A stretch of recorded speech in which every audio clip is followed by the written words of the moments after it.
The next immersive science fantasy RPG is here. Redsky is the most exciting new universe for lovers of epic storytelling. Set inside a continent-sized world ship, the malevolent overseers shape the fates of fantastical peoples and cultures they force to evolve in the Hall. But what happens if the passengers find out the truth about the artificial world of Dema? Solar Studios has spent years crafting dozens of factions, locations, and centuries of history over 4 eras. Take one species, the Wake Walkers. Their clans wield overseer-built dive suits as they detonate mines inside eldritch sea monsters. Check out how the team is fundraising the release of its first tabletop role-playing game book. It will be filled with new game mechanics, gorgeous illustrations, and so much lore, it doubles as the codex for all Redsky media to come. Redsky has unlimited potential for stories. Are you ready to begin yours?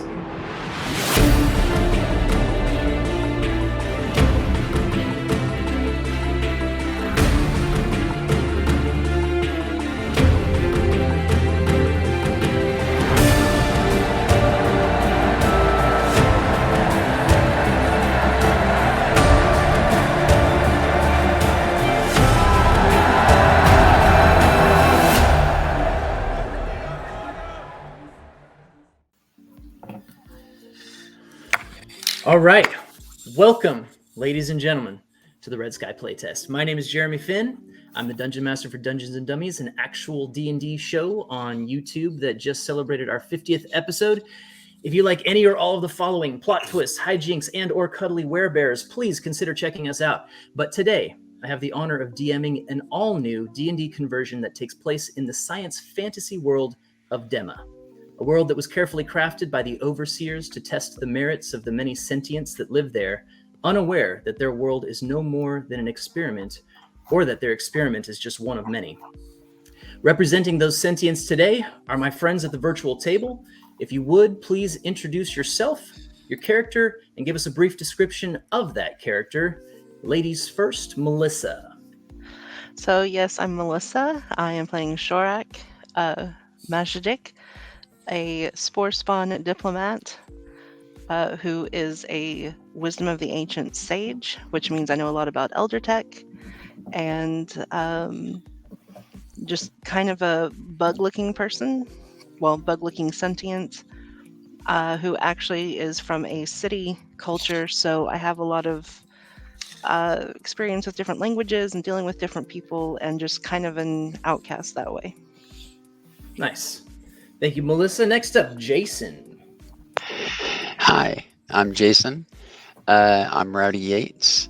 My character is a Knight Rider emissary from the artesian culture.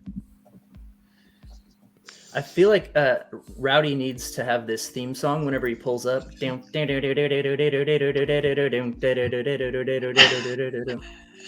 Okay. Sounds good. Old school, Knight Rider. All right, next up, Sean. That's right. All right, my name is Sean, but I will be playing today Locke Grayson. He is a hunter, which in D&D terms is fairly similar to like a ranger. He is also an expert on trapping, so he has the subclass of a trapper. And he grew up on the islands because he's blonde hair, blue-eyed, and a pretty boy. And he likes to get his beach tan. So he is exciting and is ready to rock and roll. Awesome. All right, looking forward to that. And next up, Marcus. My name is Marcus. I am playing Zanfi. I am a wake walker, which is basically kind of like a shark person. I've got kind of blue-gray skin. I do a lot of swimming back when I was home. I like to kill things. I like to eat things. And my favorite day is when I get to do both.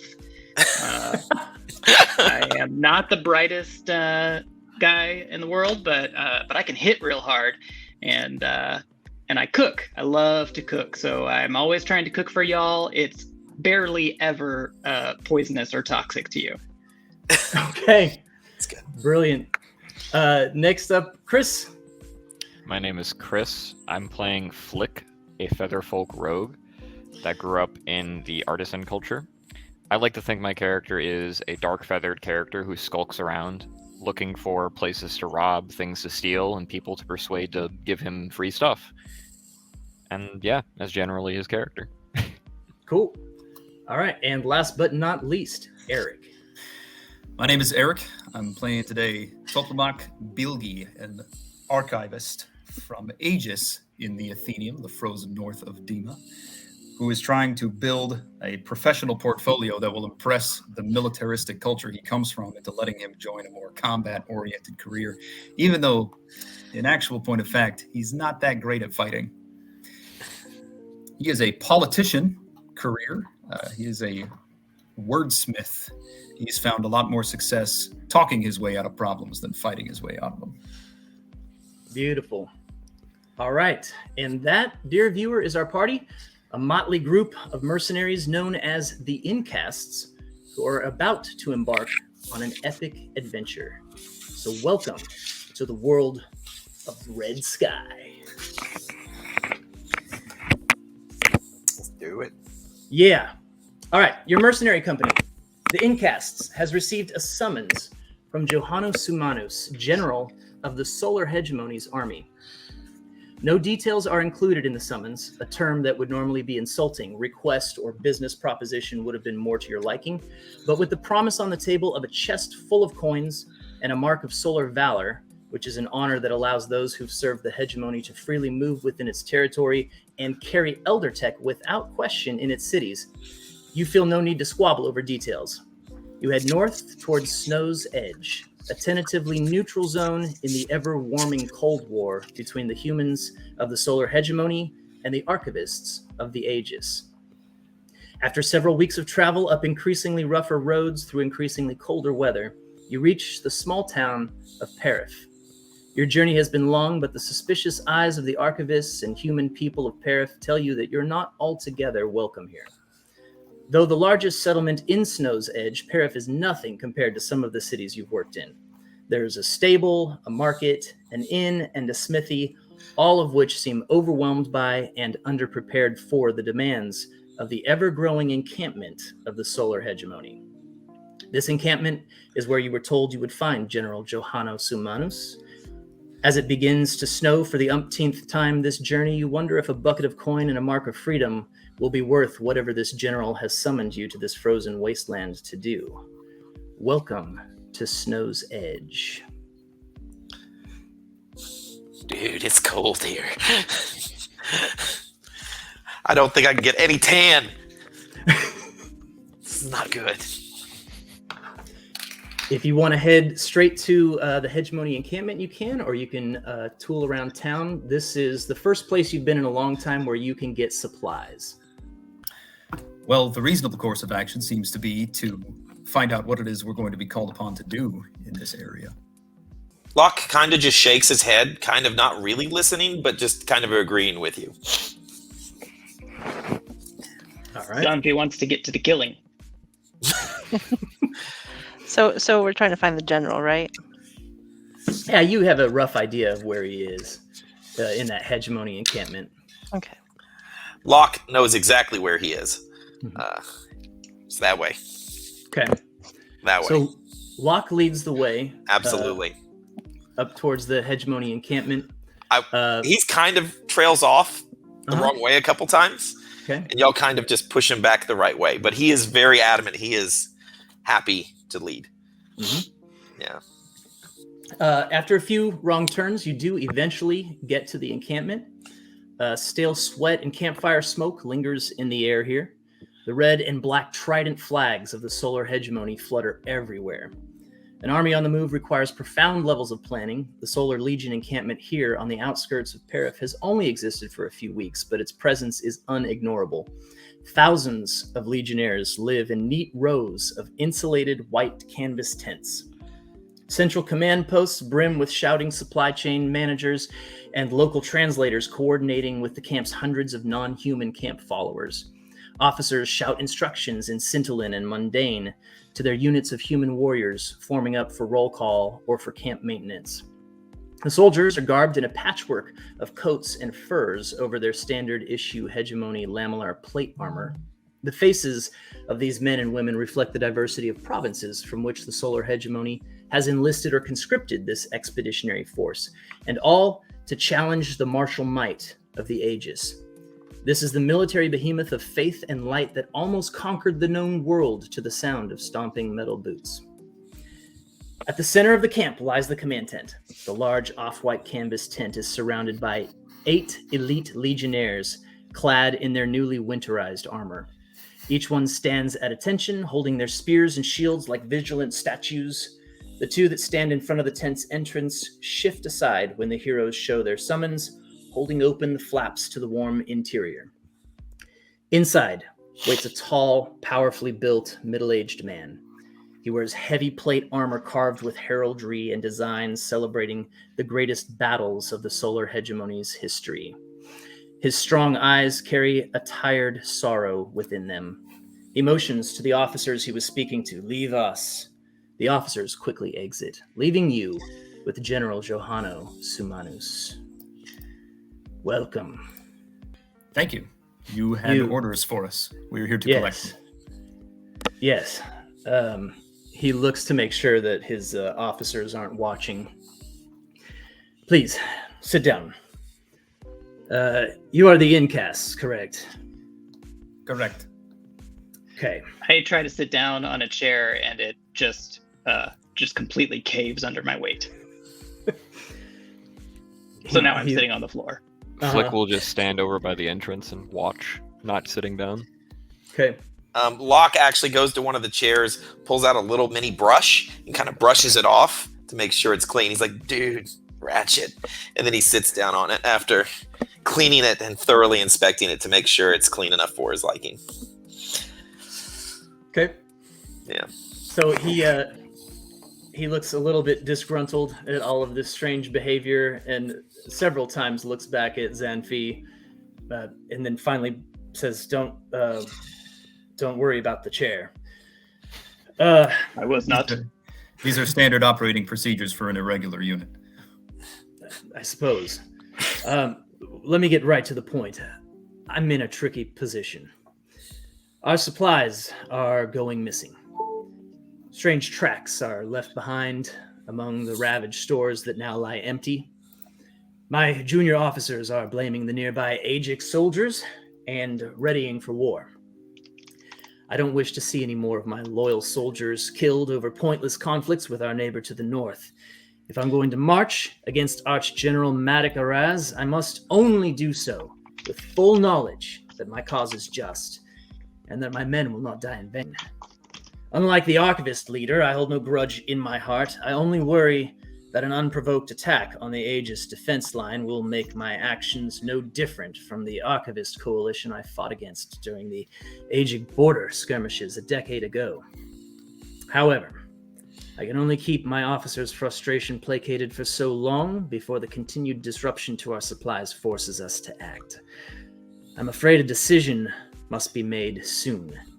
I need your help to ensure that I make the right one. Will you help me? Locke goes, gives him a wink, like, "We got you." We are amenable to this. Excellent.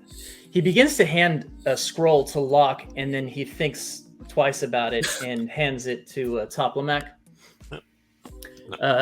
Toplamak unrolls it. It is a map of the region, and he gives each of you a. I sent you that map in the Discord, and he gives each of you a necklace bearing his mark. He says, "This will identify you as being under my protection. It may help in certain situations. It may be better hidden in others." He's a little hesitant to hand it to Xanfi. He kind of stands far back and waits for Xanfi to reach out and grab it. I grab it and look at it, not quite sure what to do with this. It goes around your neck, And as he says that, he approaches Jorak and goes, or whatever you have that's similar to it. Here you go. It's a specialized trophy, Sanfi. Yes. I will wear it with pride. How much is it worth? It's worth a lot. I'm the general here, so I'm just gonna put it in my pocket. my mark of protection is you can. All right. Does it come in green? It's only in this brass. Ugh, gross. Yeah. Yeah. Is there anything else that I can help you with?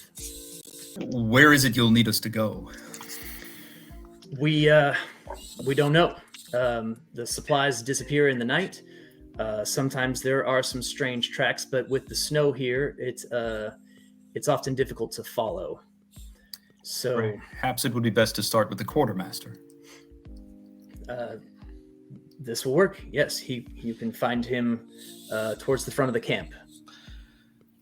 Flick will just leave, heading towards the quartermaster. On your way out, you hear him go, "What a strange group." All right, so you head out. As you do so, one of the generals one of the officers that General Simanus dismissed as you came in, greets you and kind of walks with you towards the exit of the camp. He goes, "Did you have a good meeting in there?" Acceptable. Totally. Who are you? Fine. "Oh, I'm Commander Gaius Valentum, leader of the 8th Legion. Yes, pleased to meet you, indeed. Everything go okay in there?" Obviously. Look at me. I'm dashing. It always goes great. I have small necklace. He's got a small necklace. It's not green. It's brass. It's gross. Mm-hmm. Orders are received. We are endeavoring to carry them out. Okay, well, did you notice anything off about General Simanus? Off. I'm going to look to Zorak for that. I don't know. Did I? Would I roll for anything? I didn't notice anything, but I wasn't looking. Yeah, there were no insight checks made in there, so I'm going to say no. It's good. He's the general of the army. He has the appropriate insignia. It is located in the appropriate place. He signs the checks, as it were. Since his style was a little off, I would think. You know. Well, Can I make some very old. insight checks against this commander guy who's asking about the general? Yeah. Go for it. See what his intent is. I'll do the same. Okay. As you That's gonna do be that, it. he continues. He says, "Well, you may have noticed that General Simanus is growing weak in his advancing age, and the Agic threat is only going to continue to exploit this. My fellow officers and I are not as sentimental as the old man, but we need proof to make our move against the Lankers. No offense," he motions to Toplamak. I give you my word that whatever reward was promised to you will be yours if you give whatever evidence you find to me before you turn it over to General Simanus. I only wish to ensure that all available evidence is considered before a decision is made, and neither I nor the other officers have faith that General Simanus will allow any proof that the Lankers are behind these recent supply raids to ever come to light. Will you help us do what's right?" What were your rolls on the insight checks? A 1. I got a 17 plus 3, so 20 total. Okay. So Jorak is like nodding whatever's akin to a head. Are you the bug type that's like more like a stick bug with like the head that pokes way out, or are you more like the shelled bug, like the beetle type? Beetle type. Okay, good. So whatever is akin to a nod for that, you're fully invested in this. This guy's telling the 100% the truth. Chris Flick is not so certain that this guy is telling the truth the whole truth and nothing but the truth. Flick is going to think for a moment. He's going to decide on something in his head, and then he's going to start heading back towards the general. Okay. Just away from the party. Okay. Bye, dude. Presumably, I'm Flick gonna- does this sort of thing all the time. He's a professional. Okay. I put my enormous arm around this new guy, and I say, "We give you evidence for same reward, perhaps more reward." Dude, yes. I can promise you the same, and maybe I can pull a few strings and see what else I can get for you. I would encourage you is to important. consider that what you're asking us to do is outside the, what you might say, the strict chain of command. It Not is. to mention that we're taking on some additional risk by working adjacent to our own orders. And how would pulling strings give us more money? Those strings are attached to purses. You have strings attached to purses. Yes, they're like boring marionettes. Very nice. Very nice. Anyways, he turns back to Zanfi. I would appreciate if you would help me do the right thing. I recognize that this is technically outside of normal operating procedure. He turns to Toplamak. But since the general is somewhat unreliable at this time, I'm afraid that giving the evidence directly to him might cause some irreparable damage to the solar hegemony as a whole, and certainly to our interests in this area. You're really doing the right thing for him, just sort of without him knowing. He'll appreciate it in the long run. Anyhow, think of that, and I'll be around. In that case, if there's anything that you know about what's going on that could help us collect evidence more efficiently, I would encourage you to share that with us. All we know is that we're not welcome in this area, and that's because of the archivists up north who want to control this area, which clearly belongs to the solar hegemony. And they can have the Aegis defense line and everything north of that. We're not interested in that. But if they would leave us alone here, then we would do better. Unfortunately, we feel that they are not leaving us alone here, and I'm certain that it is archivists' intervention that's causing our stores to go missing. I would expect anyone to struggle against Aegis. Yes, well, it's not so much a struggle, but a thorn in our side. Anyhow, if there's nothing else, I'll be around. Thank you. So, what's Flick doing back at the... He's just At the gonna camp. go up to the general's tent. If he's allowed inside, he's gonna go in. There's a couple of guards there. They're like, you're back? Information for the general. Already. I nod. They pull the curtain aside. The general looks up. He's got somebody in there. Yes. I'm Did I going to forget walk something? up and basically relay everything that the commander just said to us to him. I see. Yes. Commander Gaius is very... he's enthusiastic about his position. Sometimes overly so. He's not trusting of the archivists. He seems dangerous as well to you. I would encourage you to make sure you don't trust him with any information that you find. Please bring it directly to me. I'm going to nod and then head back to the party. Toplamak is going to have Locke lead us to the quartermaster. Locke knows exactly where to go. Uh-huh. This way. Yeah. I'm going to check him against the map that I'm holding. So the map just kind of shows, it doesn't even show like Parif as a town. It shows this whole area of Snow's Edge. But So the town's not that big, and even smaller than the town of Parif as a whole is this little encampment on the outskirts of Parif.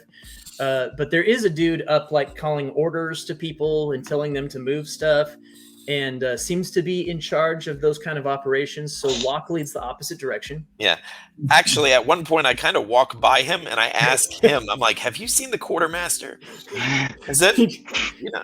He chuckles. Yeah. I'm the quartermaster. I know. You're right. Yeah. What can I do for you? Thank you, Excellent. Locke. Hey. We are investigating the missing supplies for the general. You're the mercenary group. Yes. How can I help? Where are supplies? What's this about missing supplies, please? Tell us everything you know. Here's what I know. We get shipments of supplies. Sometimes they come up the road, sometimes they come up the river. We unload said supplies for our growing military presence here, and generally before we can unload or unpack these supplies from the supply crates, they go missing in the night, unexpectedly. Has Flick caught back up with everyone at this point? Give me a. There's not like a. I would say probably pretty close, considering Locke probably took a lot longer than he should That's have. true. gotten to the Yeah, all quartermaster. right. Flick catches up. I'm just gonna. I guess he'll just have shown up right at this point, and he'll say, "Where are the crates?" We just got a shipment in this morning, so let me take you that way. He climbs down from his little platform. I'm going to throw a 17 insight while he explains where everything is missing from. Okay. He shows you where like the present crates are that are full of supplies. They've got weapons, armor, food, cooking utensils. There's tents, anything that you would need for a growing army, right? Bedrolls, insulating bedrolls because the snow is very cold here. So things like this have been showing up in crates about this size, small enough for a team of men to unload from the barge or the cart, and then we set them usually on the outskirts here where we're about to expand. And even sometimes when they're guarded, they go missing, which has caused us to question the integrity of the guards and the truthfulness of their wakefulness. But it is, as they say, what it is. And let me show you some of these. So he takes you around to like an older section of camp, and there's just some empty crates there. He goes, as you can see, these crates are empty. Guys, I think these crates are empty. I'm gonna make a perception check to determine if the crates are empty. Okay. You roll that with advantage because the crates are empty. I see. I also have advantage already because I'm a feather folk. Okay. Super check those crates. Yeah. In the end, Flick determines that the crates are empty. It's a real shame. Standard empty, not like I drained or cut open or torn asunder or anything like that. Just opened. Can I check for any prints or like footprints or any sort of clues? Yeah, give me an investigation check. Boy, my worst stat. Locke would like to do the same on this one. Mm-hmm. I'll try as well. 14. Not as high. 17. Okay. So the crate you're at, because this is one of the older ones that was emptied previously, right? There's so many footprints around here, and the snow has made it's snowed obviously since the time this crate was raided. So the footprints that you can see in the snow are just those of the army. They're all those kind of standard issue solar hegemony army boots.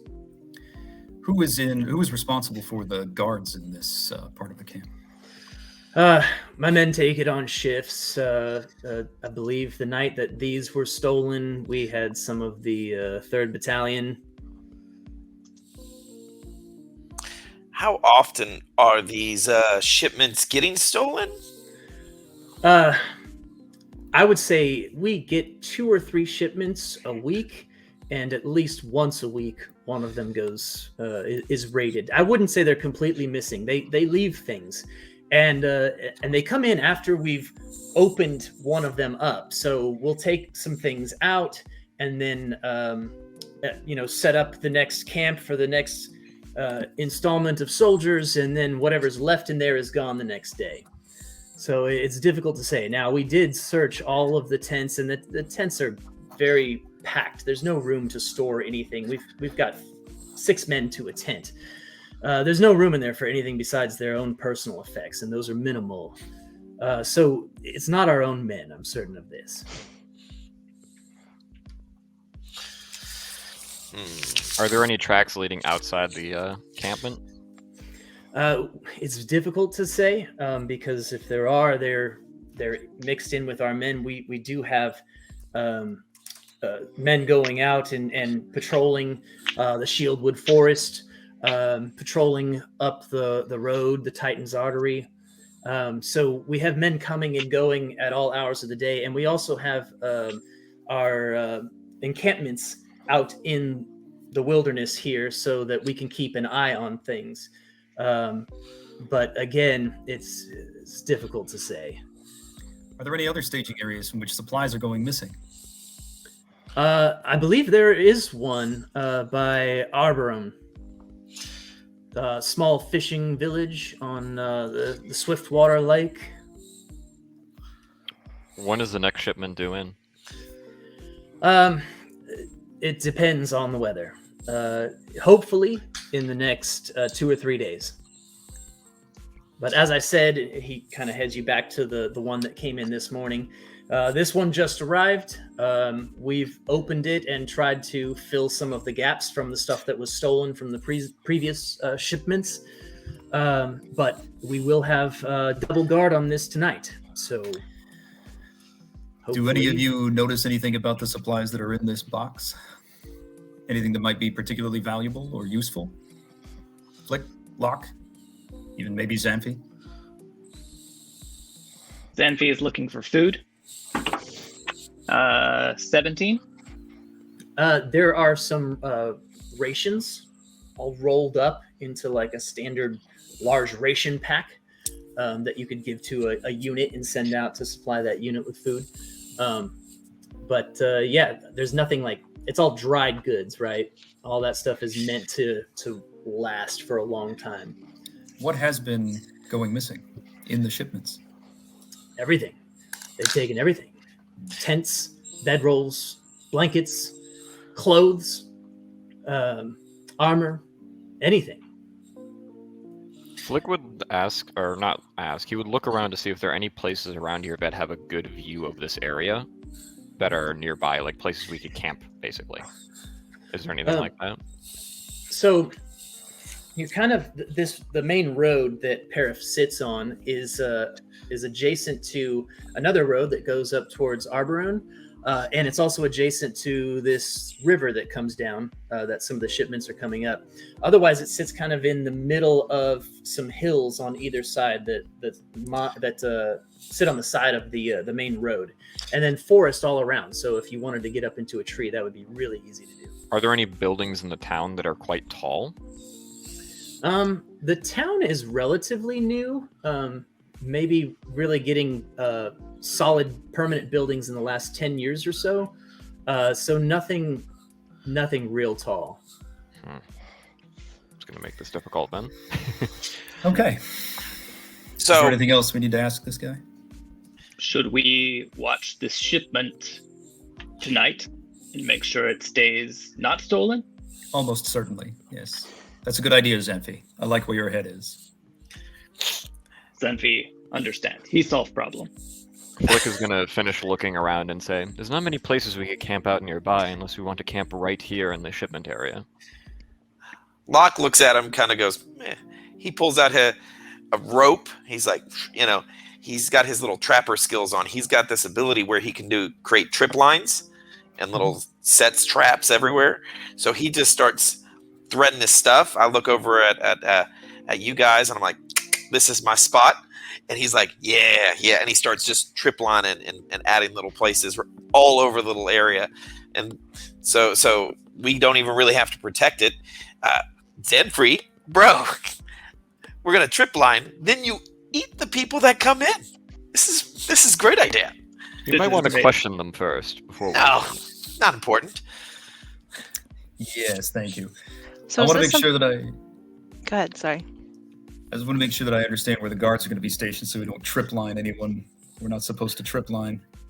Oh, Actually, Locke, he doesn't even think about that. So once you say that, he's like, right, yeah, good call. Yeah. And then he goes and unties about half his trip lines.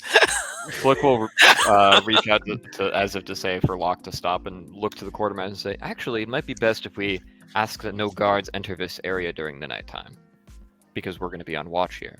It'll make our job a little bit easier. Starts putting them back together. That's no problem. I'm sure all of my men would enjoy not being in this position tonight. Thank you. So I have universal recollection, and I don't know how often or when I should use that. What does it do? So if your party is looking for important information, you have a 90% chance of knowing where and from whom you can acquire that information, but it is at your discretion. Your discretion, GM. Okay. So, what do you want to use that to do?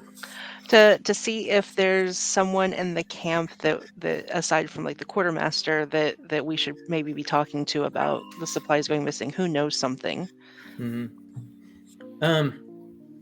So Zorak sort of reaches out with her sixth sense, right?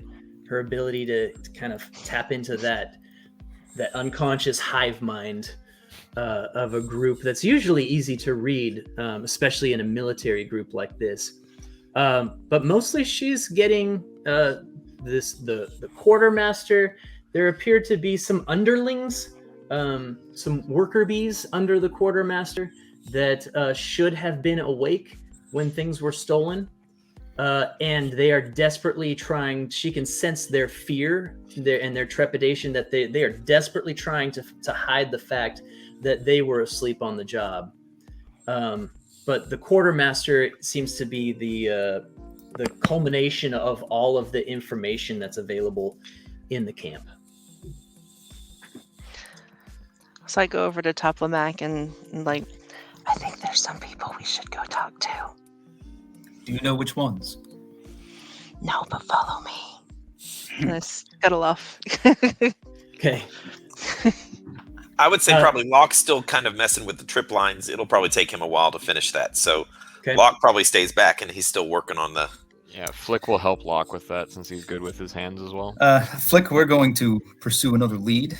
If you and Locke would like to secure this area and find any places from which we could watch at night, bow to your expertise in this area. Will do. Wonderful. I'm going to follow Zorak. Xanfi, we might need your help. Xanfi picks up his tooth, puts it over his shoulder, and follows you. Where's Rowdy going? I'll follow along with them. Okay. As you head away, the quartermaster goes, one more thing. If you are heading back to Parif, can you deliver a work order to the smith in Parif? I can offer you each a weapon from the Hegemony's arsenal if you will do this for me. He hands you this order. I'm going to check this order real quick. Yeah. It's an order for a lot of weapons and armor. And you surmise that it's probably trying to desperately fill in the holes that exist now because of these night raids. Weapons have been going missing. We will handle this for you. I appreciate it. All right, so as Locke and Flick set up their traps, the rest of you follow Zorak's mental leading as she senses out these people. And everyone in the camp, as you walk through, they kind of look at you, but those of you who are wearing the general's sign around your neck, you get kind of wary looks, but everyone lets you go where you're trying to go. And Zorak feels her way through this crowd until she gets to a tent with some sleeping people inside.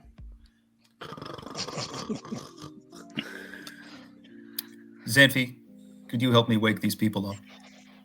everybody wake up now! And shaking the tent, like, Oh, God! very much shaking it. They all grab their weapons and they're like hunched in the back of this little tent that won't allow them to stand up. They got their swords over their arms. I stick my head in the tent flap, and it's a very big head, and I go, everyone come out now for talking. Let's see if they notice your necklace. Okay. One of them goes, he's got the general's sign. He's got lower your weapons. So they step out. They got their blankets wrapped around them. What? Who are you? This is official business, direct from the general. We are here to question you about the missing shipments. It will go better for you if we can cut out the unpleasant part where I have to ask unnecessary questions. Or rather, my friends here have to ask them. And we get right to the part where you tell us what it is we want to know. That looks like a intimidation for 20. Okay. Oh, what do you want to know? Why were you sleeping? We have the night shift. We always sleep in the day. From what we've been hearing, that's not the only time you've been sleeping. What? Give me another intimidation check. Can I do the help action? Yes, you can. I just pick my teeth with my great axe. With advantage, that's a 20 plus 4, 24. Who told you what? What did you hear? I don't understand. It's so cold.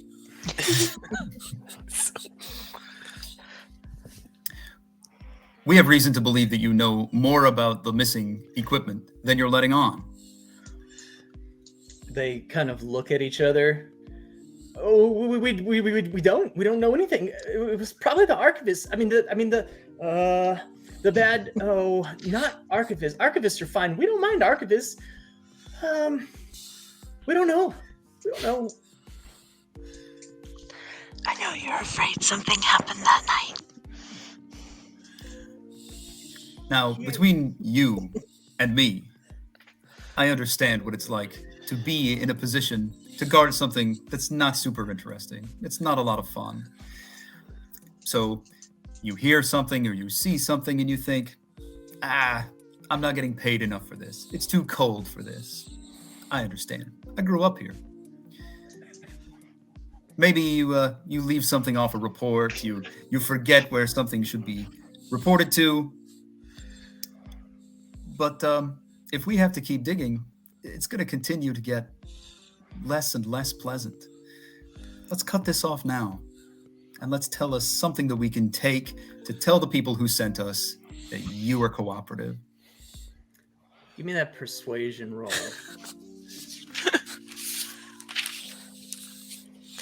Plus 4 there too. All right. Oh. Not great. If only I had some assistance. I only pulled a 7 on that one. Okay. So the one that's been speaking for the group goes, we have been cooperating. We are cooperating. We told you everything we know. We were guarding the supplies, and then we had to go pee. We heard something in the forest. So I called the guys over, and then we investigated. And when we came back, it was gone. When did this happen? 3 nights ago. What time? It was really dark, late at night. 2, 3 bells. There's no bells at night. Hard to tell. Can I do an insight to see if they're like really telling everything? Yeah. 23. He is not telling everything. You can clearly tell. Xanthi, maybe if you ask, they'll be more likely to talk to you. I am tired of asking in all these words. Let's ask with violence. Let's fight, and then you tell me when if any of you survive. So Okay. I want to put my bug hands up, and I'll just say, wait, and I'll go and put my bug hand on whoever I think the leader, or maybe the quietest one of the group of guards there, and okay. gonna say, I know it wasn't your fault, and we can help you, but you have to tell us. He And do a goes, persuasion. yeah, you can roll it. 22. Yeah. He goes, Ranfi's a good cop. we were drunk. We stole some of the alcohol supplies because we were bored and nobody would know because stuff has been going missing and we passed out. Please don't tell. Please don't tell. Please don't tell. Please don't tell. The quartermaster's gonna. Oh God, don't tell him. It's not our fault. We won't tell. The one that's been talking is like, oh, you idiot. It's not our fault. We didn't drink all of it. They still stole most of it. They? They? The archivists, or whoever it is. We don't know for sure. It's probably the archivists. They definitely don't want us here. And the ones that live in the town, they hate us. Zenfi will solve this. We kill the archivist. Please. Oh, okay. Sanfi, do you remember how many of them he told us to let you eat if they were lying to us? Let's see. I think 4. He said 4 for eating. 4 sounds right. They all try to jump back into the tent at the same time and end up just tripping over each other and collapsing the tent. No. They scramble away over the top of the tent. No fighting. No. Please don't eat us. I'll see what I can do. Zorak, is there anything else we need from these people? My apologies. I thought this would be more useful. Well, we know where some of them went. We have a lead for the trees. We'll have to ask Flick and Locke about that. They're probably going into the Shieldwoods. That's where the footprints went when we woke up. But those might have been ours because we did have to pee a lot. The Shieldwoods. Very well. I will see if I can convince my friend not to eat you. Thanks. Want to eat at least one, right? I point to one that looks like maybe like a little plumper, and I go, I will call you Simmer with Butter. Please don't. Maybe later. My name's Polis. If you please, Later. I will call you Leftovers. Let's get back and see how Locke and Flick are doing. All right. So Locke and Flick have set up all kinds of tripwires and traps. Give me some kind of is there like a kit you're using for that, a proficiency roll? How do you want to do this? Well, it just says because I took the feat trapper that I can do this, essentially. So, I mean, I just do it. So Is it a tool? It's just Okay. It's because of essentially my character or vein is I'm an outdoor trapper, so I can do all different types of traps. So this is just one of the. I can do nets, I can do trip lines, and I can do this. And it says it takes 30 seconds to set up each one, and that's about it. Yeah. Okay. All right. Kind of a There are big traps. deal. I see that. deal. Yeah. I immediately trip over one of the trip Yeah, wires. absolutely. Locke's actually tripped over 1 or 2, but you weren't there to see it. Yeah, while Locke is doing that, Flick would like to go scout around the area to see if there are any more tracks leading further out. Okay. Give me an investigation check. That's going to be a 20 total. So Flick finds several pairs of tracks leading out of the camp, out into the Shieldwoods. He can tell that these are the same kind of tracks that he saw around camp, right? That standard issue solar hegemony boot. Okay. But nothing outside of that. So no other tracks anywhere else either? With a 20, what'd you get, a 22? 20 total. 20? Yeah, I mean, there's some wild animal tracks, deer, and he sees some like smaller version of his own feet, probably some birds that have landed in the snow, hopped around a little bit, and then flown away. But nothing like human-sized. All right, good to know. When everyone gets back, I'll relay this to them. Okay. All right, so it looks like we've got 3 nights ago, some guards swiped some of the alcohol and noticed some sound or something from the direction of the Shieldwoods. Locke has set traps, Flick has scouted the area. We're going to need to stake out. We're going to stake out tonight, guys. So I know Zorak, as a spore spawn, can stay absolutely still and take a hide action, which is lightly obscured. It seems like, I'm spitballing here, it would be a good idea to hide her inside the space with the supplies. Flick, I assume, will find a place to watch. We maybe get Rowdy, he's a stalkery type, to patrol the area. What do we think? Xanthi is laying out his bedroll just like right next to the supplies. Well, I think that it's best to spot, have bro. those of us who are stealthy stay near the supplies, and the rest of us stay in a camp a little ways away. that would be me, not very stealthy. This guy's all the stealth. Xanthi starts rolling up his bedroll. His teeth glitter in the Xanthi. snow. Yeah. Comrade, colleague, trusted friend. Why don't you stay with me? You two go have your slumber party. Won't that be fun? All right. Flick is, Dinner. Flick is going to look around to see. There are tents that like shelter the supplies, right? Some of the tents have been set up around this area, but the supplies are usually on the outskirts of camp, and then they'll be unpacked from here to kind of grow the camp out. Yeah, So I'm asking. you're on the edge. Are there any supplies that are inside of like roofed things? Like I don't know what to call them. Yeah, the supplies are in these big crates, right? So Yeah. they pull the side or the top off of the crate and then start unloading these supplies. Are the crates just sitting in the middle of like a clearing and there's nothing Yeah. else around? Yeah, Okay. they're just sitting in the snow. I guess I'll just I'll move some crates around with my 7 strength, which is going to take me all night. Okay. And make like a little area where I can hide in the middle of the crates, and then I'll do that basically. Okay.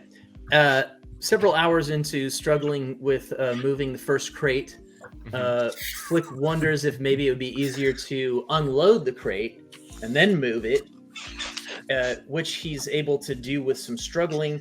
And then he realized he could hide inside the crate and like reload the crate. But getting the lid off is going to be very hard for me. Right. So I might just get trapped inside the crate. They nail it back in. Well, no, I'm pretty sure lifting the top of the crate is still going to be difficult for me, just alone. But yeah, I could do that. That's a good idea. Do we have any way to communicate over space, over distance? Yelling? Yeah, yelling. We can shout. Okay. Yeah. So we got to Okay. set up close enough to hear them, Xanthi. So, Mhm. need to throw something out. I was looking back over my trap line stuff. Yeah. It does have a DC. It's 8 plus my proficiency bonus plus my dex modifier. I rolled that already. It's a 24. So I feel good with that. No. No. Okay. No. 8 plus your proficiency bonus, which Well, is what? I don't have to roll. That's right. No, I didn't roll. I roll Yeah. when the archivist, Yeah. whoever it is, comes It's- Well, in. That was It's just 8. Locke's attempt to not get trip on his own trap. Right. Yeah. Yeah, okay. That makes He more sense. makes it. That makes more He sense. makes it. It's 8 plus my proficiency bonus plus your dexterity modifier. My dexterity modifier? It says plus my dexterity modifier. Yeah, okay. So what's your proficiency bonus? 2? 2, And your dex modifier is? 4. Okay, so 14. They got to beat a 14 to get past your traps. There you go. Okay, comprende. Yeah. Okay. So you're setting up a camp a little ways off. You're setting up some places to hide. Melissa, where is Jorak hiding?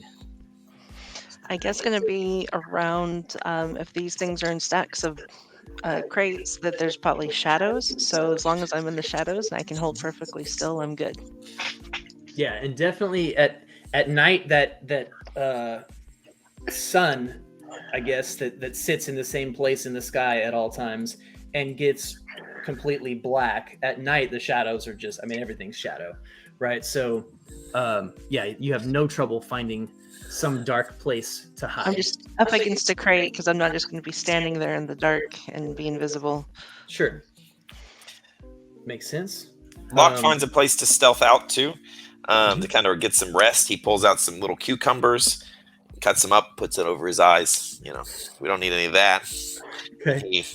He on the trip lines, he put a little bit of like some like cans and stuff that he found laying around, so they make some noise if they get tripped. Yeah. Okay. Cucumbers are frozen, so he has trouble sawing through those. Yeah. But he eventually gets like some frozen cucumber slices on his eyes. He's like, dude, this is cold. So cold. This is a bad idea. Bad idea. I don't stop. I know it's a bad idea, but Okay. You got a few hours. I guess you're just gonna hang out here until night. Yes. Okay. All right. So you wait in the camp. It gets dark, and night arrives. Let me get a stealth check from everyone who is stealthing. Those of you hiding. Where is Rowdy? Rowdy's patrolling the outside, right? Okay. That was Toplomac's plan. I didn't know if that was what we were Just going. a suggestion. We got Woods over there. You can be sneaking around in there. I got 20. 20 for 19. stealth. Okay. What'd you get, Flick? 19. 19 is good. 22. Oh. All right. And Rowdy? 2. Love it. All right. So those of you who are close to the camp, you stay super still, right? And you just are quiet and observing. You at some point in the night see a deer move out through the woods, and Rowdy also sees this deer, and you hear some birds out in the woods making some of those nighttime bird calls. That sounds just like that. And then those of you who are close to camp, you hear something just tromping through the woods, crunching snow under its feet. And you watch for a long time as this sound gets closer, and you get this glimpse of your friend Rowdy out there moving behind some trees, apparently following some deer tracks. And that it goes away. He wanders off into the wood. You can tell when he's coming back, and each time your ears perk up and you're alerted to this presence. Locke is sitting there with his fingers crossed that whatever this thing is, it's going to come into camp and trip. But it doesn't. Give me a perception check. No, never mind. I have all your passives right here. Passive is very large. Your passive is, yes, it is unexplainably large. But you don't notice anything except for, Rowdy, the aptly named. And the night passes otherwise uneventfully. Yeah. Tragic. Well, I had Xanfi make something delicious, so I had a pleasant evening. Mm-hmm. There's one man missing from a 6-man tent.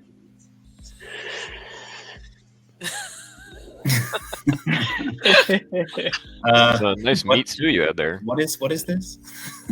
It is very fresh. Good. That's good. You hear someone calling in the morning, Polis! Polis! Anyone saying Polis? So at some point, the quartermaster comes over and he goes, so, any luck? I'm still struggling to get out of the crate, so help someone. Quartermaster lifts it up. Huh? Did you get stuck in there? Just breathing heavily because I forgot to poke an air hole. This is all of this is part of standard procedure, early phases of the investigation to be expected. Locke would like to look just real quick to make sure nothing was stolen. Okay. Give me an investigation check. Okay, that's not great. Well, that's a good roll, though. That is an... Oh, actually, it's a 21. Okay. Locke finds things have been moved around as Flick did his rearranging, but everything seems to be there. Locke finds all of the supplies and the Flick inside the boxes. So Locke goes to the quartermaster, and he's like, clearly, everything is here. We've saved the day.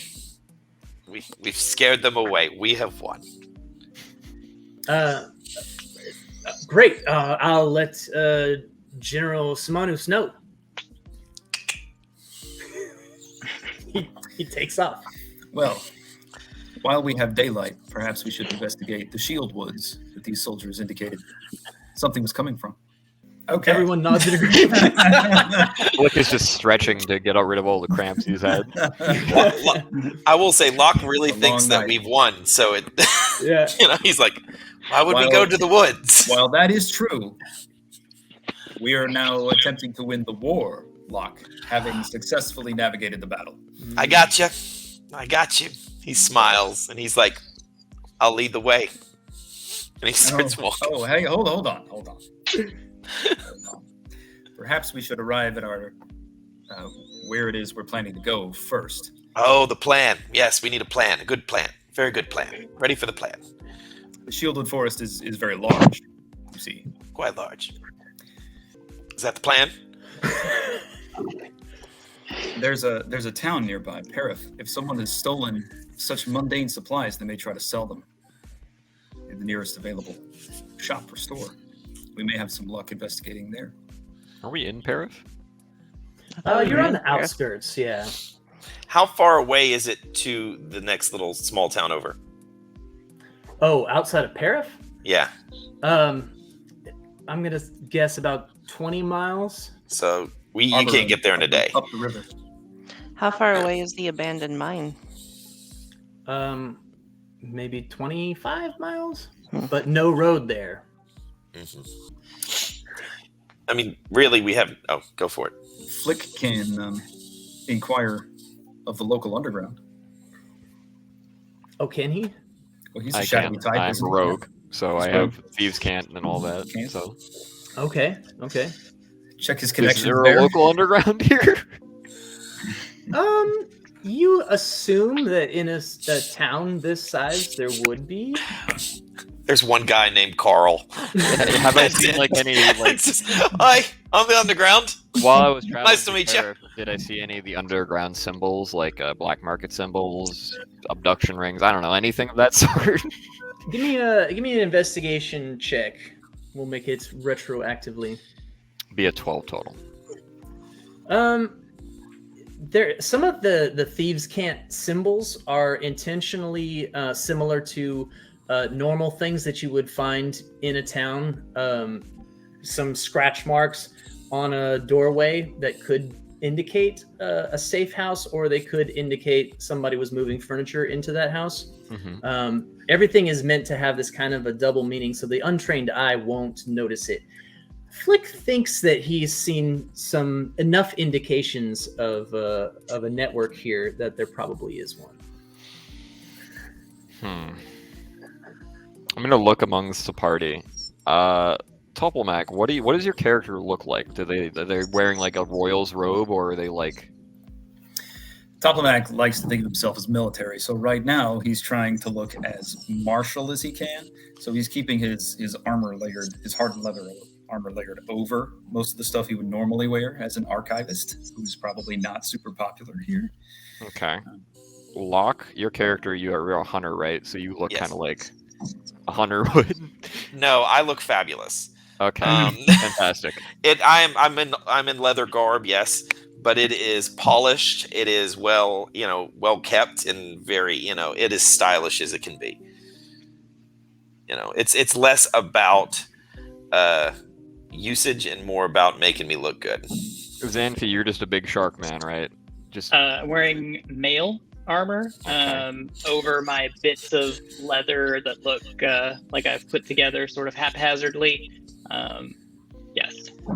Okay, Rowdy, what does your character look like visually? A male shirt as well. Okay, any like outstanding notes, like your character's more royally fitted or more martially fitted or anything like that? Just, I guess, regular pants, hat. Okay, I'm trying to like put together in my head, because if we were all to go into the underground together, we don't want anyone looking like a royal noble, because you'll just get like robbed in 10 seconds flat.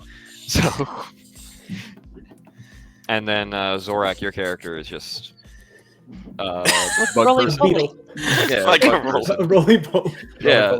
Anything interesting or noteworthy, or just roly poly? No, just kind of more roly-poly-ish. I have some sort of like rawhide armor in the front to protect the underbelly, I guess you'd call it, but All right. like an upright roly-poly-ish. I guess we Like could big all. plates down the back. Yeah, I guess we could all go and see, and with me as the lead, go around town looking to see if there are any entrances or establishments to underground facilities that we could then inquire about what's going on with the missing supplies. Mm-hmm. All right. So you head down into the town proper, and revisit some of the places where Flick noticed these possible signs of a network here. And one of them leads into or around the back of the Paraff Inn. You can hear inside the inn the clink of ale mugs and some laughter of people speaking in different languages.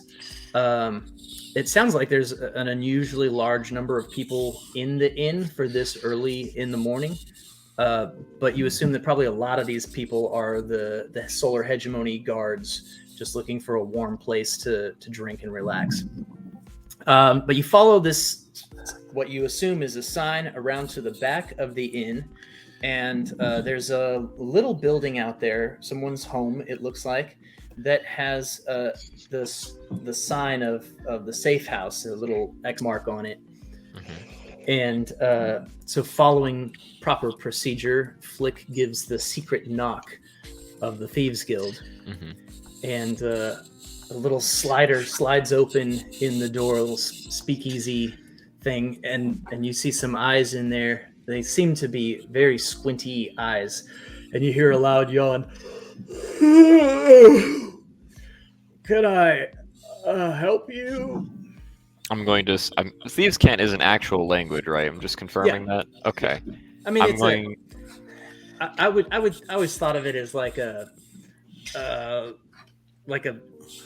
mostly using real words, but like they use substitutes for a lot of things. So the words, sort of like the symbols, the words would have two meanings, right? Like a pigeon could mean a pigeon, but it could also mean somebody that you're trying to con out of something, right? Those kind of things. I'm gonna ask in Thieves' Cant if there have been any incoming weapons that have been brought in recently. All right, give me a persuasion roll with advantage. Okay. I have a +4 for that. Advantage. That's going to be a 13 total. Ooh. He goes in Thieves' Cant and real quiet. His eyes a little bit more open now as he rubs the sleep out of them. Weapons? Oh, yeah. Some from the Archivist Dojo. Any from the Solar Guardians? That's their name, right? Solar Hegemony? Solar Hegemony, yeah. No. The Archivist Dojo was shut down when the Hegemony arrived. It was left abandoned, so we skimmed a little off the top there. Are you interested? No, not today. Thank you for the information, though. Certainly. Just going to turn to the rest of the party and tell them. Doesn't seem like there's been any movement, at least in this city, of the goods that have been taken from the camp. Did we give the order to the blacksmith yet? You make a good point. No, we did not. That's a solid point. Let's find the blacksmith. Okay. While we think about our next move.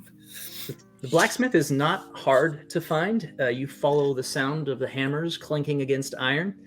Locke walks right past him. Okay. The rest of you stop at the smithy. That way, yes. There's actually a number of folks standing around. They seem to be observing as this team of blacksmiths hammers inside the smithy on their different anvils with these large furnaces, 8 large furnaces around this giant smithy. You notice that some of the people that are standing around watching don't seem to be really interested in what the blacksmiths are doing. They're just getting warm by those fires. You see someone who appears to be the main blacksmith, and he's hammering something that appears to be like a spearhead, and he'll put it into the fire and pull it out and hammer it some more. He looks up and sees you standing there, but it's no big deal because everybody's standing there around the smithy. So he goes back to hammering. Clink, clink, clink, clink. Tom is going to approach and indicate, we have a delivery for you from the Solar Hegemony's camp. He looks over at another fellow archivist. This one, you notice his skin is like a deep blue. It's well tanned from being out in the sun.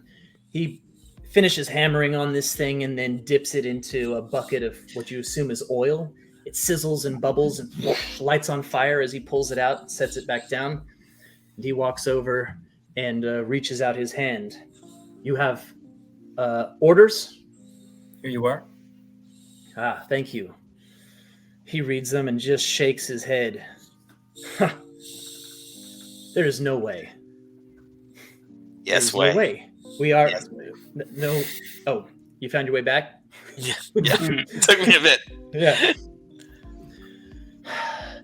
Everyone in this blacksmith is working as hard as we can. All of my apprentices are doing as much as is physically possible, and yet the Solar Hegemony continues to send unreasonable demands. We cannot meet these needs. They're going to have to do something else. Hire another blacksmith, perhaps.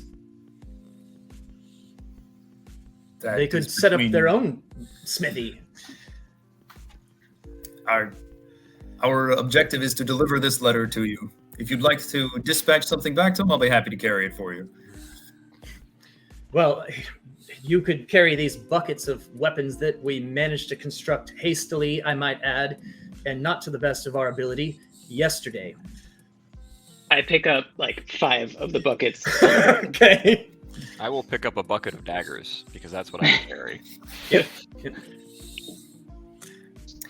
Things are truly difficult all over. Indeed, they are. You would think that the humans could import someone of skill from their own homeland into this place to create weapons and armor for their army.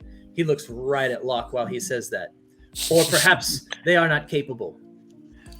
How could humans be expected to fight archivists without archivist steel? Indeed. Locke doesn't really notice that he's he notices he's staring at him, but Locke actually feels like he's just gazing at his beauty almost, and he's just smiling back at him, just kind of like dumbstruck. It's like, good job. I will Sanfei carry doesn't your fully sentiments. understand all this language about humans versus archivists because you all look the same to me. Yes. I will carry your sentiments back to the commander. Thank you. I appreciate it. If you don't mind, I have work to do. He goes back to that spearhead and puts it back in the fire. Pumps the air onto it. Very well. We have a shipment to return that Xanthi and somewhat Flick are carrying for us. Yes. Okay. Good job there, Flick. Help me. Give me an athletics check from Xanfi and Flick. I have a -2 to that. That's gonna be good. A -1. You rolled a -1? No, I got a 1, but I have -2. Yeah, So yeah. So you okay? All right. So, what did Xanfi get? Only 10. Only 10. Yeah. All right. Xanfi drops 3 of the barrels. Flick drops his little bucket. Daggers Locke, spill you everywhere. can take this, please. Locke looks at him, looks down at the bucket, smiles. He's like, "Of course." He goes over there and picks up the bucket and carries Pat it him on the back. Yeah, gives him a nice little pat on the back, and he'll try and take one of Xanfi's too. I mean, I try to pick up one that I dropped, but in so doing, I tilt over, and everything that's in one drops out, and it's a circus. Can we group check this to get these back to the camp? Yeah, we'll say it takes you about 20 minutes to get everything figured out, but you do. With Rowdy carrying one and Locke carrying one and Toplamak carrying the little bucket and then Xanfi carrying the rest. Flick has one dagger that he may turn in or may just keep in his sheath at his side. You make it back to camp and deliver the weapons to the quartermaster, who is very gracious and also interested in what did he say about the orders. He is not optimistic about his ability to deliver these goods on time. Blankers. Well, I hope he figures out how to do it.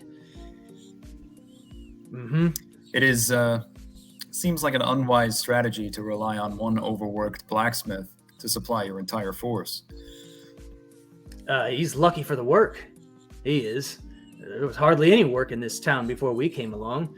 There was one smith in that blacksmith shop. Now there's what, 8? Truly. Solar Hegemony did that. Yes. Human That's culture progress. is constantly progressing. There were 8. You said rewards. You were going to give us things. Oh, yes. Please, take your pick of any of the weapons you've delivered. Any Take weapon arrows. that you would like, you can add it to your character sheet. If it's something that a blacksmith would make, I would stay away from. You could get arrows. I would stay away from bows.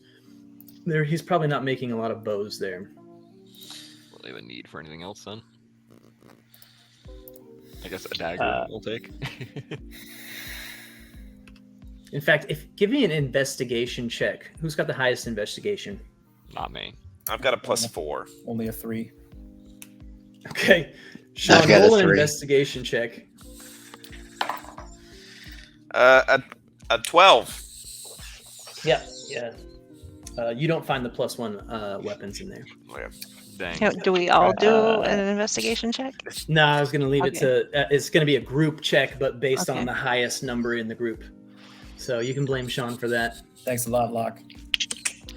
Oh yeah, but didn't we never dismantle those traps? So aren't there like a ton of soldiers tripping over logs? Oh yeah, no, Yes. those have not been dismantled. Great. They have been dismantled at this point. Yeah, now. Several soldiers are currently unraveling themselves from Locke's traps. Messing up an ongoing investigation. Typical human approach. We need the supplies. We're setting up. We've got troops coming up today. Who booby trapped this area? How am I supposed to get to these supplies? How are you supposed to guard supplies if you can't unwrap simple traps? We didn't. Anyways, This guy. This exercise has been brought to you free of charge by the Incasts. You're welcome. You should make the crates more comfortable to sleep in. what? What? Xanthi is looking for the biggest weapon he can find. So he's looking for either like a great sword or a maul. Okay.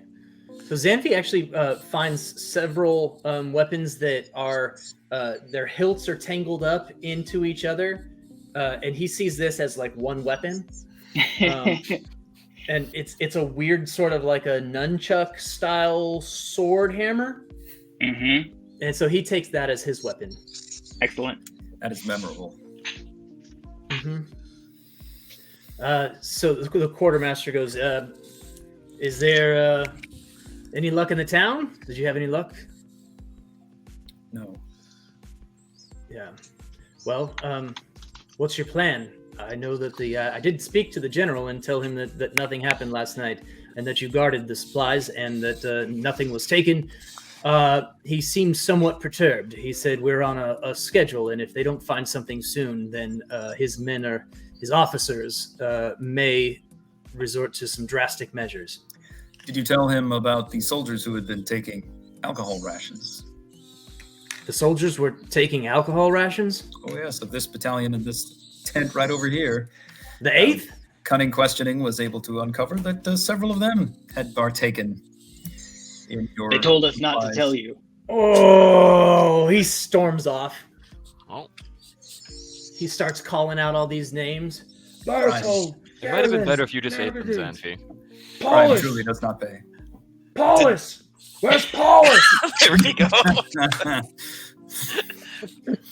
Paulus is missing, sir. Mm-hmm. Yeah, that Probably regiment is in trouble. Drunk. Drunk or eaten? Okay. So, yeah, what's the plan? So our only, just throwing this out there, our only lead so far, with my big brain, is go into some trees. So why don't we just go to the trees? There are a lot of trees. There is one other place that was Trees. robbed in the city up the river. But that's not where the trees are. Arboretum. see. Arboretum is on the other side of some trees. Oh. Then we can go to those trees. If we can't find tracks of thieves to follow, it seems like the next best lead is the Arboretum theft. Okay. Hold on.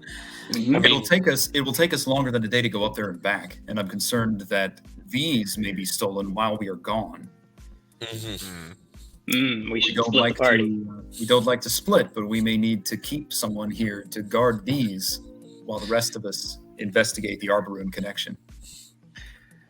The quartermaster comes back. He goes, they will be dealt with. Thank you for letting me know.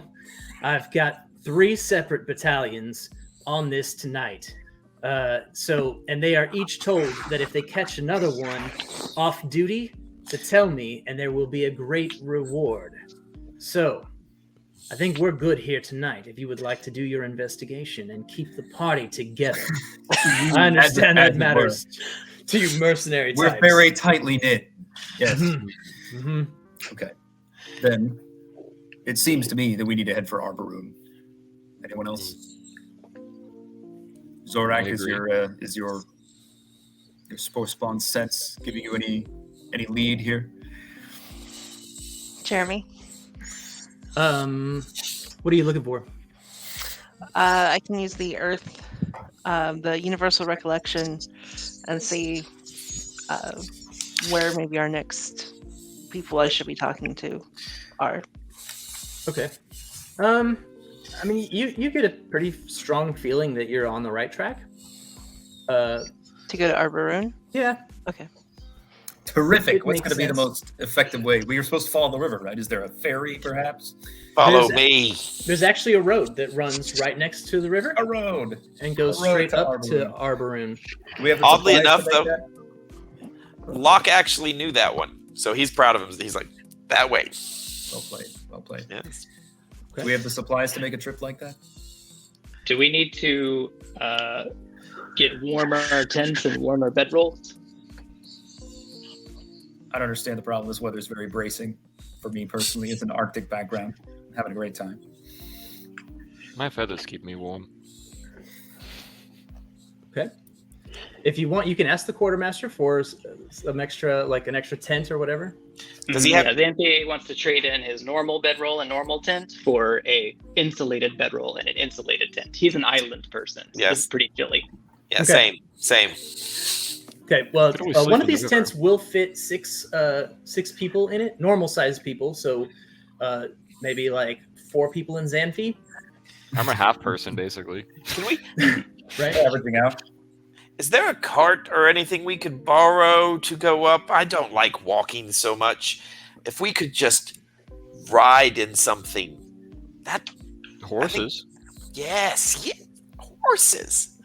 What about those? Horses. Horses. We can see if we can get you some horses. Just Why don't you talk to the people at the stables? There's probably someone there who'd be willing to sell their horses now that they've made it up north. Yes, very well. Xanthi starts Okay. heading toward the stables. I have proficiency with small carriages used for transport in cities. That's good. Do you? Very specific That thing is to have. oddly I have specific. city culture. City Look at culture, you. yeah. Proficiency in using carts. Yeah. Okay. All right. So you head back down into town. It's only like a 15-minute walk to get to the stables. It's a tall barn that rests at the northern edge of Perth. Inside and around it, teamsters and merchants mill about as they negotiate with the stable hands. Their wagon trains, pulled by columns of Yamar, sit idle as they wait for their resting places. Yamar are like ultra hairy, like woolly yak type creatures, yak cows, and they you hear them mooing. You can smell it before you can see it, but you get there and there's Yes. several stable hands in there, and there are some horses with blankets over them. We're searching for transportation to Arboretum. Oh, to Arboretum. We have some fine transport available. A wagon, perhaps, pulled by some Yamar. And maybe an extra MR for dinner. This can be arranged. This is a round trip. Do you have anything to let?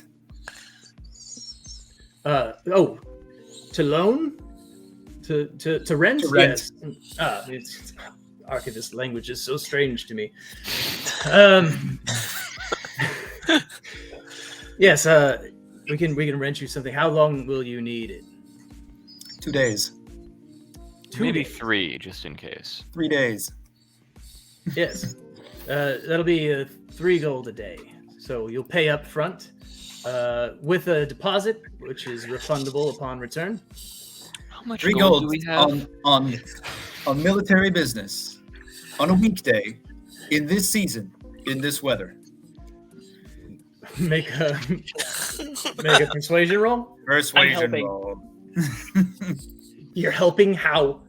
I just pull out my giant tangle of weapons that's like a weapon of weapons. And I just am like fiddling with it because I really don't understand how to use it. 19. A 19 on persuasion. Okay. Marcus, give me a intimidation roll instead. And can I use my strength modifier as my intimidation? Sure, just charisma. If you're willing to bend one of your weapons as you pull it apart. Doesn't it have like 50? Isn't that fine? I do. All right. 17. Okay. So Xanthi bends a sword as he tries to roll it around to get it back through the loop it was stuck in. And this guy goes, yeah, so 3 gold total for the trip. And then the just 3 more for the deposit, which you'll obviously get back upon return. And that's just for the 2 Yamar that you're returning, right? If there was something with a third for a food source, that will have to be purchased. We won't take a dead Yamar back. I'm sure we'll find something to keep ourselves fed. So, time out. I don't know how much money we have. Yeah, I was gonna say that. Is that not when you build your characters? Does it not give you a money amount? Okay, I don't think it but does. you have plot amount of money.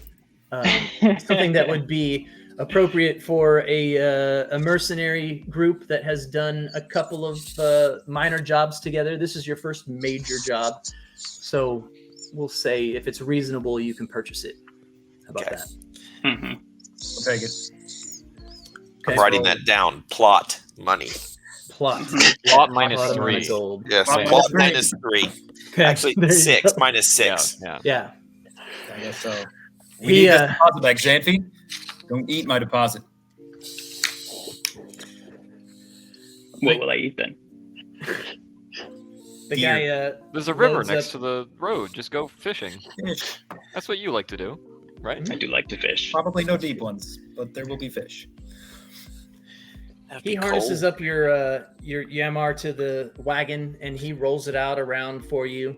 And he goes, "The clouds in the north look pretty ominous. I'd say a storm is rolling in from the past. So wherever you're going, you may want to get there as soon as you can." Locke, what's the weather going to do? It's gonna be great. Good enough for me. Yeah, he looks up at the sky. He's like, "We're good. We've got this." I would also warn you to watch out for bandits. We had a caravan destroyed by bandits a week before the hegemony got here, a few miles north. Flick is just gonna look at Xanthi and say, "I think we'll be fine." Probably. Yeah, Bandit probably. Xanthi. That's what's on the menu. The bandits should be watching out for us more so. Did you recover this caravan that was attacked?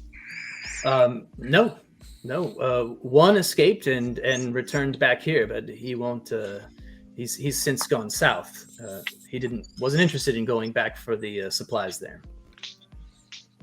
Can you show us on this map where it disappeared? Somewhere between here and the Aegis defense line. It took him several days to get back, so I would say right about here. And he puts his finger kind of at the halfway point between Parif and the Aegis defense line. Well, that's in the other direction. Yeah, that's another direction, but worth noting. Thank you. My pleasure. Good luck to you. Thank you. Locke, Flick, Rowdy, Zorak, Luck. Let's mount up. Let's do it. Okay.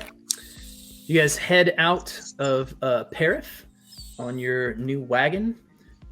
It's a little bit of a bumpy ride. The roads way up north are not the best, and there's not a lot of traffic between here and Arboretum, but enough that you can still tell where the road is, right? You've got the worn ruts in the snow, and it's all muddy now, and your Yammer pull you through it just fine. Easy to follow the road. It does run pretty close to the river, close enough at some points that it's like right up on the edge, and you can stop and fish, and you can also do some hunting. It's going to take you about a day and a half to get to Arboretum. Let's see, we won't use travel rules because you are on a road, but who's going to be hunting for food? Is that Locke? Yeah, that'd probably be me. All right, give me a survival check.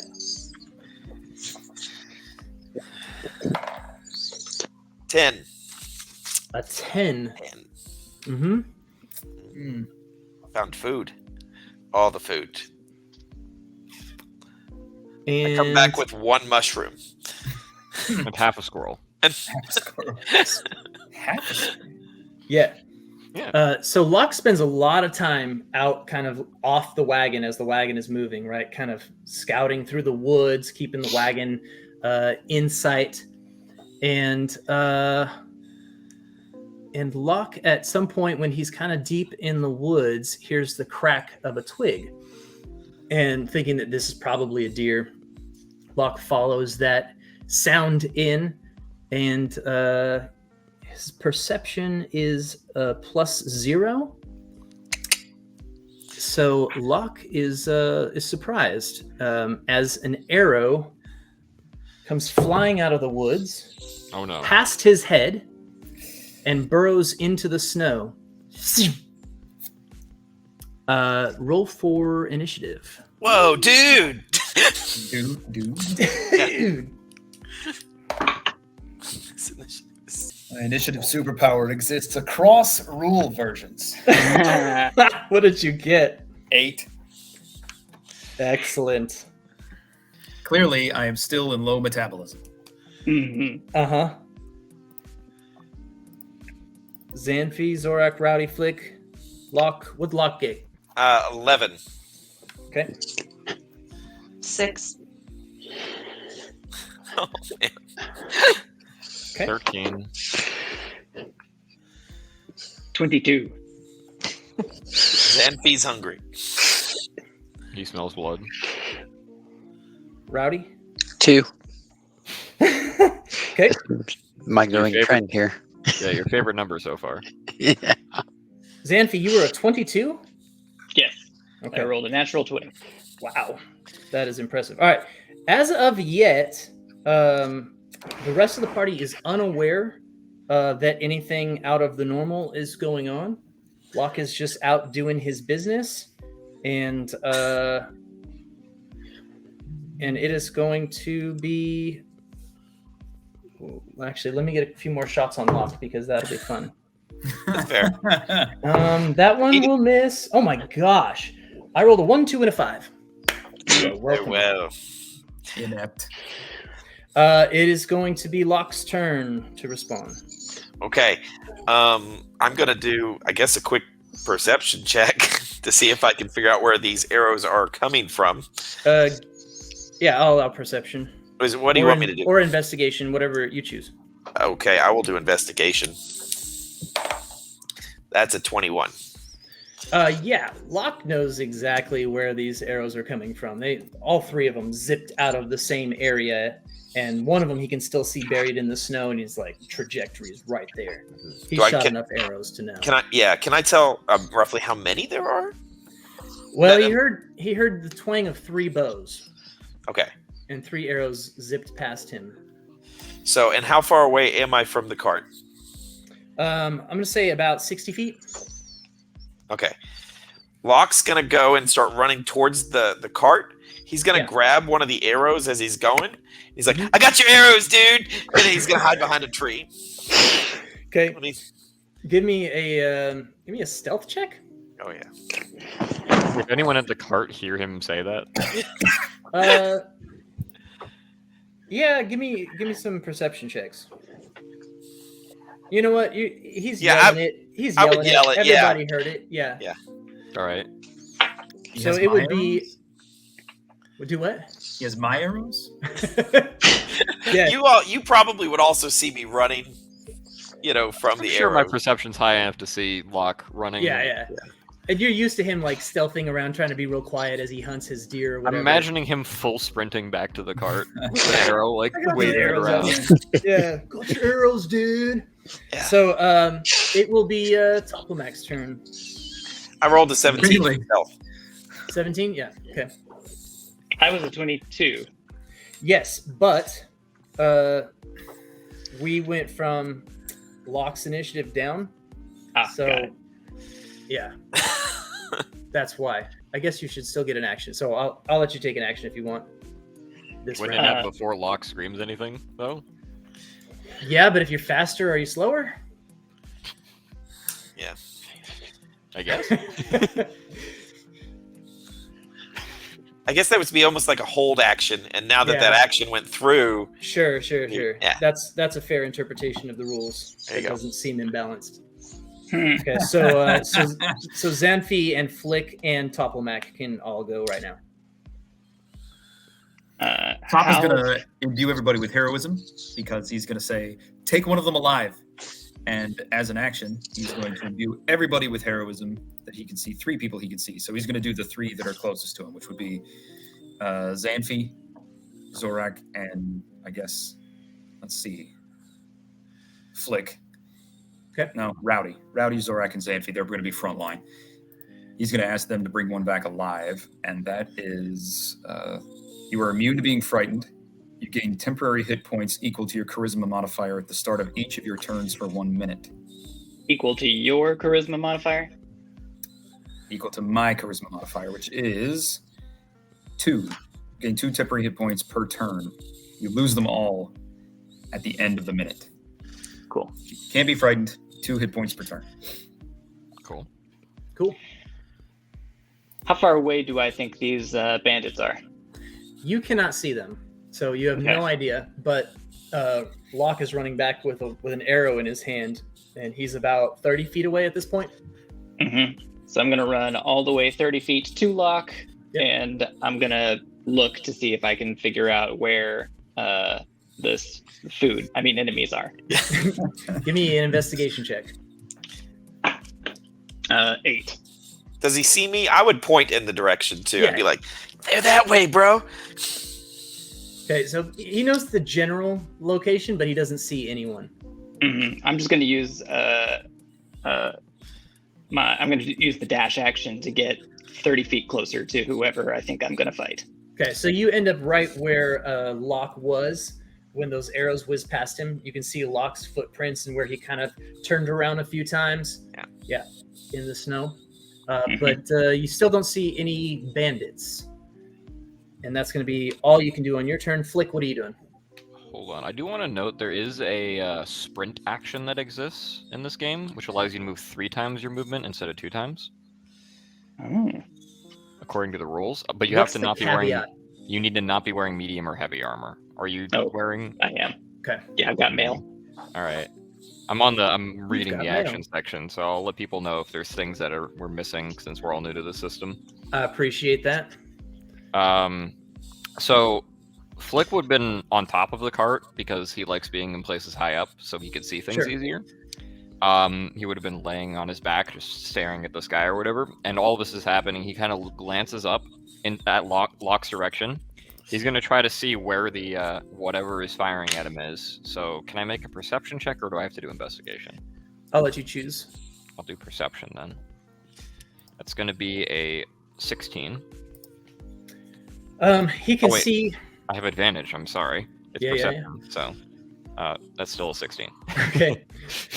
He can definitely see which way Locke ran from because his footprints are clear in the snow, and doubly so because Xanfi has now trodden through them.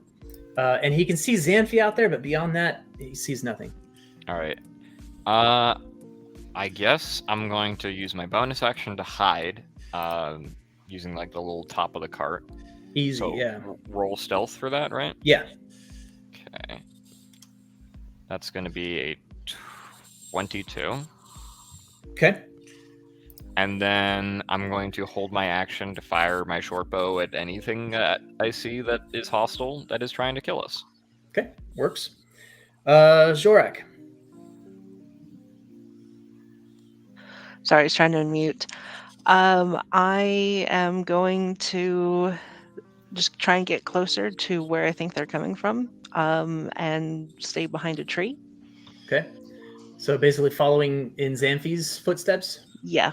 Do you want to do the dash, which is a double move, or you're not wearing armor, are you?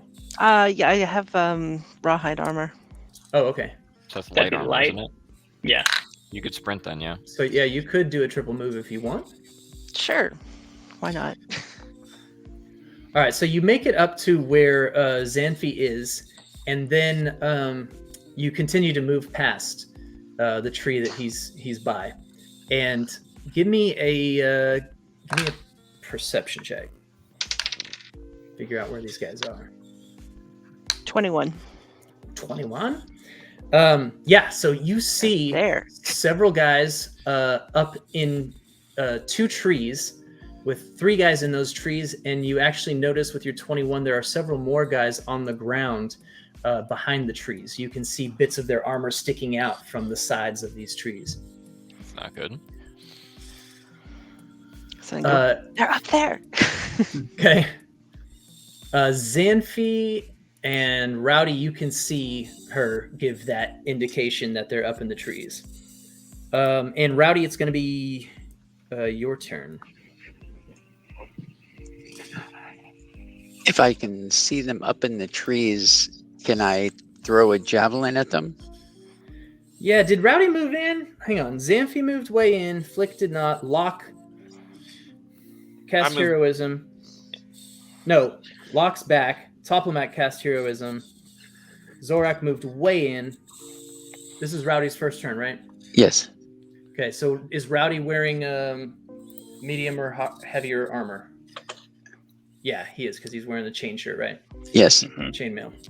So Rowdy can double move to get up to where Xanfi is. Okay. He cannot see anything. If he moves 30 feet, he can't see them to throw anything at him, but he can see that Zorak is like pointing up. Okay. So do you want to do the double move to where Xanfi is? Yes. All right. So you're side by side. You kind of get an idea where these guys are, and it is going to be Xanfi's turn. Xanfi doesn't see anyone on the ground that he can fight the way he would prefer, so he does reluctantly pull out his longbow and take a shot at one of them in the trees. Okay. Roll it. 14 to hit. Yeah, that'll hit. And 1d10. Got it.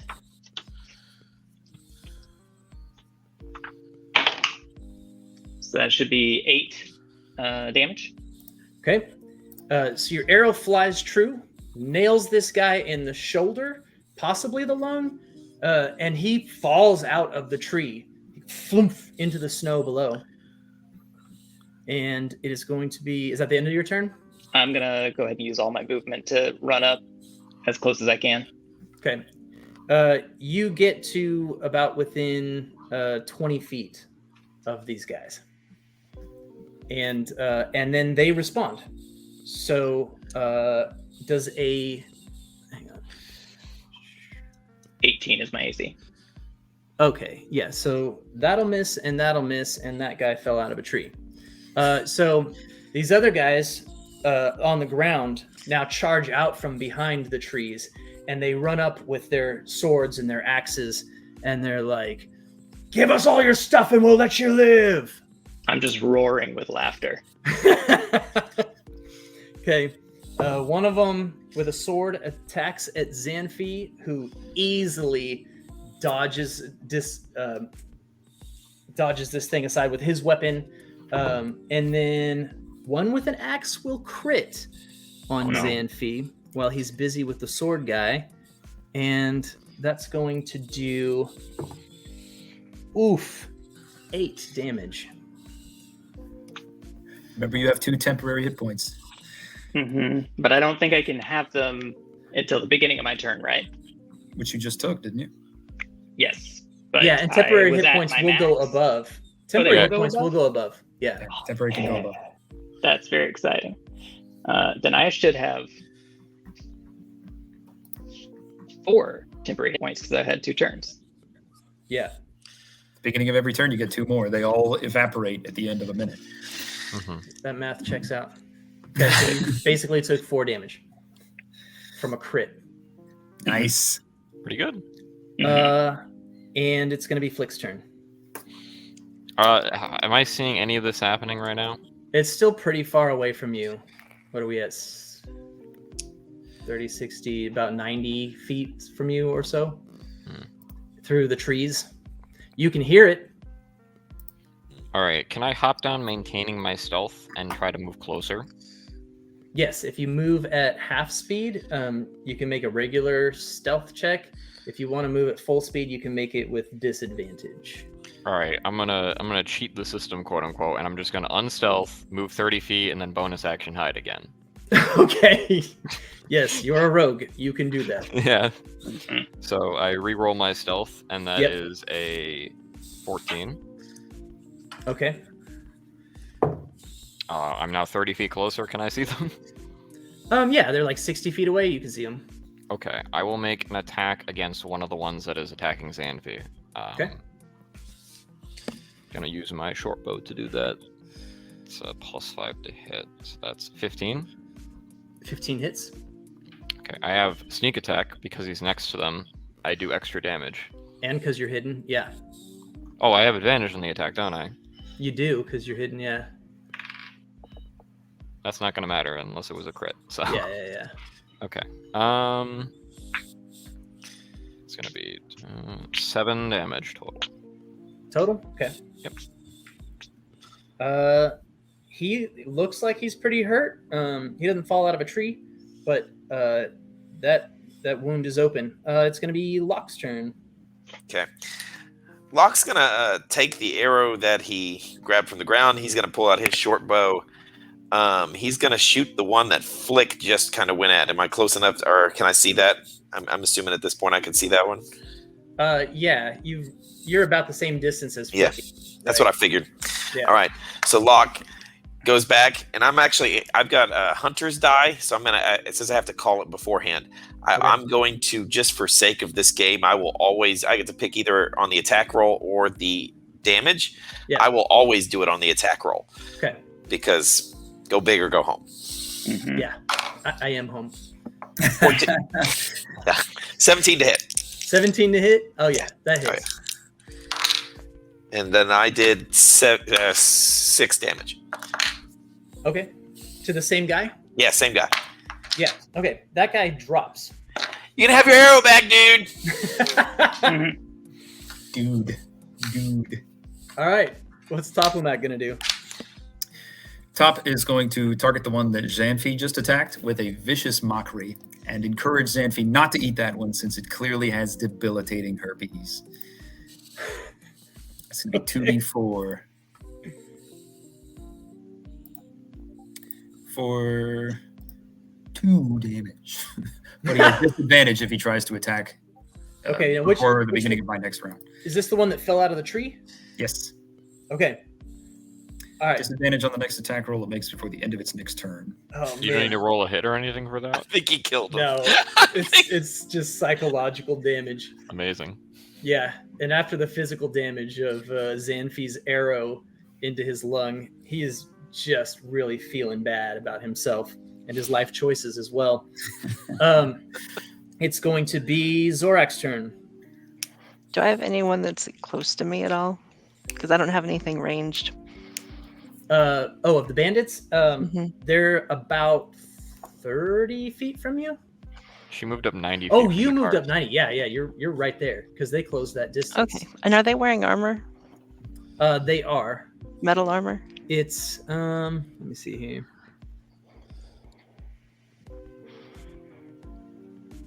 Well, they have armor protection to bludgeoning, armor weakness to That would be slashing leather. and piercing, which I've That'd be been leather. ignoring. That's leather. Yeah, Leather is resistant to bludgeoning and leather.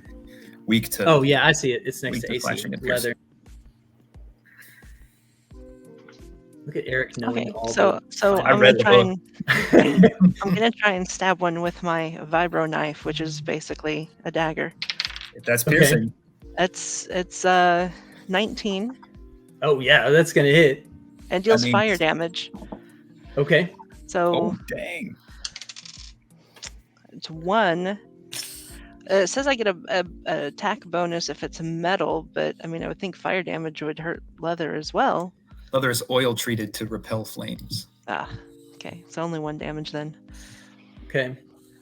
There's got to be. It's not like a D6 fire damage on top of it or anything like that. Nope. Only 1d4 if they're wearing metal armor. Huh. Yeah. It's kinda All cool. right. I mean, sure we could. I mean, they don't have the stats for it yet. They So toned the You are the damage down a little bit. You are the DM. Yeah. So, Well, so we could add an extra 4 if you want. I rolled a d6. Okay. Yeah. So we'll say your knife goes easily sliding through the leather and vibrates this guy's insides, and he falls back from that, clearly wounded, and begins to try to crawl away. Rowdy. So I'm standing next to Xanthi. Yeah, I believe Xanthi, Zorak, and Rowdy are all pretty close together at this point. Okay. Is there anybody left?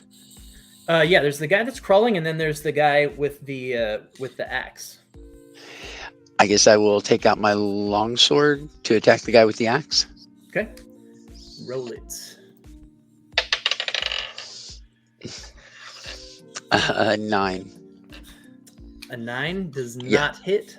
So he parries with his axe and kind of scoffs, but he realizes at this point he is severely outnumbered.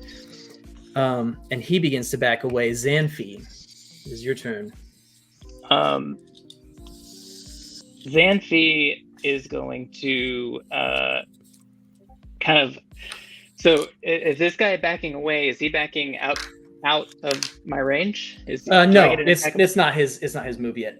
Okay. You can just tell by his posturing that that's what he's going to do. That's where he's going. Yeah. All right, I am gonna look him in the eyes and say, "Submit. Toplomac has to talk with you." And, All right. And I'm gonna go ahead and I'm gonna hit him with the broadside of my tooth because I think that might not kill him. Okay. Give him some brain trauma, maybe. That's a crit fail, which means I'm not gonna do that, and I'm gonna go ahead and use my action surge to re-roll that. Okay.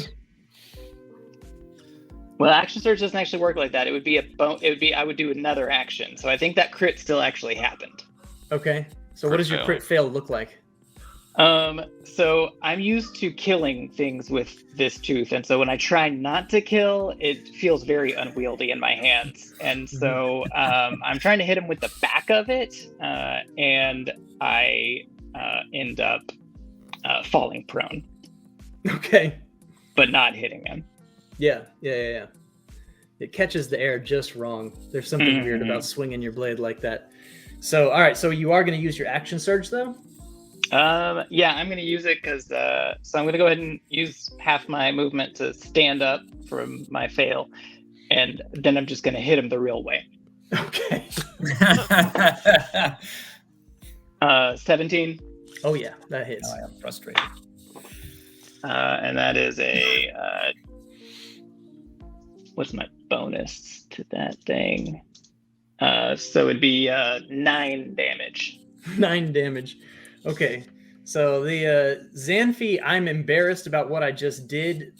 Backstrike is pretty devastating. And this guy falls down with a slash through his chest next to his sword buddy, who's also trying to crawl away.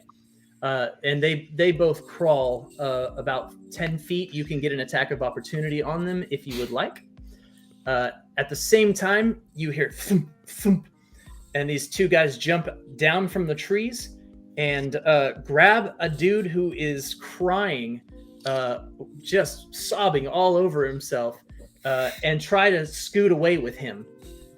And that, so yeah, if you want your attack of opportunity, anyone who's there, Xanfi, Zorak, or Rowdy can take it.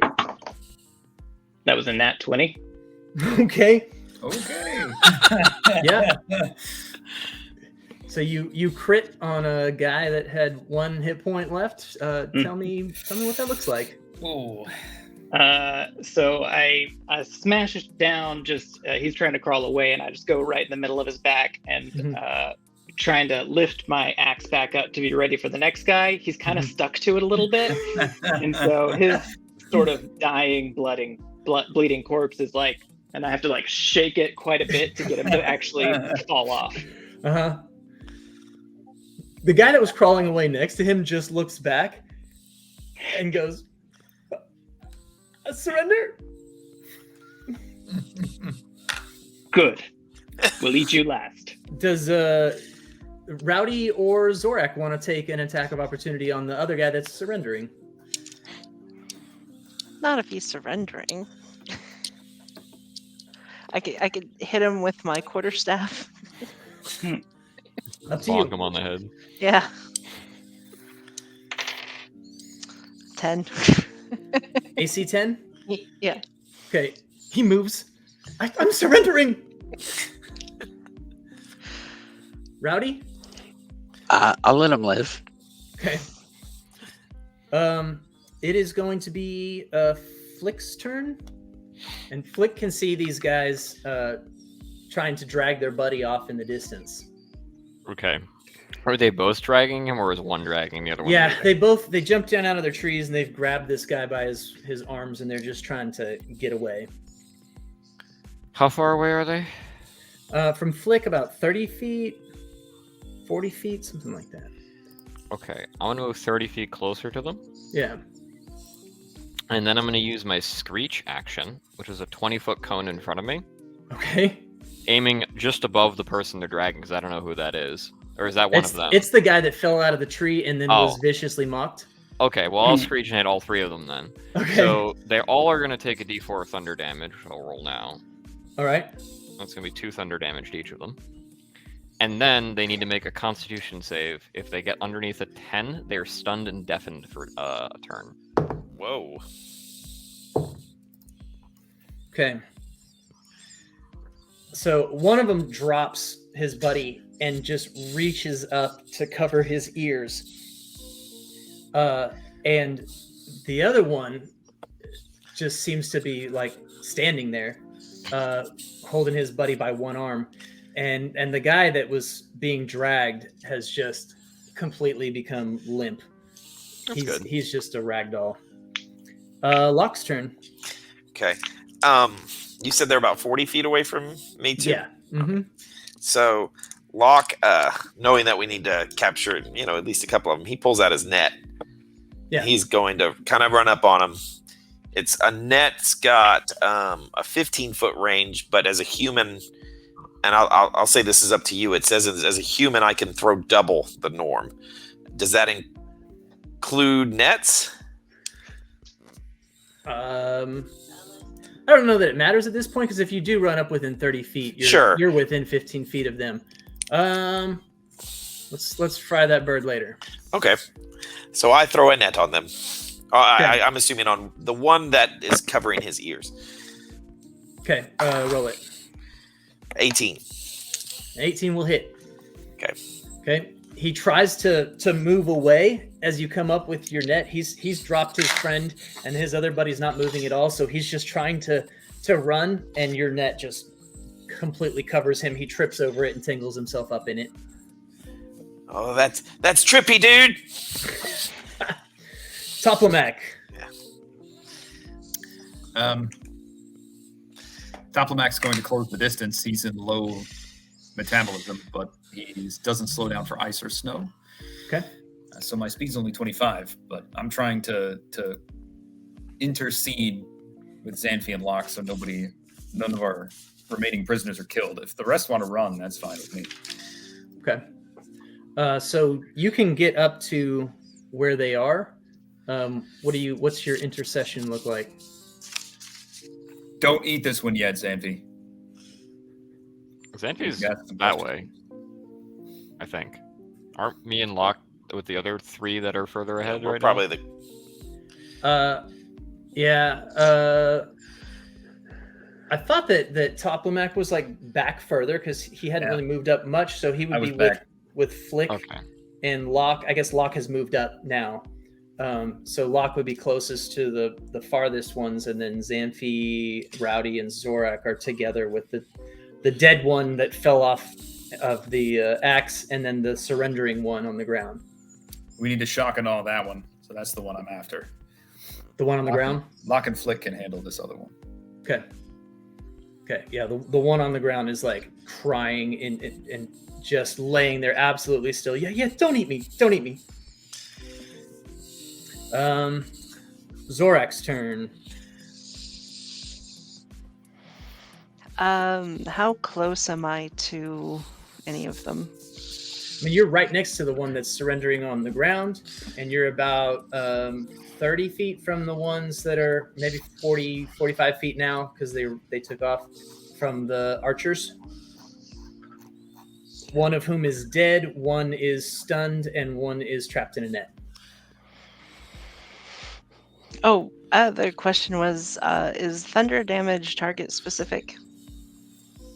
Or it's like, because I'm susceptible to thunder damage, so like, is everyone hearing that? Like, would I be affected?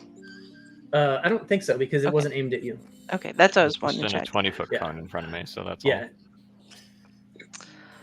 So I'm gonna stay and just keep an eye on the surrendering one. Okay.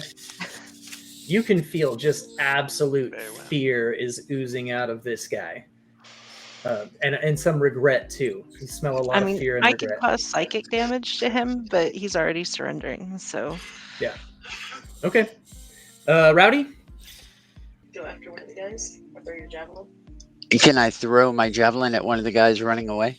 Yeah. So there's one that's stunned. There's one that tumbled down, that covered his ears and didn't get stunned. He tumbled in the net. The one that's just standing there, still holding the arm of his dead buddy, he's just standing there stunned. Okay. So yeah, you can totally hit him with the javelin. Okay. Roll it. 6. You cannot hit him with a javelin. If they're stunned, what's the rule on that? Do you get advantage against them? Do they have lower AC? There's got to be something, right? Let me go look. I know they can't take actions on their turn, but it seems like there should be something. Stunned there should creatures be- incapacitated automatically fail strength and dexterity saving throws. Attack rolls against the creature have advantage. Yeah, advantage. So roll that again, Jason, since you do have advantage against him. 10. All right. That misses. Amazing. Your javelin is so close. But the wind just picked up at that moment. The storm is blowing in. And but that guy's still stunned. And it's Xanfi's turn. Xanfi is really hungry, and this guy looks super tasty. But then there's also the dead one on the ground. There's a few dead ones.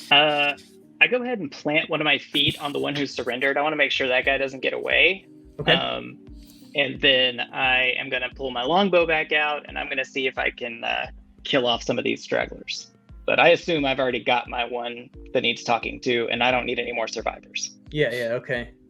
All right, so you drop your longbow and fire. I mean, you drop your axe, sorry, and fire your longbow. Which and you get advantage on this because the only one that's still standing is stunned. Good. That's a 22. A 22 will hit, and your arrow severs most of his neck. His head just kind of lolls to the side, blood squirting out, or marinating juice, as you like to say. And then his body topples with the weight of his head to that side. And the one on the ground looks back to see, and he sees all this happening. There's just like snow turning red. And he's like, please, please, please, please. You can feel underneath your foot that there's something warm and wet, similar to like your home tropical ocean. Yeah. I just lean down, get my face real close to his, and I'd be like, you talk many truths. Yeah. We're not even gonna roll for this. You have won this social encounter. What are you gonna do with the one in the net? Because he's also tangled up. I mean, we have a spare. Locke kind of takes him and just starts dragging him to the snow, probably over to Top over there. He's like, kind of just dragging him this way. Yeah. Specifically trying to aim for a couple like rocks in the ground, just bashing him a little bit. He's like, "Oh, sorry about that." Okay. Some tree roots. Yeah. Yep. Oh, Okay. ow. Oh. Okay, you get them both together. There are 2 of you, and we only need one of you to tell us what we want to know. So the last one to give me an answer that I like will be the one you can have, Xanthi. I start I'm your sharpening guy. my knife. Yeah, they're both stammering. Oh yeah. Anything? Yeah, I'll tell you faster than him. He's no good. We are looking for supplies that have been stolen from the Solar Hegemony's camp to the south of here. Where can I find them? Who has taken them? I don't know. It's probably the archivist. The archivist. It's not. I mean, not our archivists are fine. Not the archivists.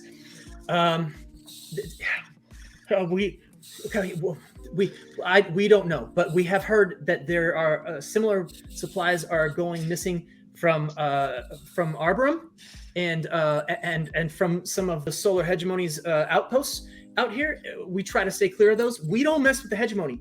We're trying to get we're just bandits, right? We're not attacking an army. That would be stupid. You do an insight check to make sure he's telling the truth. All right. Roll it. 1. I'll also roll an insight. Yeah, he's making up some crap here. You can tell. I got a 15. What do I know? Yeah, with a 15, he's telling you, or at least what he thinks is the truth. Like, they have not robbed any hegemony's stuff. So, but he does seem to know a little bit more than what he's telling you. Flick knows that. Zorak is certain that this guy is just absolute full of crap. Like, nothing he says is true. Xanfi, I think you might want to eat one now. They're still lying. I just start cutting into one of their arms. Not on my net, man! Oh. This guy just screams, and the other guy goes, "Okay, it might be the archivist. There's something up north. The archivists have they've been spying on the hegemony, and it could be them. It could be them, but we don't touch them either. We don't mess with the archivists. We don't mess with the hegemony. Really, we just attack like weak caravans and stuff. Please, don't do that." It's like Xanthi just finishes sawing through the guy's arm. And are you going to prepare it or just kind of dig in? No, I will prepare it properly. I'm seasoning it. He's seasoning it. Okay. That guy is just screaming. I like to think he pulls out like a large bib, gets out a charcuterie board, starts getting the space rack for it. Yeah. Where do we find the power in these woods? Who runs the Shieldwoods? Nobody. That's why we can exist here. Nobody runs the Shieldwoods. The hegemony has been setting up a lot of outposts out here, and they've been pushing us back, and it hasn't been good for business, and we've been very hungry and desperate, obviously, because we wouldn't have done this if we had thought we could have gotten something else in another day or two. But yeah, there's nobody. I mean, I guess the hegemony. There's the farther north you go, the more archivists there are. But there's some archivists like kind of in the middle between like Parif and the Aegis defense line. And I don't think the hegemony knows about them. They could be the guys you're looking for. They might be coming down and stealing stuff, but I don't know exactly where they are. Please don't kill me. I kill him. Yeah, fair enough. I just crack his neck. Yep. I'm gonna go digging for arrows while he does that. Okay. You find a good stash of arrows in all these guys. The guy with the now one arm is crying and just bubbling over himself, and he keeps looking over at his arm and like reaching out with his arm, his good arm, to find like where his hand went. He's just. Ask if Xanthi can shut this one up too while he's please. I killed that one too. I crack his neck. No. Okay. All right. We can't have bandits in the woods. This is bad for everyone that lives around here. Fair enough. My net's all dirty. And what do you plan to do with the bandits? What? Nothing. Nothing. Is Xanthi gonna? Locke did not find any food. I'm just gonna put that out there. Is this? He's got like half a squirrel and some berries. My understanding isn't very strong. My understanding is that we're not supposed to talk about it when we eat sentience, so I just don't talk about it. But I'm preparing dinner. Okay. I mean, I've eaten questionable things before. I'm fine with eating sentience. I don't care. This is almost certainly not the first time this has happened. I mean, these are all humans, correct? Yeah, these are all humans. Yeah. Locke's definitely not eating them. Okay. I mean, Locke's over there cooking his half a squirrel. Yeah. You sure I could save you some thigh? I'm good, bro. I'm gonna pass on that as well. Yeah. I'll use some of my rations in my diplomat's pack Thank you. Sure. Thank you, though. Thank you. I'm sure it's excellent. Not for me. And we're going to leave these bodies for, the local ecology to sort of reclaim some lost ground. Mm-hmm. Okay. We have a lead. All right. So Sort of. after you finish your meals, are you continuing on to Arboretum? Arboretum. I mean, Arboretum? at this point, do we really need to? I mean, we kind of got the stuff that we needed. I mean, if we trust We don't dead dudes. specifically know where they are. Is the problem that we're having. but I don't know if anybody in Arborun would know either. It's still the next place an attack happened, and it's not on the We're road. already halfway there. And we have a caravan. We can't just abandon it. I have a deposit. Yeah, exactly. 3 gold. I can't just walk away from a 3 gold deposit. Okay. Very well. To Arboretum then. To Arboretum. All right. This way. Thank you, Locke. He begins wandering into the river. All right. So you reach Arboretum. You do have to set up camp for the night a few miles away from where you are. And the solar hegemony tent and the bedrolls are actually really effective and keep Xanfi extra warm. Are you going to... I'll assume that you have some sort of deal set up with watch for the night. Who's going to do watch? Tom only has to sleep for 4 hours. Okay. I will do the watch for the rest and sleep during the day, whenever possible. Okay. Locke is that- okay with this. Is that good? Okay. Very good. Then, the night passes uneventfully, and on the next day you make it to Arboretum. It's just a small fishing village with about houses enough for like 50 families, and mostly just wooden log cabins, obviously made from the local trees here. It seems to have been here for a while, longer than Parif, and the folks are real simple fishing folk. And we will get to that after we take a quick break. All right. Well, if we're ready, then let's keep going. So you arrive in Arboretum. Arboretum is one of the more prosperous villages in the Shieldwoods, and we've got homes for more than 50 families. You do notice that there's a section of Arboretum. It is a mix of humans and archivists, but all simple fishing folk.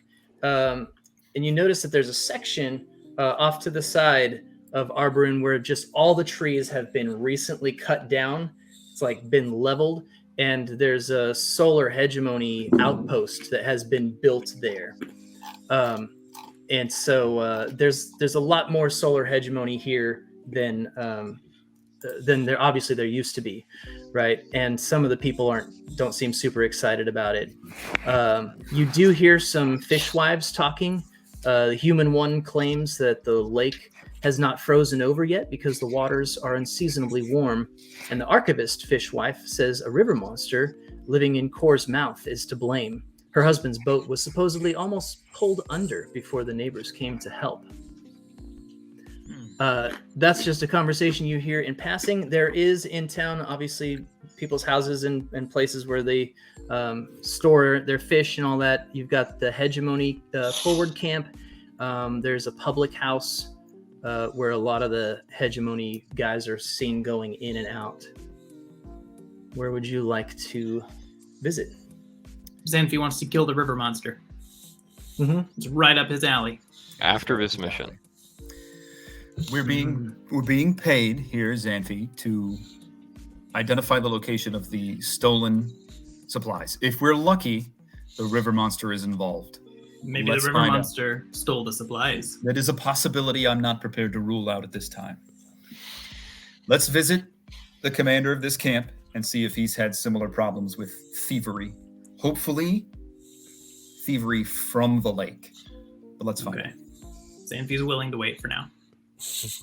Okay. So it's kind of the same thing, just on a smaller scale. You've got black smoke rising up from a number of campfires. and several lots of rows of tents, and then the big kind of watchtower thing that they have built here.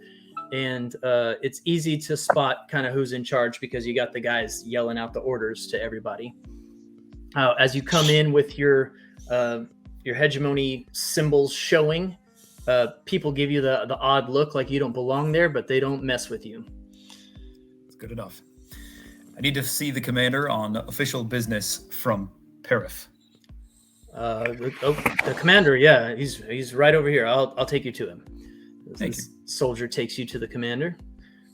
A man in shinier armor than the rest goes, "Yes, I'm the commander." Commander, we've been dispatched from the general as a special task force investigating the loss of supplies from solar hegemony camps in this area. Yes. What can you tell us? Yes, good. Yes, we've had the same problem here. The supplies come in. They come in these crates. We open the crates up, and if we don't get everything out of it in one night and set up, the supplies disappear. Is there any evidence that a lake monster of some kind could be involved? A lake monster. Thank you. Can you show us where these supplies have been lost from? Yes, right over here. So he takes you to some empty crates. These crates seem to have they were pulled apart, like shredded, and you can see like the splinters and stuff laying around. I'm embarrassed to say we didn't have anyone guarding these, but I will from now on. While we're walking over to the crates and stuff, Locke is gonna just kind of pat Xanfi on the back. He's like, "Sorry, man." You know? Do you not see these crates destroyed? River monster. This could be river monster damage. Could we take a look at my investigators, my sharp-eyed teammates? I'm on it. Xanfi, Not me. is there any river monster evidence around here? I rolled a 1. Zorak, So are we feeling a any total of a 5. any guidance from your spore spawn sense? I don't know, Jeremy. Am I getting anything from my spore spawn sense? As to what? What are you looking for? River monsters. River Monsters. We are fixated. There seems to be a small contingency of fishwives in the village that enjoy discussing the tales of the river monster out of Kor's mouth. But other than that, none of the soldiers or anybody has any kind of river monster vibes to them. I'm sneaking behind the crates and I'm trying to make river monster footprints out of my own footprints by combining them at odd angles. Okay, give me a stealth check. 15 actually. That's pretty good. I'm just gonna be watching him do this. Just Yeah, the whole time. Flick is the only one who notices. I'm not gonna say anything. I'm just gonna watch him do it. After a few minutes of this, Locke, like I said, he rolled a 1 on his investigation. He's gonna look up. It's like, bro, guys, right here. Look at this. That is clearly river monster. River monster, right there, right there, right there. That seems probable. I rolled a 23 to investigate the crates themselves to see what supplies are missing and if there's anything in common with the supplies missing from the other camp. Yeah, it's the same story. These crates just were opened up by force. They were just whatever weakness could be found. They were pulled open, and so a lot of them were broken. As for the river monster investigation, the commander comes over and looks and goes, I have no idea how I missed that. I don't understand. Maybe Frankly- you should lean off the drinking a little bit, Commander. I don't. You've got to have sharp eyes like this guy. I'm concerned that I may have to report to the general on the general condition of alertness in this camp. It's embarrassing. I apologize. My men aren't allowed to drink on the job. We don't keep any alcohol here, but they do tend to visit the pub. I don't know how to explain this. I should have seen it. I'm so embarrassed. Do you have a list of things that are missing? Yes. He takes out this long list. It seems to be just like a checklist, a standard list of all the things that were imported, and then he's got checked off are all the things that he has managed to take out and set up. And so anything that's missing, anything that's not checked off has been stolen. Are they dated? Yeah, this is the most recent shipment. It came with the So shipment. this is the manifest from the most recent shipment. Yes. Do we have records over time of when things have vanished? Is there a pattern in terms of how often this happens? Well, as for this outpost, it's relatively new, and we've had several successful shipments with nothing stolen. So I know that the outpost in Parif was losing some things, but nothing had affected us here until just the other night. Can I history check to see if the dates line up or connect? Mm-hmm. That's going to be 19. Mm-hmm. It makes sense. They've been in Parif for a while now, but these other outposts that they're setting up in various locations would all be obviously newer than that. So, are they hit at the same time though? Or no two places are hit at once is what I'm looking at. Right, that's true. So Parif was last hit 3 nights ago, and this one was hit 2 nights ago. 2 nights ago? Mm-hmm. But it took us a day and a half to get there. Parif was hit 4.5 days ago, 4.5 nights ago. They weren't hit on the same night. This was more recent. Parif was before that. Okay, so it seems like evidence is suggesting it's one group or entity that's moving around. We're not getting hit at the same time. Okay, that's interesting. Let's visit the pub. Okay, the pub Flick, is my dude. easy to find. Our seedy. This seems like this is like a den of iniquity and vice. It's like your kind of place, Flick. They're not always that way, but I'll look. Do I see any thieves' can't signs around there? Or You don't see maybe 1 or 2, but you're pretty sure those are just like accidental marks. I think this is just a normal place. I don't think the Thieves Guild or anything like that has made their way here yet. Then it also looks like this is not illegal activity. This is unsanctioned thievery if the guild isn't involved, or if the local underground scene isn't benefiting from it. It's looking more and more like the archivists may be behind it. We need to find a military connection to the archivists and see if they know anything about what's going on. I believe there are archivists in this town. There are. In fact, as you enter the pub, the pub is full of legionnaires loudly recounting exaggerated battle tales from other corners of the empire. And the locals here, you can tell because they're just having their hushed conversations in their side booths, right? The legionnaires want all the attention. There is a very little space in the whole public house to sit at the long tables. There is one place over by a lone archivist sitting by herself, kind of keeping her head down. I'm going to approach this archivist and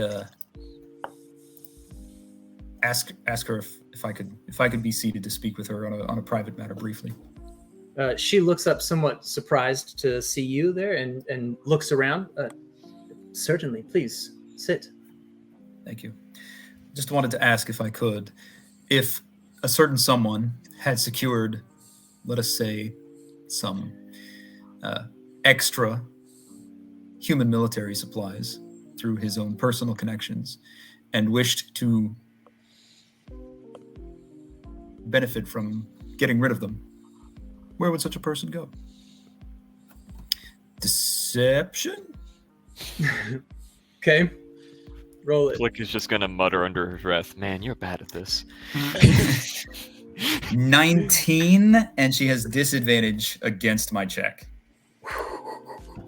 Okay. Due to my Arctic background from the Frozen City feature. She looks nervously around and she goes, we cannot speak of this here.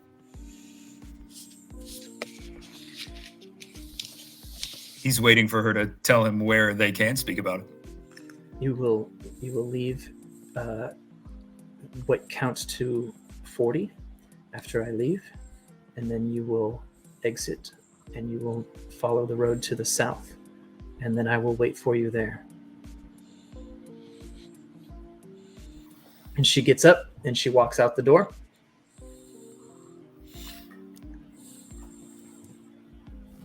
We're going to count to 40. Mm-hmm. And then I'm going to collect my squad before I go walking out and have all these people follow me, because I didn't think about that beforehand. Okay. I have a rendezvous with a person of interest.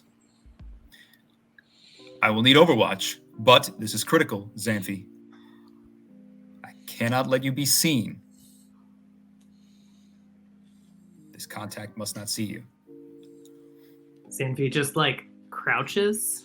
So instead of like 6'3" or 7'3", he's like 6'6". An excellent start. In actual fact, it might be a good use of your time to try to find a lead on the river monster. Yes! He just starts running toward the river. If I could get Flick, Lock, Rowdy, maybe not Rowdy after our patrol that we had in the last town. Zorak to kind of keep an eye on me. I'm going to head south on this road. Don't let me die, please.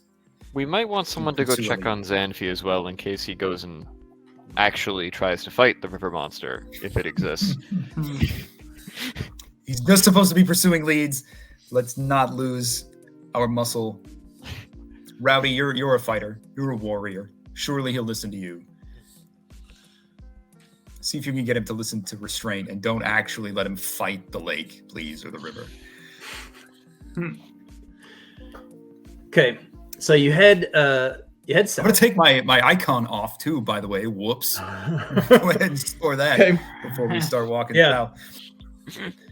All right, so you head south and you follow the road down, and sure enough, this lady is waiting outside her house, or a house. You assume it's hers. And she motions to you, and she says, "Come, have a seat." She's got a couple of rough wooden rocking chairs sitting on her porch, proportional to the length and size of the archivist. This is a pleasant change. I've been dealing with humans and their comically small furniture for too long now. Yeah, we're all with him, right? I No, believe you're we're- staying away around. back. We're stealthing there. Keep an eye on me. Yeah. You know, watch. Yeah, let me get some stealth rolls from you guys that are stealthing too. Oh, for God's sake. I got a crit 20, so a 26. Hey, my I got I'll have 18 total. I have a 1. Not a natural 1, but a 1. Not what I wanted to hear. Okay. Hold on. Time. You got a 1, not a natural 1, but you're good at stealthing. Do you have a negative to stealth? I have a negative to stealth. Very well. Mm-hmm. All right. So the Love woman, I love it so much. the woman responds to this banter, and she's like, "Yes. So the humans are, their furniture is quite small. You seem to have a tail. A large spore spawn has followed you here. Are you in trouble? You cannot sell the hegemony stuff here. They will gut you." They've been following me ever since I left. Give me a deception check. Oh boy.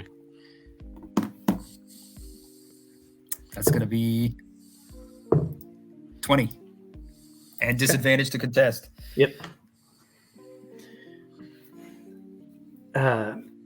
Really, you're not doing us any favors by stealing from them. They're only going to use it as an excuse to go to war with Aegis.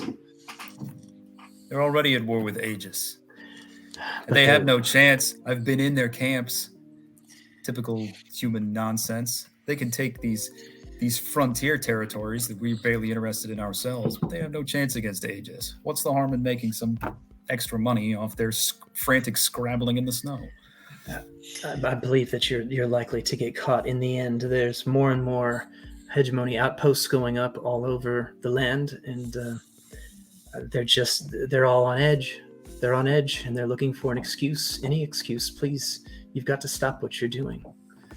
The only thing you've got working for you right now is the local fishwives and their legends of the demons of the forest. They think that the demons have been stealing these things, and with the tracks found, they thought that was a good combination excuse to get the attention off of us. But please, you've got to stop what you're doing. You would tolerate these invaders taking more and more of our territory? I don't see that we have a choice. The solar hegemony is massive, and I don't want to move back up north. I like it here.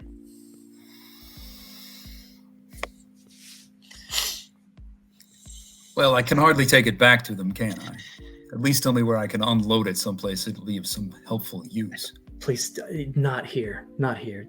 I don't know where you could unload it. We're just a simple fishing village. We are taxed by the hegemony presence here.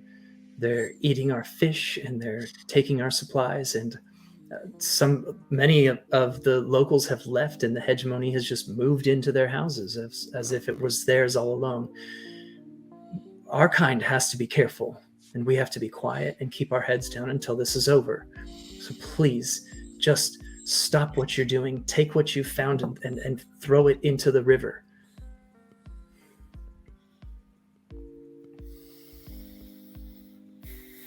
Very well, then. I will see what I can do. I have to lose my tail first. Yes. Good luck. Where would I go? Where would I go for if I needed to disappear to the Shieldwood? I wouldn't recommend following those old tracks north. The demons are that way. I don't believe in demons, but that's what the locals call them, and who knows what those are. But those go north towards Montantillo. Thank you. I will think about what you've told me. And I'm going to try to head away from the attempting to hide Zorak. Mm-hmm. Okay. When we're a sufficient distance away, I'm going to wait for them to catch up to me. Yeah. Okay. They catch up. Okay. We need to head north toward Mount Antillo. These demons may have something to do with our thieves. Demons? The demons is the cover story that the locals use to try and excuse or deter pursuit. It sounds like Xanfi may get his chance after all. Where is Xanfi, by the way? Yeah. No idea. What's Xanfi been doing? Is down by where all the fisher people are, their boats and nets are. And I'm listening to anyone who will tell me a story of a river monster. And I'm trying to take notes and sketch what I think this river monster looks like based on every fisherman and fishwives tale. And I'm combining them into one creature. And so I am creating an increasingly monstrous beast in my imagination, and they seem to enjoy telling me these stories. So I'm getting more and more information about fish related monsters.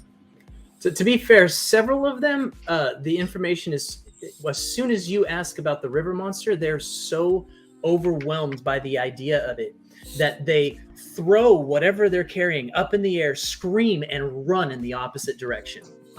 A fearsome beast indeed. Mark of a good monster. Yeah. Yeah. And Rowdy, who's with him, is not entirely sure it's the mention of the river monster that is causing this reaction, but he's just going to go with it. Is it Marcus? Is it the monster? Is me? I am the monster. So we're gonna try and find our squad. Yeah. So following the sound of screams, you are able to locate Xanfi. Follow Show me. us the way, Locke. And you get Xanthi, the crew back how did it together. go? Did you find the river I monster? have found much information about the monster. It is very fearsome. It has fins, teeth, claws, tails, tentacles. It's somewhere between 10 and 100 feet long. It lives in the lake and the river and possibly up by Kor's mouth. That might be its home. We must do battle with this thing in order to stop the supplies from being eaten or stolen. I understand. I- It appears I that have a- we. Go ahead. I was gonna say, It I appears just that we. Oh, go for Sean. it. Do it. I'll let you go. We have heard stories of demons coming from the same direction. I've heard they're pawns of the river monster, and that if we defeat them, we might have more information on this river monster. Locke goes over and looks at the picture that Xanthi has drawn, and it's kind of I just kind of imagine it's more like in crayon, almost like kind of multicolored, and it looks actually a lot like Xanthi. I think it's probably they've just described you. I think it would be funnier if he was like a exceptional artist, and this was like one of the, like a Van Gogh style painting that he made of the river monster. Yes. It's a self-portrait, but he doesn't realize it. Yeah, exactly. That is a fearsome looking beast, Xanthi. That's It's very nice. Rowdy. Thank you Carefully for keeping him fold safe. my drawing and put it away for future reference. Okay. So we're heading towards the mountains. First, we need to find someone to return this wagon for my deposit. I grab the first street person I can find, regardless of who they are or what they look like. And I say, you will take our wagon back to Pereth. Make I don't know, persuasion, intimidation. Intimidation? How about we let them keep the deposit if we do that? My I don't know. deposit? Well, it's not like we're going to be there to pick it up anyway. No, we're definitely not. Yeah. Yeah, so that is a 8 persuasion / intimidation. Yeah. So this guy, he pees on himself and he runs. He just runs away from you. He wiggles out of your grasp. Solid decision. Perhaps we can find someone to hold it for us until we return. Is there a stable? Yeah, there's a stable here. Well, let's head there. Okay, let's see about boarding this cart until we can come back for it, because there's no road headed north. Yep. Okay, so the guy in the stable master's like, "Oh, you come from Perith, huh? Yeah. I recognize Martus's work anywhere. Yeah, it's one of his wagons for sure. Yeah, you need me to board your yammers? Please. Certainly. For how long? No more than a week. All right, will do. It'll cost you a silver a day. Very well. How many days in advance?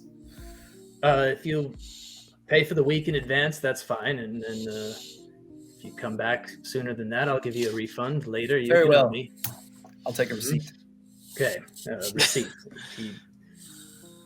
He tries to write something, but he's not really good at writing. So he makes like what he thinks are marks and then puts like 7 silver. There you go. Not impressed, but I'll take it. I put it in a little small book that I have of receipts for today. Today's book of receipts. Okay. Today's book of receipts. Yes, today's issue. All right. And you are without carriage or yammering moose. Looks like you won't get to eat them yet, Sanji. All right, to the mountain. We will need to find a way to reach the mountain. We will need a capable guide to show us the way. Right here. We will need a capable guide. Buck is very confused. It's a mountain. Can we see the mountain from where we are? Yeah, you can. All right, we'll just take our bearings off that mountain. Locke, I need you to find a way to that mountain. That mountain. I'm on it. He smiles, his teeth glisten in the sunlight. On this. And he just goes and he starts walking off towards it, but a little off, and again, I think at points you'll have to kind of push him a little bit towards the right direction.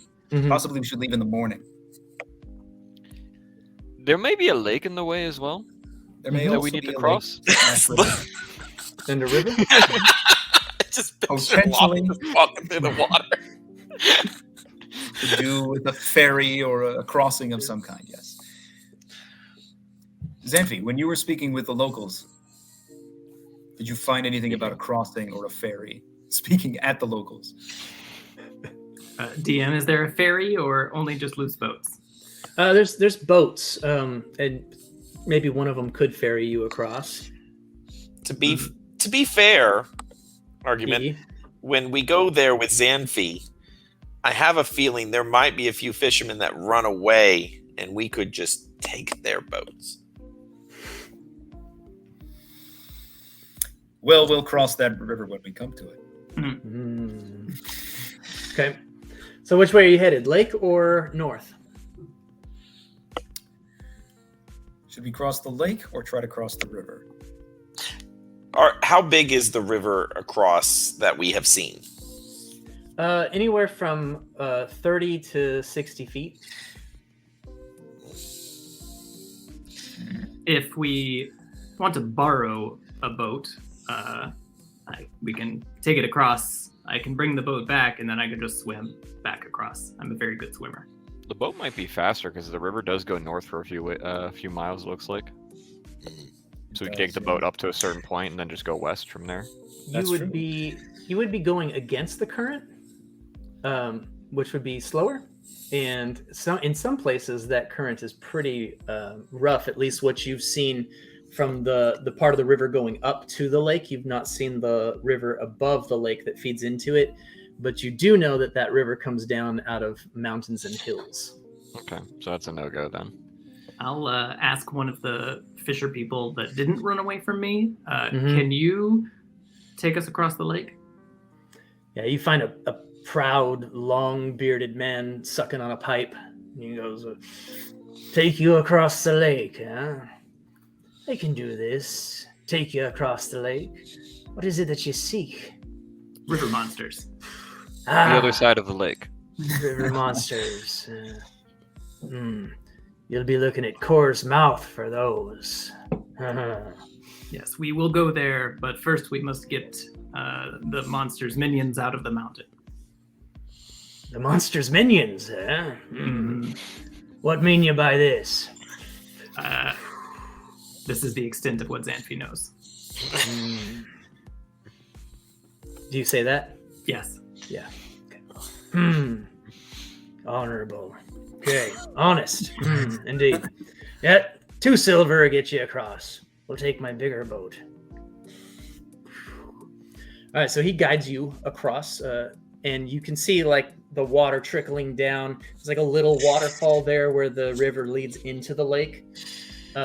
And he takes you to a landing on the other side. Good fishing here there is. Good fishing. So, normally this time of year the lake would be frozen over, but the waters are unseasonably warm. Lucky for you. Here you go. Of the river monster. Could be.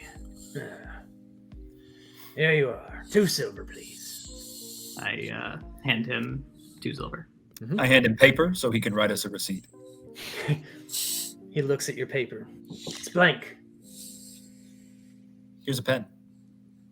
Please notate that you've received 2 silver from us. He writes something. There we go. Strange these archivist folks are. Takes his pen back too. It's my pen. It's my good pen. He's about to put it in his jacket. Oh, sorry, I didn't know. Oh, my bad. Archivist pen. No good to you. So you're on the other side, in the woods, alone. Alone together. As we watch the boat sail away, we all realize one by one that there's literally no escape route. We're watching it go away. We'll be fine. Give Xanthi a little pat on the shoulder. It's nice. I'm sorry Feel we weren't good. attacked by the river monster as we crossed the lake. Maybe next time. I feel good about this. This was the right decision. Yeah. Doc, which way to the gigantic mountain? I look and I see the mountain, correct? Mm-hmm. And I go, mountain. And I point the right direction this time. Astounding. I'm always amazed. Okay. So I assume that Locke is the leader of the Absolutely. party. And so he's going to be first. What's the party order as you're moving about? And are you walking single file or side by side or by two? Everyone holding elbows. I'll be six further abreast. back. I'll be further back. Wizard of Back Oz line. style, 4 in a row, Mhm. but we have to skip. I think if you're in uncharted areas, you generally walk single file, so one person breaks the stuff that's in the way. Mm-hmm. So that'll be So we Locke. put the smallest one, the human, up front. That seems Okay. yeah. And then Spider Flick, you webs are said, hitting him in the face, all that kind of yes. stuff. Flick's in the back. Poison ivy. Is that right? Oh. Flick is in the back. Yeah. Okay. Xanthi's And, number 2. Okay. Definitely behind Xanthi. So Xanthi also gets a lot of spider webs in the face because Locke isn't tall enough to get those. But after that, the rest of you are spiderweb clear, and you head up north. Give me a survival check from Locke. Okay. Come on, Locke. Hey, let's Come do to the this. forest, buddy. I have Use I have anything but proficiency the on this. It's a 5. Oh. Not what I wanted. I rolled a Rob. Not 3. what I wanted. I rolled a 3. It's good times. Yeah. So Locke actually wanders off to the east, and the rest of you can tell that there's the mountain is over there. Locke is kind of going off this way, but maybe there's something you can't see, some brambles, some briars. That obviously he knows what he's doing. So you follow him. While I'm going off, I am talking about like the trees and pretending like I know what I'm talking about all the time. Like this tree over here, this one only, blooms at this time of the, going all this stuff, and it's You just can tell it's an aspen because of the way that it is. yeah. Yes. Like these down here are roots. Mm-hmm. Roots. Be careful with them. Remarkable. Fascinating. Yes. Tell me more. Oh, holds up like a nut. He's like, "Don't eat this. This is bad for you," and then he eats it. All right. It's going to be several days of journeying towards fantastic. Mont Antillo. We should have taken a day. And, Well, there goes your deposit. You set My up- father, no. you set up camp at night in an area that seems as good as any. That snowstorm does blow in just as you're setting up, making it very difficult to put the tent together. And the tent threatens to blow away as the snowstorm picks up, but Xanthi's able to put his foot down and hold it in place, and everybody kind of piles in. Do we want to do anything for taking watch, or I think same as 4 before. hours. Only need to sleep for 4, so I Okay. can Top get 8. myself doing the work. who's first? Eric, top And of when the the light is better, I'll go first. Okay. And then me. All right. So give me a perception check with disadvantage, and give me a Constitution saving throw, because it is cold, and this I'm wind. immune to cold. You are. You don't have to do the Constitution saving throw. The wind is just blowing in. Snow is coming sideways at you. The disadvantage perception is 18. Oh my gosh. Okay. Top actually notices like a deer moving through the woods and then ducking down as the snow blows through. Yeah. Stuff he should not be able to see. Snow deer. And then Flick will take over the watch. Same thing, perception with disadvantage and a Constitution saving throw, unless you're also immune to cold. Sadly, I don't think I am. Well, even though I'm can I switch with Flick, because I didn't do a watch last time, but I have Like I can see in the dark. Are He's you also immune to resistant cold? to cold. I am immune to cold. Oh, then Oh, are you? well, by all means, Flick will just sleep. Well, I have resistance to cold. It's Resistant. still Some better than weird. nothing. Yeah. Yeah. Okay. Let's do that then. Give me the perception with disadvantage. It's not the dark that's the problem. It's the sheets of snow. Top Oh. tells you about a deer that he saw, so you keep I your got a eyes out for that. 17, but on my other one I had a net 20. Oh. Oh well, still that's Wow. Yeah. So That's good stuff. 17 on my You perception. should look out for this deer, Zora. Right. all right. And your Constitution saving throw. Would you get advantage on that because she resistant? She takes half damage if she fails it. 16. Okay. Yeah, you're good. I'm looking at my You character weather sheet. it. I am also resistant to cold. I am not immune. So I Oh, will okay. roll con. Yeah. Roll that. Get above a 15. Above a 15. It's a +0. Oh boy. Oh, that's a 2. That's a 2. So I'm going to take some. It's going to be chilly. Yeah. So you take half of 3 damage.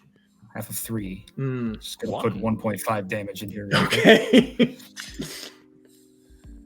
And that's Got it.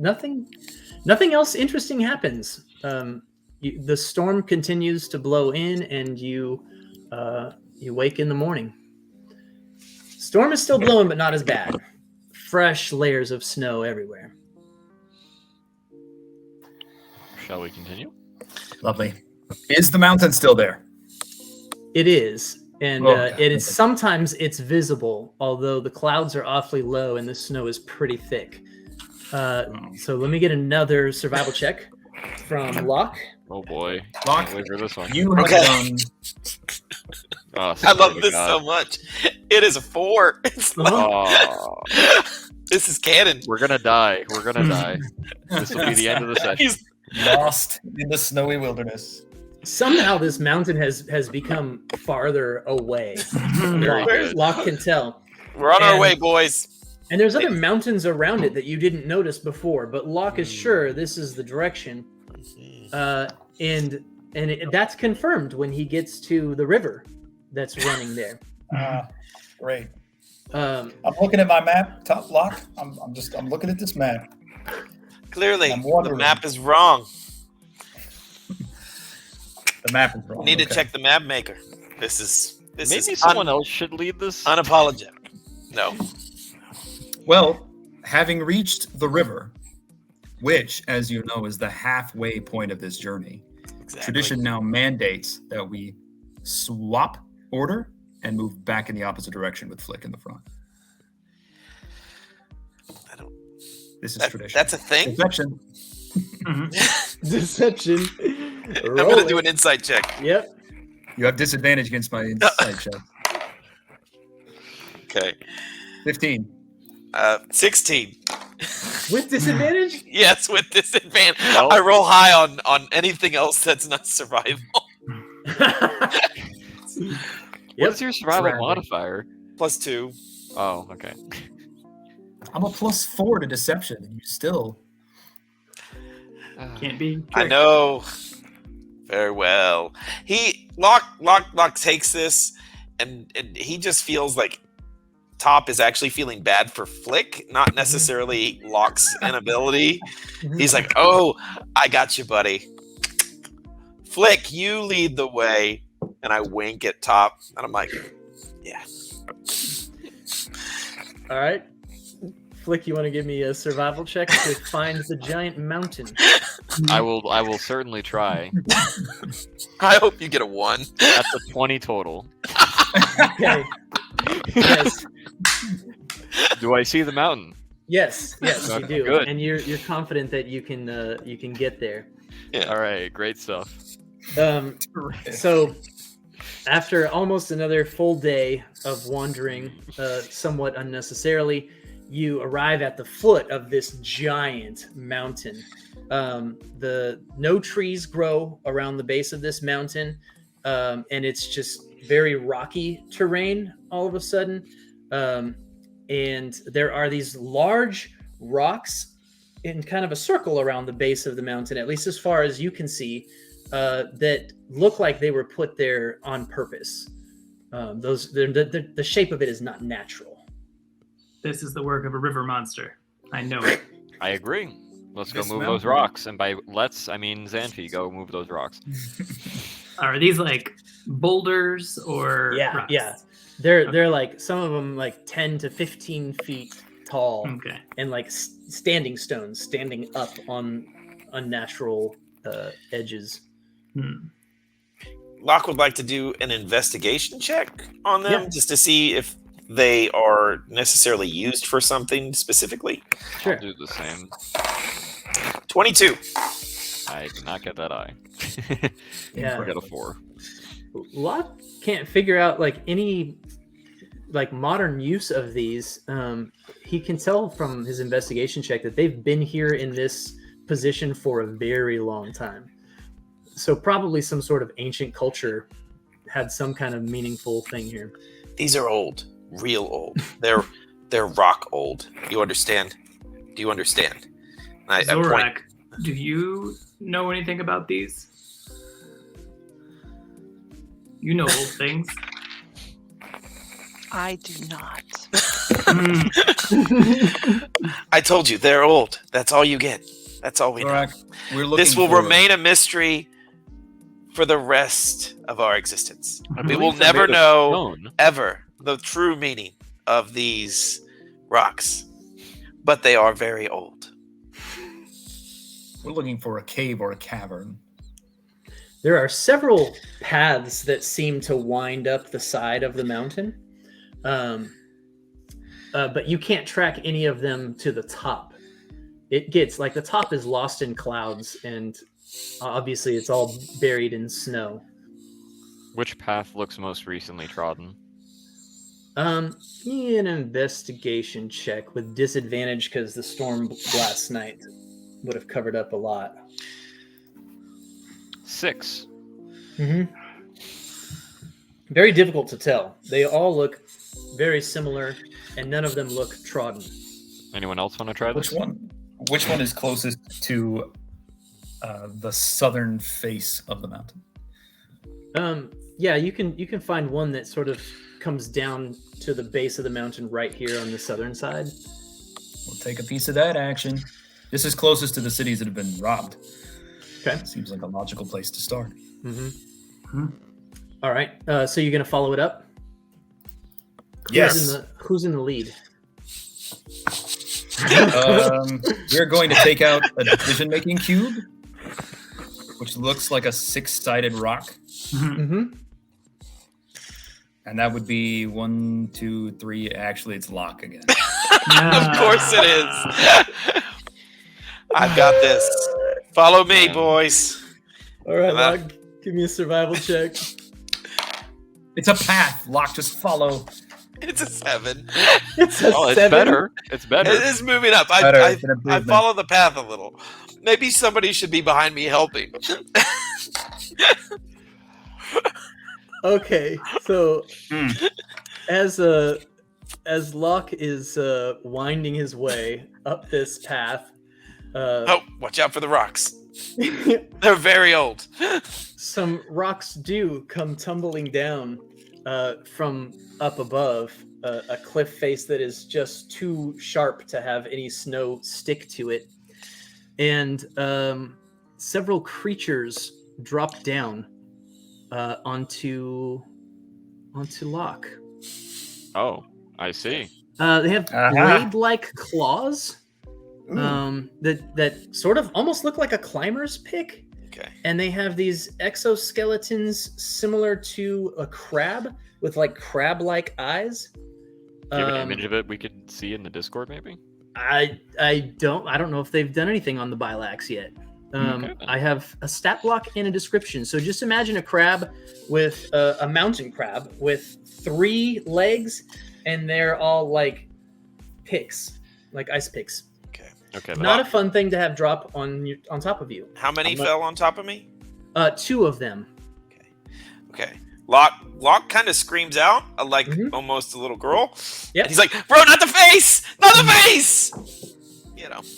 All right, roll for initiative. But they are on the face. I know. They are on the face. 19. Is that Xanthi? 19? How do you do it? Oh, yeah. 20. 20 for Flick. 15. It's like you guys expected some kind of disaster with Locke leading the way up this mountain. Right. Who got the 13? I did. I'm at the point where I'm about to just hold my attack action whenever Locke's in the lead. Just if anything comes at us. Mm-hmm. Just know, 14. whenever I'm in charge, nothing bad will happen to any of you. Befall any of you. Rowdy, what was yours? 3. Okay. Oh, dear. All right, Flick is first. Flick sees these things drop onto his buddy. They seem hostile, right? Like Oh, yeah, trying to kill him. Okay. They're going for the face, too. All over There's the only face. 2 of them. Straight for the face. How far are they from me? Probably like less than 30 feet, right? Oh, well, let's see. You were in the back, right? Mhm. So, yeah, you're going to have to shoot past everybody, but less than 30 feet for sure. Okay. But since you are in single file line, it's going to be difficult to hit with anything but a ranged weapon. Can I make it up to them? For You melee? can try to move past the people in front of you, but you are on a very narrow path that winds its way up a slippery cliffside. So you're going to have to do some kind of a stellar acrobatics or athletics check to push through them. Well, I will try the acrobatics check on that. Okay, are you going to push on the inside or try to get around them on the outside? Let's do inside because I know I'm weak enough that I'm not going to actually push anybody. Okay, who's directly in front of you? We got Everybody. Locke in front, followed by Xanthi, then Top, then Zorak, Rowdy, and Flick. Yeah.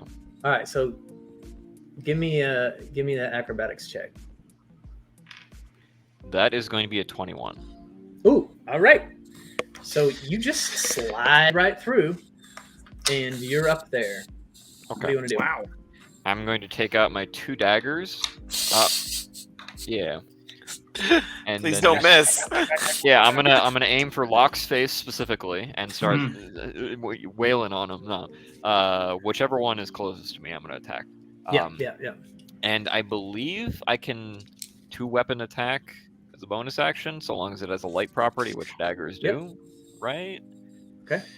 Yeah, I'm just gonna assume it. I can't see it on the thing, so I'm gonna make my 2 attacks. Okay. And because there's an ally within 5 feet, I have the sneak attack on the first hit as well, if I even hit.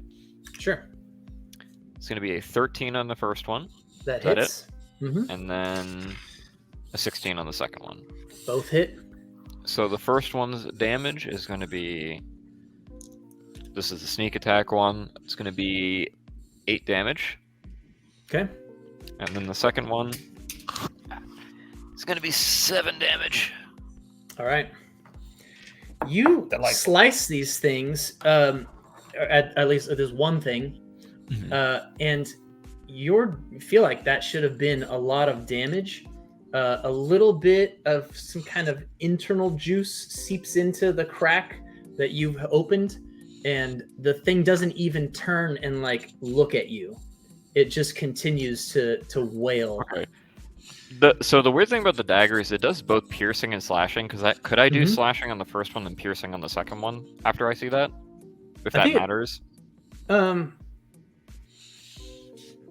Yeah. I don't know if that'll You matter. feel like the piercing did more damage, like it went deeper. Okay, right? That's good to know. Got more to the internals. Then I'm gonna shout to the party, poke these things, don't cut them. Okay. All right, next is gonna be Xanthi. So are these things on Locke, like grappling him? No, they've just landed right close to him. Yeah. Okay. So based on my friend Flick's advice, I am going to not use my tooth, but I'm instead going to use my newly acquired mangle of tangled weapons. Yes. And I'm going to try to like smash it. Okay. Roll it. 18. 18 hits. And then what's the damage die on one of these this particular thing? Let's use your axe, I guess. Okay. And then if you roll, what do you roll for your axe? D12. A D12. Okay, if you roll a 1, a piece of it falls off. Okay. 10. So with my modifier, that would be 13 damage. Okay. Yep. 13 damage. Yeah. So you swing this weird thing around, and it embeds parts of itself into the Bilac, and seems to do some pretty good damage.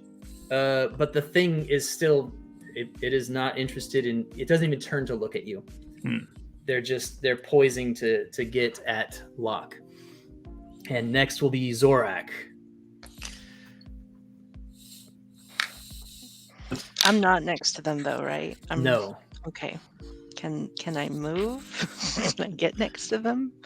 You can try. Are you going to squeeze on the inside or the outside with your acrobatics check? Don't fall off the mountain, please.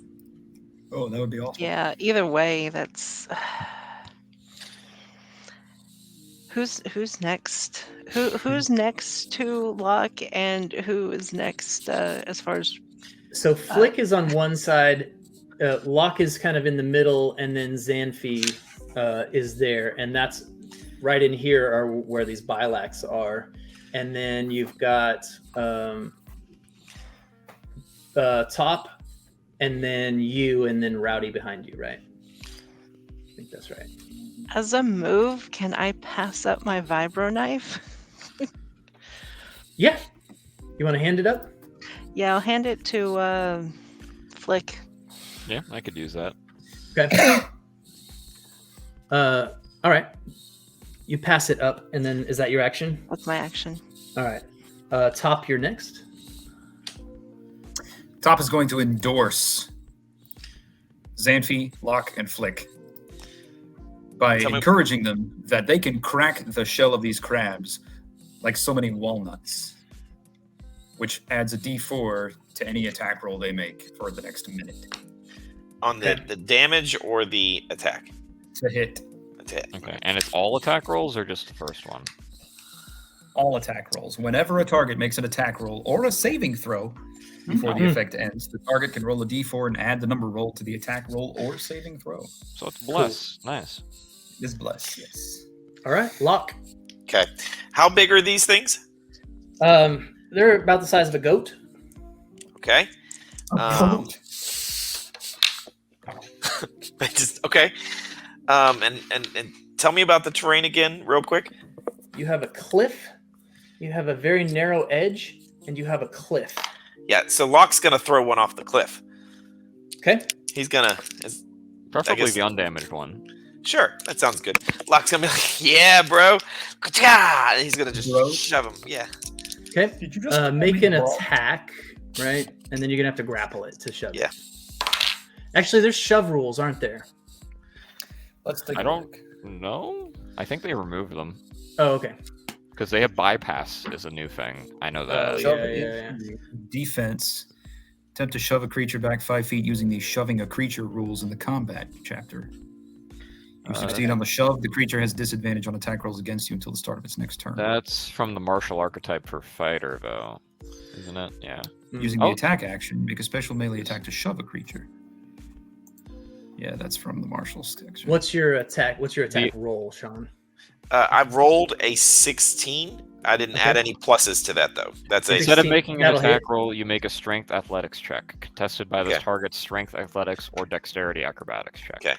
Right, I'll give you advantage on your strength athletics roll because you hit it with your attack. Okay. I guess you didn't have to roll. So is it athletics? It's going to be an athletics versus their athletics. Is that right?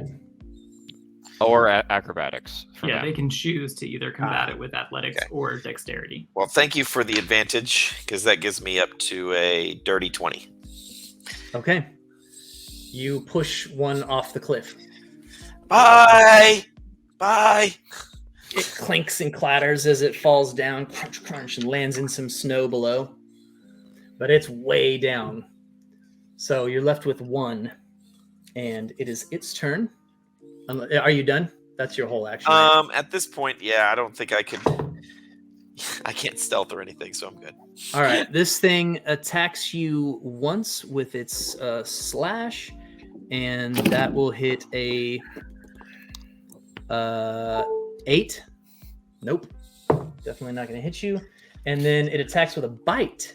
You didn't even know it had teeth under there, but somewhere in between the front two little things, there's some teeth, and it tries to bite you for a bite for a 20. Oh, that does hit. Oh.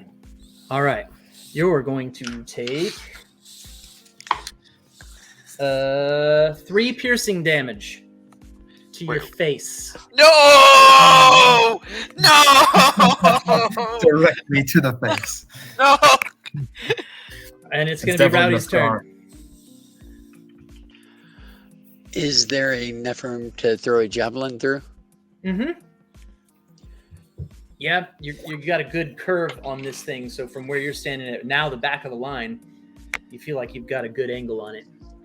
So I roll a 15. A 15 will hit. Oh.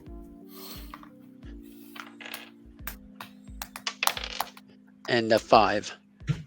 5 damage. Your javelin sticks into this thing.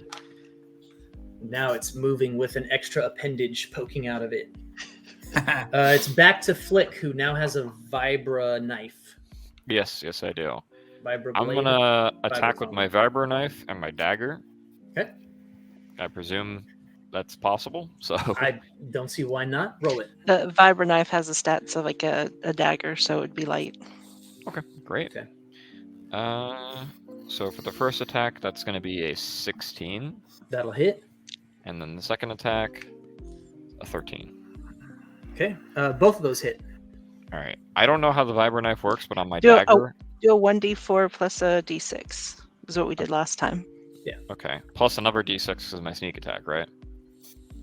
Yeah, because Sean's That there. should- Yeah. Okay. Roll those beautiful 6s.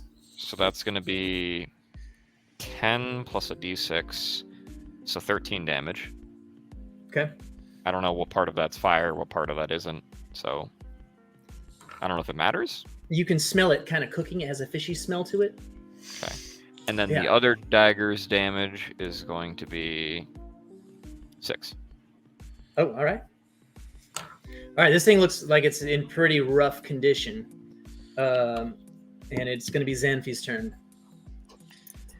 Xanfi is going to try to finish breaking it in such a way that I can still make crab rolls later. Okay. What are you using? My big massive Oh, tangle yeah. of bludgeoning. Okay. With my Toplamax blessing, I am at a 29, I believe. To hit? Yeah. Yes. You hit it thrice. That hits twice. It's a miss. And it does 5 damage. Okay. Did you roll a 1? No, it was a 2. All right. Good enough. Yeah. It's going to be Zorak's turn. An overpoweringly minor hit. I was trying to be too careful because I really do want to eat this thing. Yeah. Let's go great And with some butter. I'm still far back, right? Yes. I have an arc splitter that I'm going to pass up to, say, Flick, because Flick seems to have good luck. What is it? Respect their arm and Our arc everybody. Here you go. splitters- I'll just take all these weapons. I don't care, man. We have to give it back. Hit him with this. Give it back. That wasn't part of the deal. I didn't realize, forgot who I was giving it to. These are I don't wanna gifts, give right? The arc splitter is like a fork that'll like pierce through the shell. Mhm.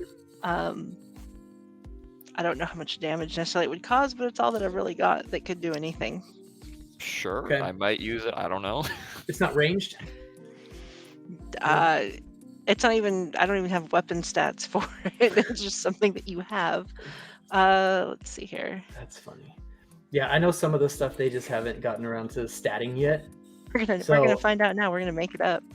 Yeah. So What is it this called? the arc splitter. Arc splitter. Can you do a control F real quick? Yeah. I got it right here.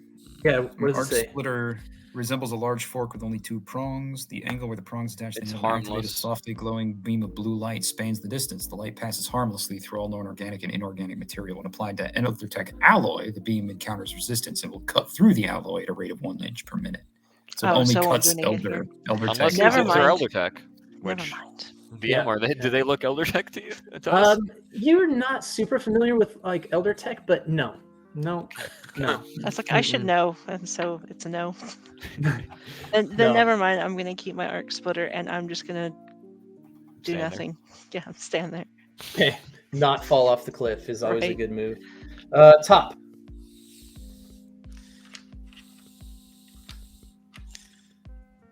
Top is going to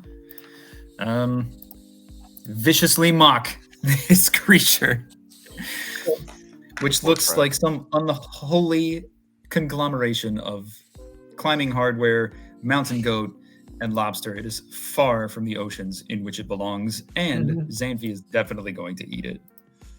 Okay. So that's going to be a wisdom saving throw against my social save DC, which is 13, Okay. or take Wisdom. psychic damage. Okay. Apparently, it doesn't care that you have insulted it. 'Cause Incredible. It rolled a nat 20 Well, on its wisdom saving throw. I forgot to put it in crab language. There you go. Locke's turn. Can I push this one down? And I look at Xanfi, and no, no, just shove it down. No, Slam it against the wall. You get Yeah. your It does- damage it by does smacking have it a, against the wall.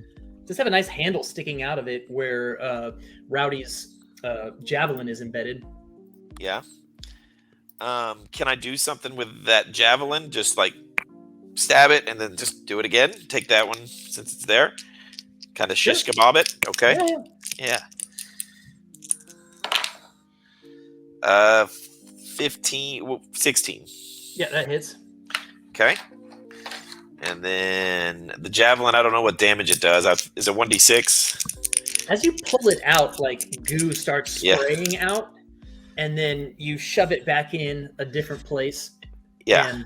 And this you get it right in the right spot, and it Yeah. just its legs like shiver, and it just drops down. Nice. So I'm like, gross. This is disgusting. Here you go, Xanfi. And I hand it to him, but like holding it like it's a shish kebab kind of thing, Yeah, so yeah. you can kind of just have at it. I'm gonna Good. peer down at the one that got pushed off. Is it still like in the snow, or did it crawl away? It has crawled away, but you can see the tracks that it left. It seems to have wandered down into the woods. Okay, good. It's not after us anymore. I'm coming back. It's going to report to its master. Oh no. Yes, already we have found these aquatic minions on the side of a mountain. It's clear. Mhm. Yeah. This is not good, guys. This is not good. I mean, Locke doesn't understand that this is kind of you're playing with Xanfi here. He's like, this is problematic. I'm not convinced I am playing with Xanfi. That was clearly a lobster on the side I'm of not the playing mountain. any games. This is real. These crab people attacked us. They're clearly minions of the river monster. Mhm. We're all screwed. Are you still? I mean, there's still more path, Locke. Are you leading? There could be more crab monsters up there. I am Drop on your- point. On You point. got a little something on your face there too. It's like teeth marks, maybe. No. Yeah, that's right. He's I forgot about that. Oh, He is Zorak. You tears. want your vibro knife back, right? Yeah. Yeah. Hey, I'll give it Xanfi, back give to you me a reluctantly. survival check from Xanfi. Xanfi. Pretty good actually. 17. Yeah. So Xanfi is able to recover several days worth of meat from this creature, That's super handy. and also a bit of carapace that he thinks would look really nice, like on his shoulder. It's gonna look Nice real good. carapace. Yeah. It will help me in the battle against its monster mother. I did a survival check. Is that what? Do I need to do another one if I'm taking the lead? What was your survival check? 14. That's the new one. That's the new one. Yeah. Much All right. better. So you managed to tread ahead without much incident for another like few hours, moving on up, and this time paying attention to what's above you and watching for anything that might drop down upon you. And after a couple of hours, Flick notices there's some black smoke rising in the distance, kind of north of Mont Antillo. As you wrap around the side of it, Flick can see this and tell that it's different from all the snow that's still falling. I'm gonna point it out to the party. Smoke. Clearly, this is natural smoke. This is nothing to worry about. But what if it's smoke caused by a fire created by the river monster? Xanfi's very interested in this. We must go fight the river monster. It's burning down the wilderness. Yeah. It's its plan to make everything the river so that it could have an infinite domain. Is the smoke north of us? Yeah. Yes. Okay. Okay. So we head Guess towards that's the our smoke. next Well, hold on. We're gonna need a Still on the guide, path. a Yeah. knowledgeable guy. But we're still on the path on the mountain. Okay, well, I feel we good. may be I feel good. reorienting now. At this point, Rowdy is in the back, and if you're gonna move towards where Flick pointed out this smoke was, you're gonna have to go back down the mountain. How far up the mountain are we so far? You're pretty far up.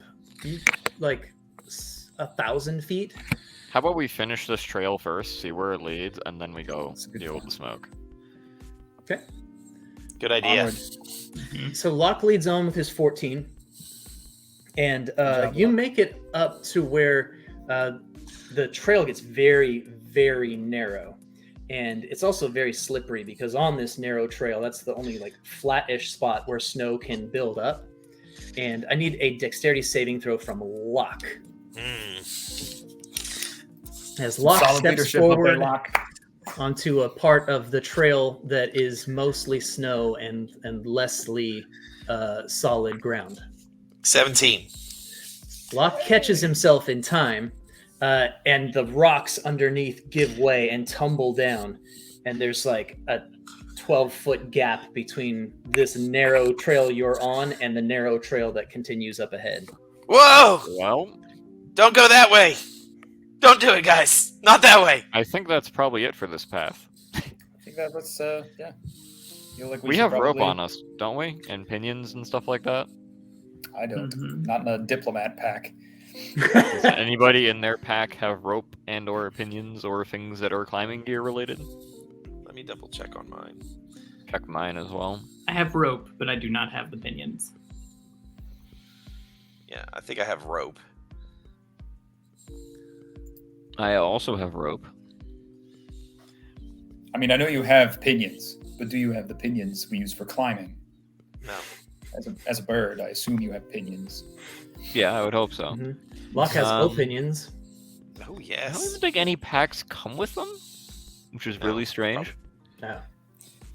Yeah, none of them do. I can. don't. I think, hold on. I think this is the DM's way of saying go towards the fire. Yeah, well, that's what I was gonna say. I was gonna say we use the rope to get down the mountain. Oh, okay. I thought you were trying to get Yeah. across. No. Because that. Can there's no everyone reason just to. tie their rope together? If everyone that has rope has. Is that Would we long have enough rope if we No. use some kind of system to like get the rope above and bring it below and stuff? Xanfi feels like these Bilac legs would make really good like pinions, Climbing axes? little, Okay. yeah, climbing axe type things. Maybe you could jam them in and tie a rope to them. That might not be a bad idea. And if we end up doing this, I actually can just fly down because I am a bird, and scout ahead for us to see what I can see, and then meet you guys back at the bottom of the mountain. You said that the gap is 12 feet, right? Yes. I can just jump that. Okay. I don't think we need to though, unless you guys want to continue on this dangerous trail. I mean, somebody's going to fall off the mountain here in a minute, and the smoke is what we're interested in now. Yeah. Set the rope. Set back down the hill. The river monster's burning the forest, Xanfi. Come on. River monster, Xanfi. Yeah. Let's go down. Okay. The Are you river roping it monster- down, or are you just going to go back the path? Logically, setting fires, as river monsters are wont to do. It'd be faster to rope it down, wouldn't it? than having to travel all the way back to the southern part of the mountain, then travel all the way around again. If you can do it successfully. I feel like If you do it unsuccessfully, it'll be much faster. That's true. That's true. I have to step away for a few minutes, guys. I'll be right back. All right, we'll wait here. I can use some crab legs to start. While we're climbing waiting, down. Yeah. let's talk about level 3. Yeah, I was just thinking that. I should have said that after that last fight. You level up. Woo! What does this mean for me? I don't know. On the side of a mountain, you become wiser, stronger, more capable, and skillful. We work Hit better as points a team. increase. I think I just get one thing. Oh, I get rogue archetype. Nice. There you go. Finally, I can do something. Yeah, that's good stuff. And my sneak attack's now 2d6. That's even better. Hey now, get those Very D6 nice. out. I get 2 features. I need more features. I want this feature table clogged with features.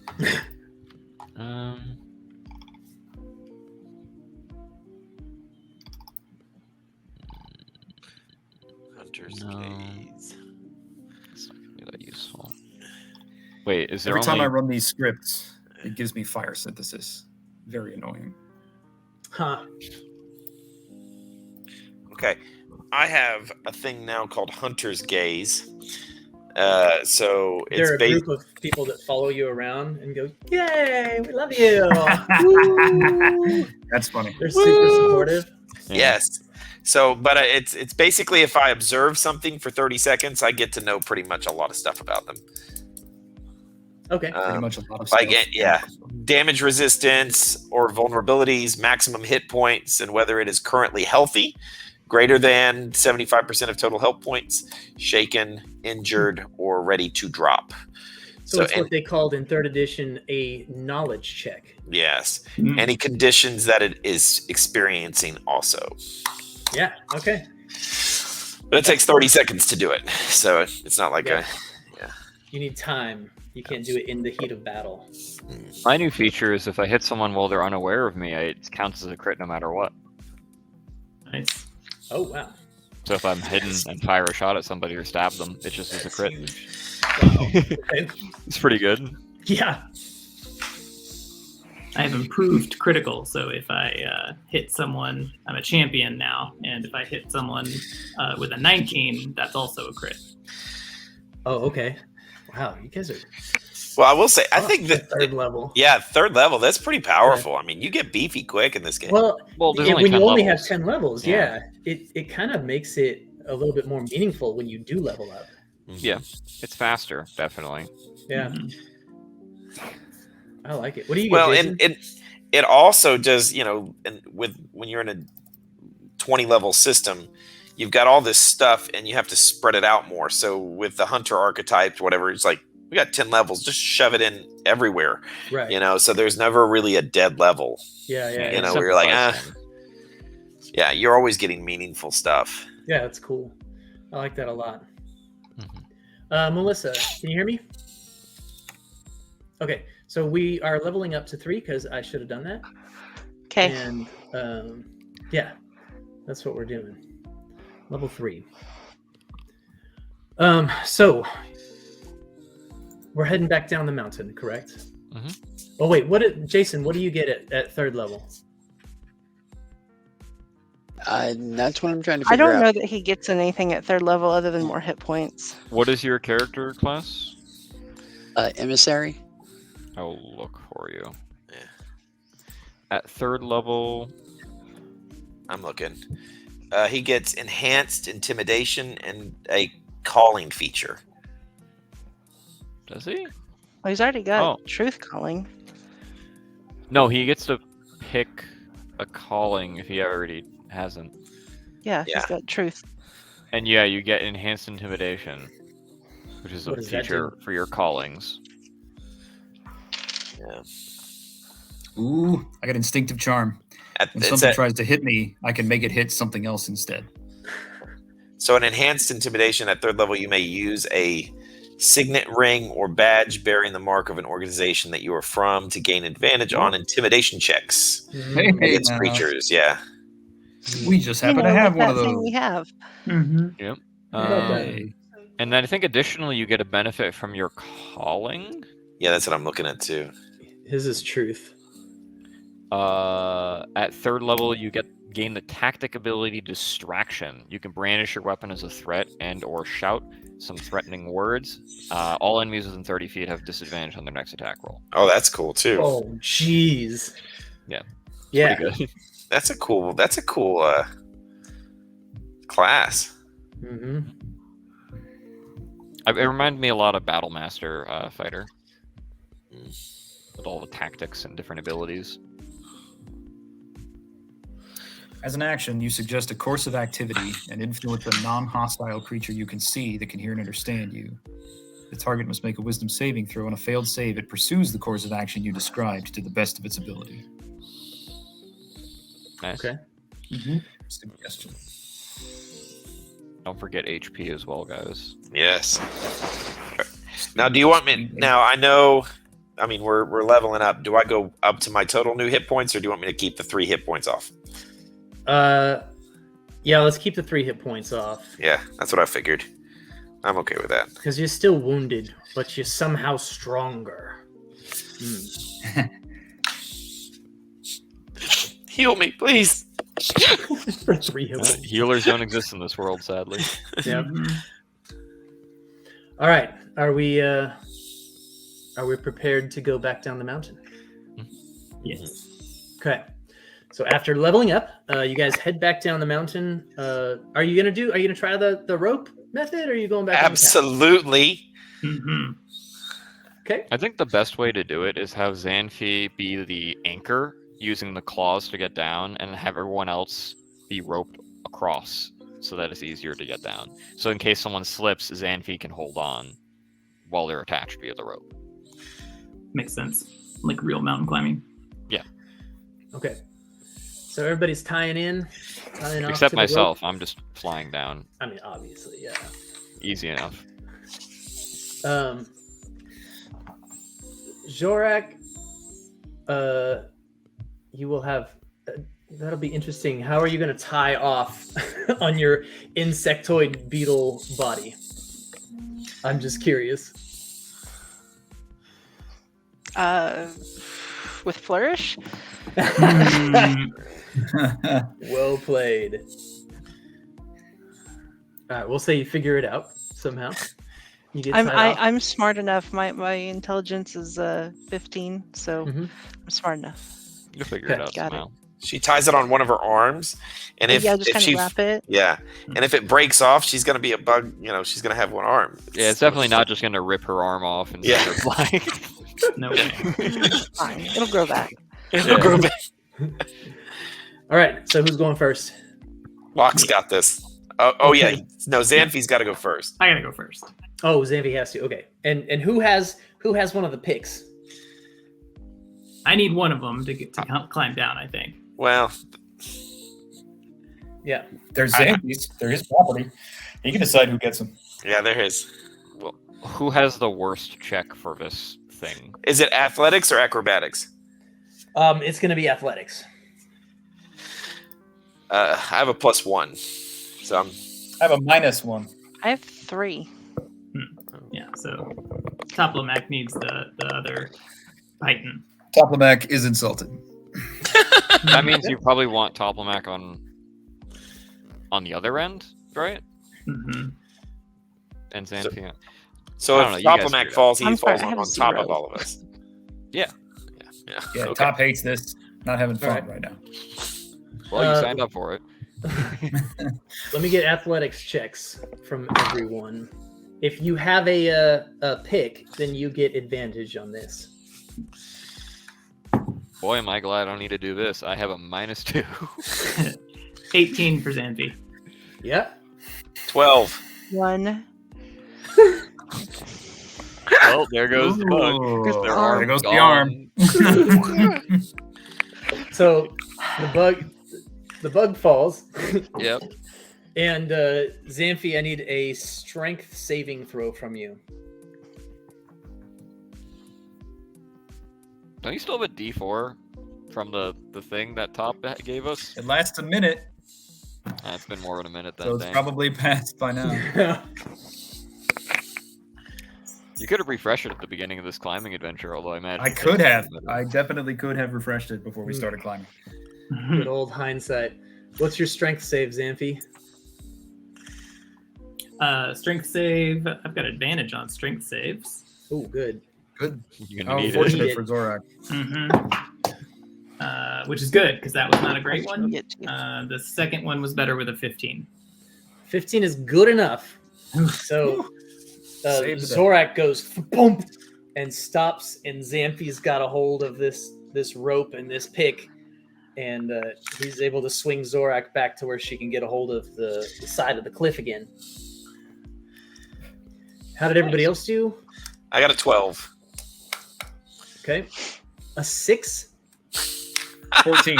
Oh, a 14. Okay. Okay, that's better. Okay, wait, why's your thumb down? That's also not Alright. a 6. Well, I know, I'm That's like, a five. why's Math your is thumb hard. down? It's okay. All right, 14. That's good enough. Get above a 10. Jason, what'd you get? 22. Oh, yeah. That's probably good Start enough. wheeling down the mountain. All right.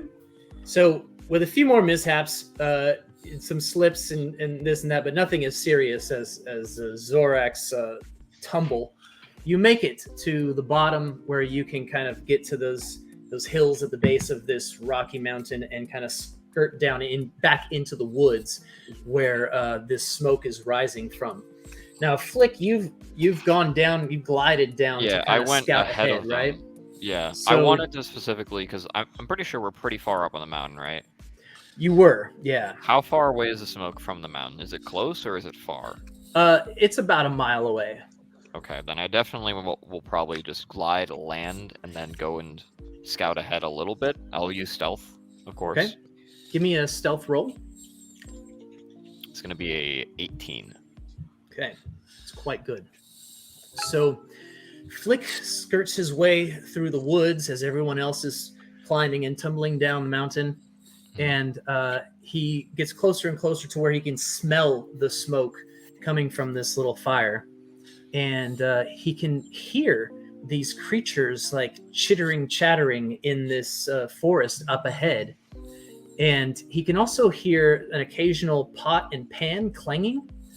And as he gets to a good vantage point, he sees something that looks like a cross between a monkey and a raccoon.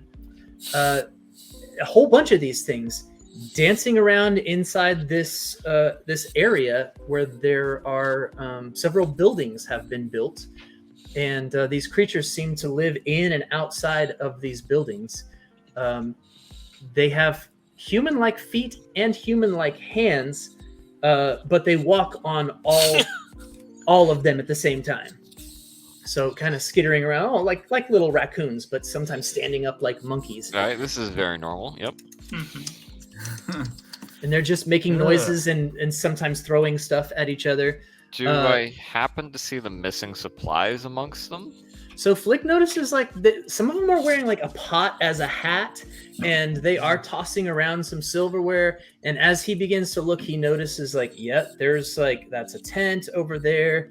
And there's some of them are wearing like clothes that are obviously too big for them, that were probably sent for some soldier and tripping over the bottom of the shirt as they try to run One forward. of them just wearing plate armor, wielding a lance, swinging it around. Right.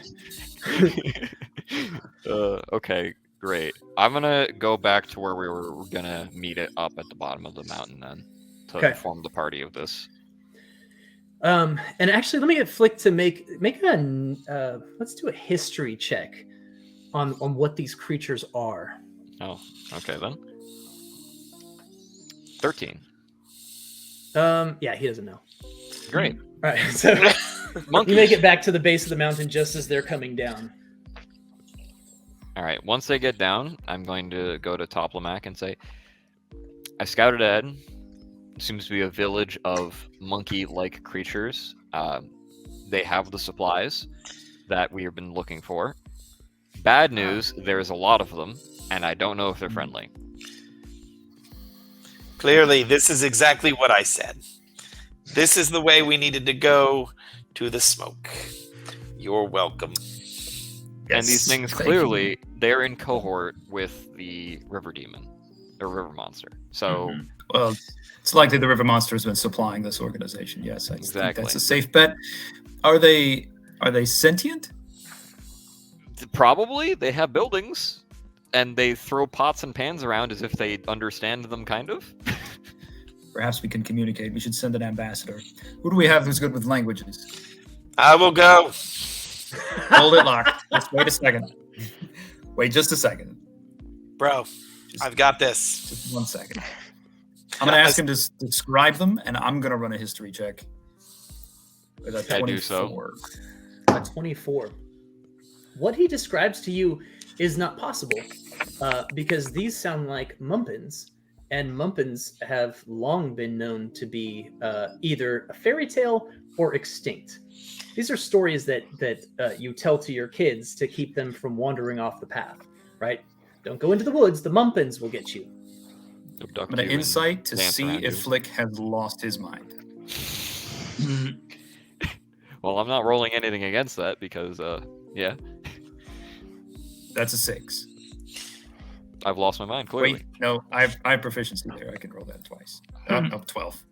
Only marginally improved. I Why? also rolled a history check to see if I know about mumpins, but I got a 1. Yeah, you know about Monkeys.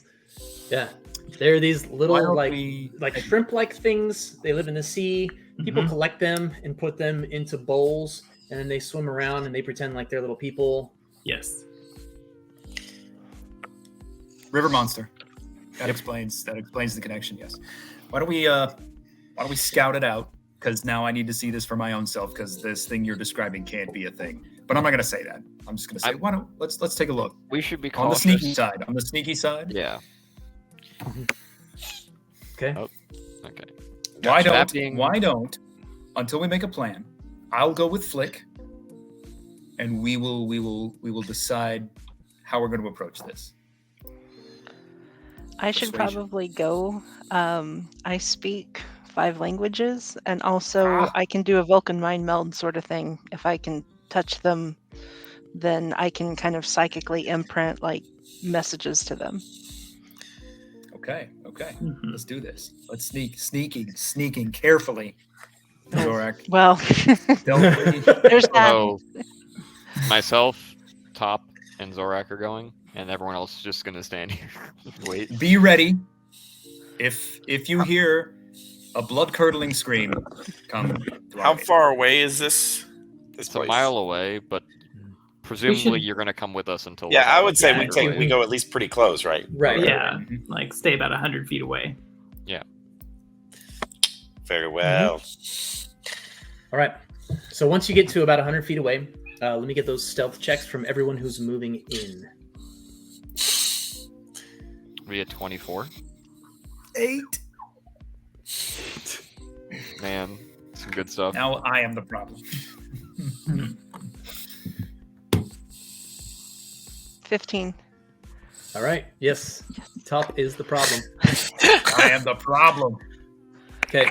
So as you approach, Top can see that these are indeed exactly what Flick described.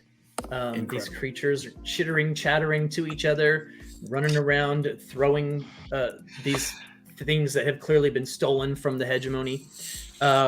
And he's so amazed with this myth become real that he steps on a stick, and all these heads turn, and the little mumpins start going,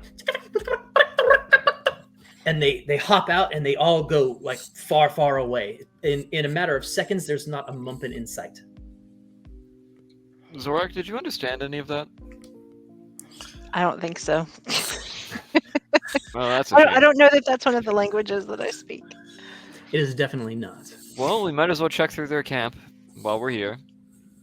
I'll go get the others. Let's bring everybody in. That's a good idea, Flick. 'Cause we don't want to get ambushed.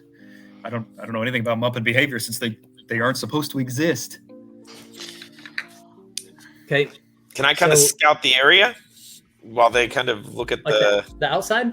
Yeah, just make sure. Scout the area where we can see you, Locke. We don't want you to scout I will into scout oblivion. with him. There we go. Flick can go with you. I'll keep Make an eye on sure him he and on the Mumpins that exist or don't. Mm-hmm. So he doesn't Very well. scout back to Yes. the river. Bro, I've got you. Very nice.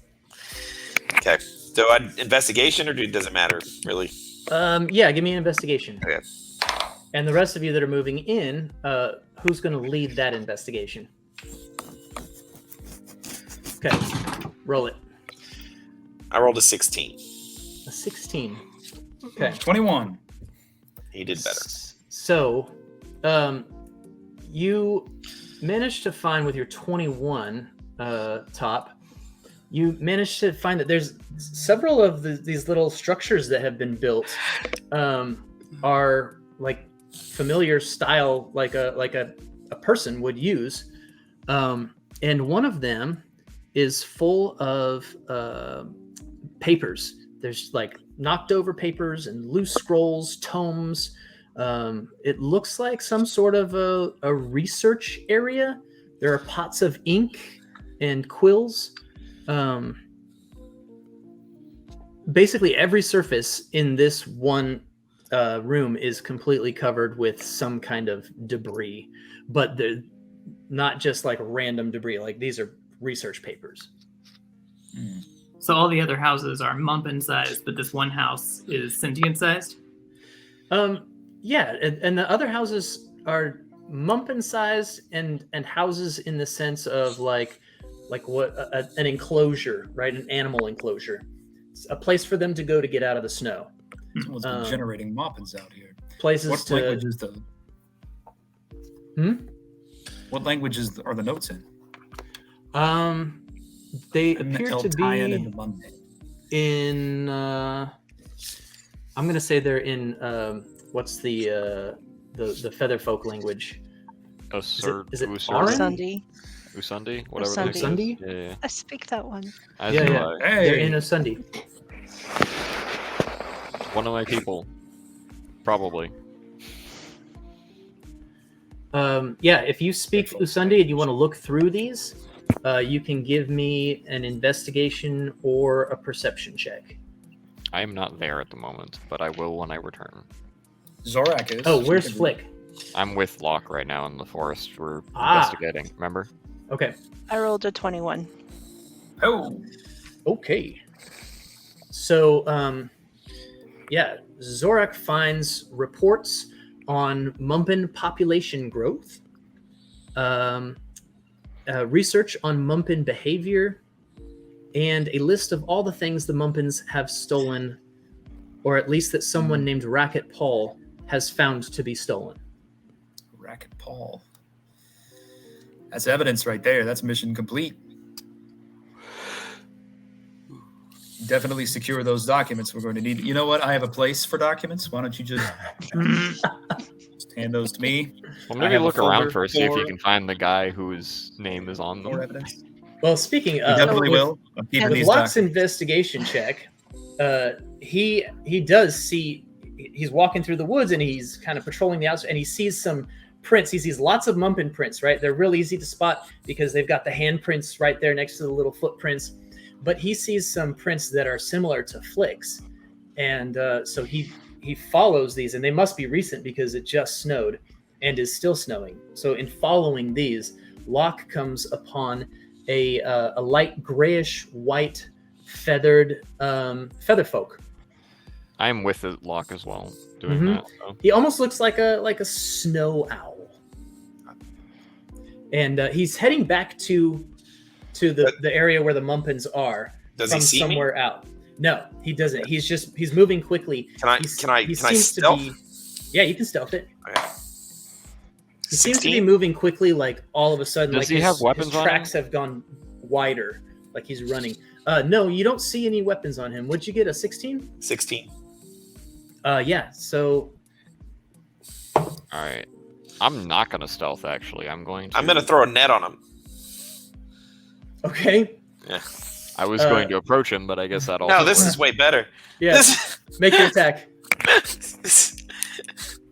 I swear to God if this misses. 16. Okay. 16 will hit. Wow!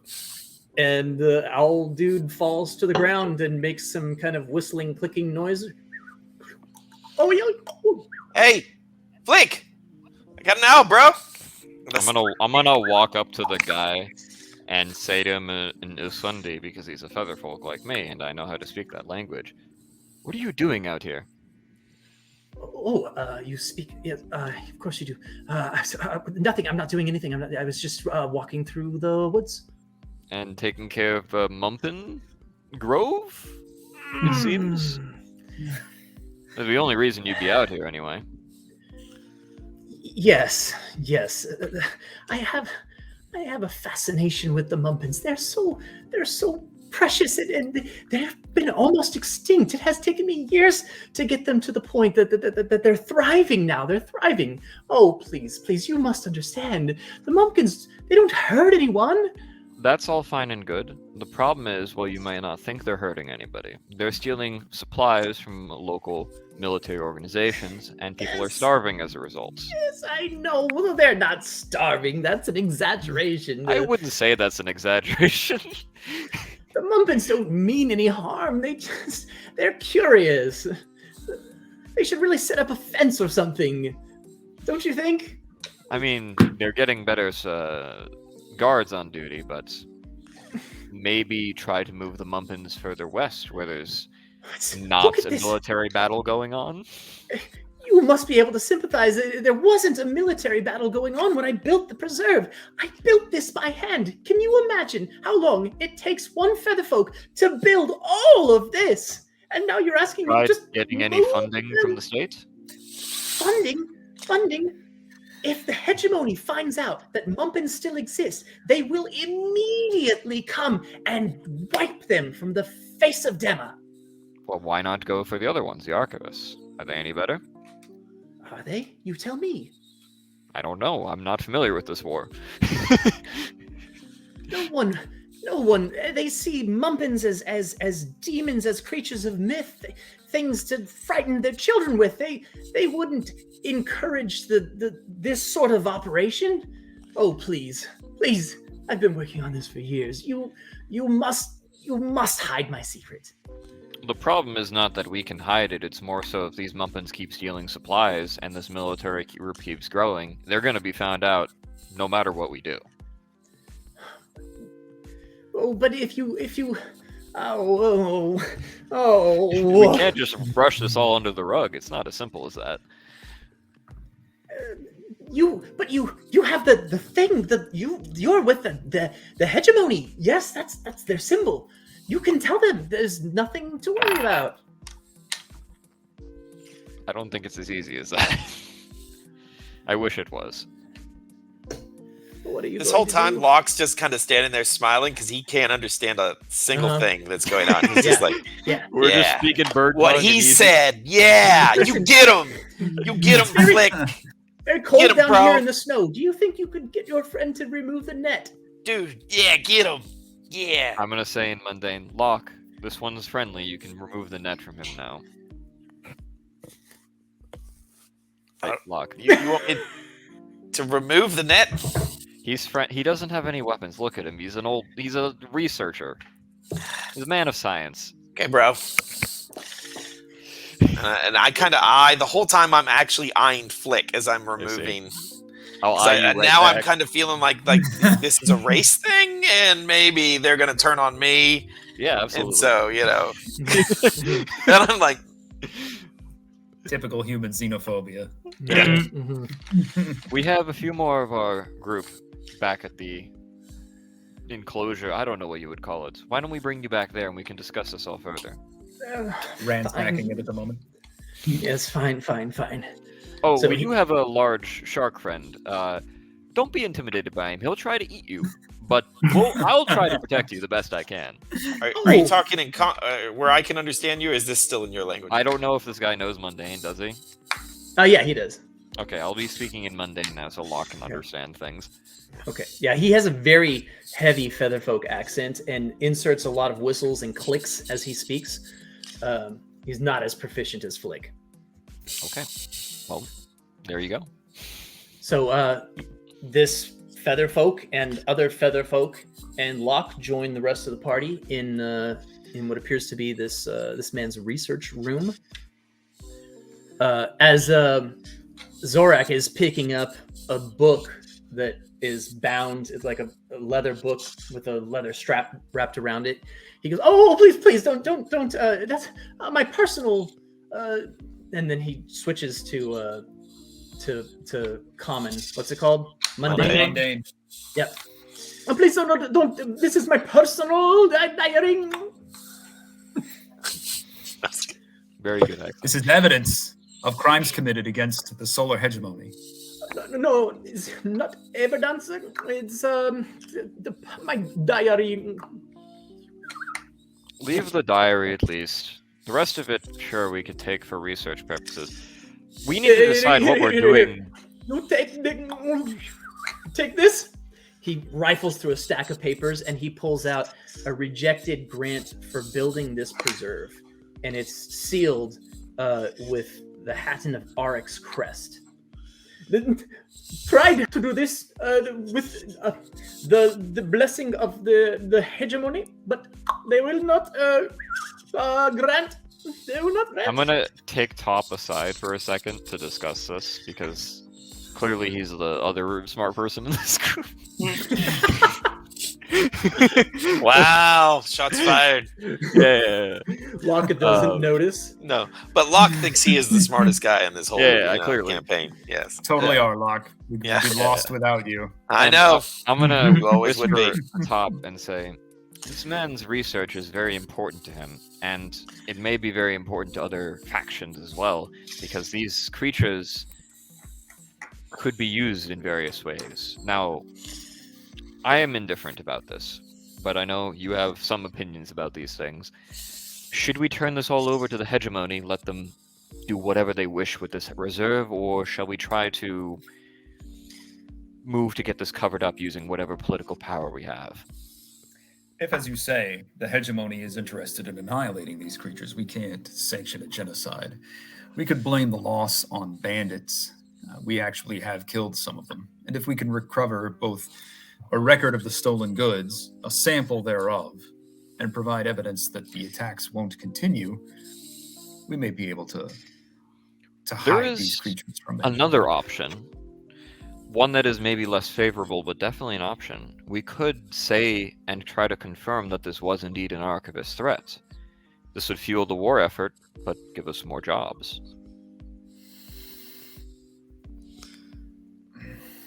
We'd have to be able to provide evidence that the archivists were involved. I don't think we do. No archivist resistance. I think they would be really rearing to go just off of our word. They already seem on a hairpin trigger as is. I think that since they are already willing to blame the archivists, we would simply bear that out.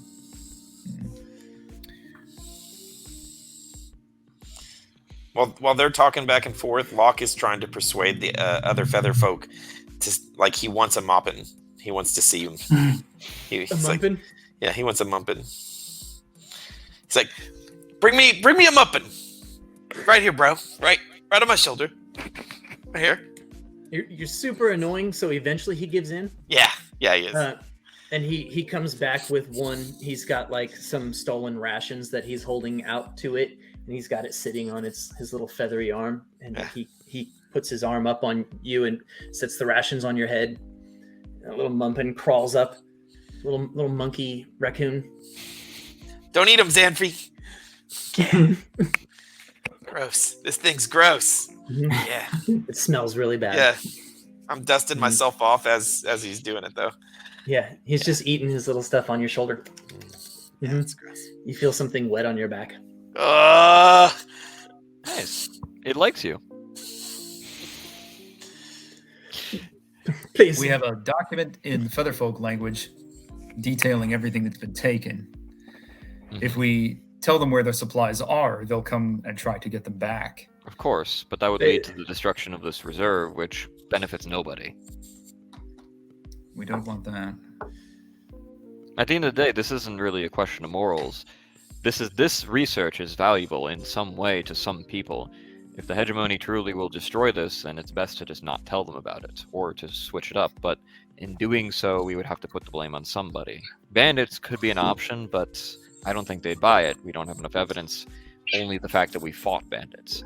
The archivists are already a ready story because they hate the archivists and want a reason to go to war with them, and it's not all that bad for us as we get more work as a mercenary company. Racket Paul is nodding his head to all of this. Yes, yes, yes.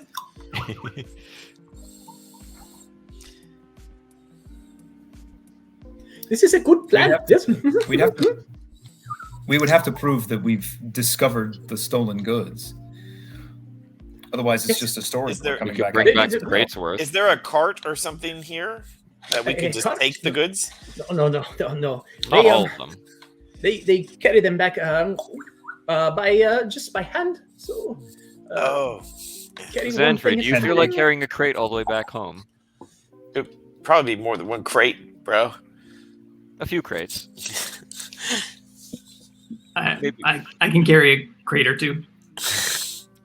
Should be more than enough. Yes, and you will not need the evidence. You can tell them. Does anyone, out of character, does anyone have proficiency in a forgery kit or anything like that? You would probably be the one. I have disguise, poisoners, and thieves' tools. I don't know if any of those work for it. No. I could forge archivist seals or something like that. I don't know. I'm surprised I don't, but I do not. Are they even a thing? I have a forgery kit. Mine. Oh, you do?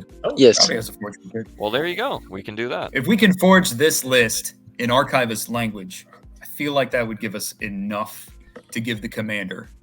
Then we need to bring at least some of the stuff back to show that we found these stolen goods. Yeah, and that should be easy enough. We tell them we found them on the mountain, which is close enough by to be reasonable, dangerous enough to keep people from trying to hunt down the rest of it. Yeah. And in the meantime, I'm going to say in Usundi, sir, you need to keep them under control more, please. Don't just have them ransacking villages. It's not healthy for anybody. I try, but they do whatever they want. I will. The hegemony is expanding into this area. You must leave further west.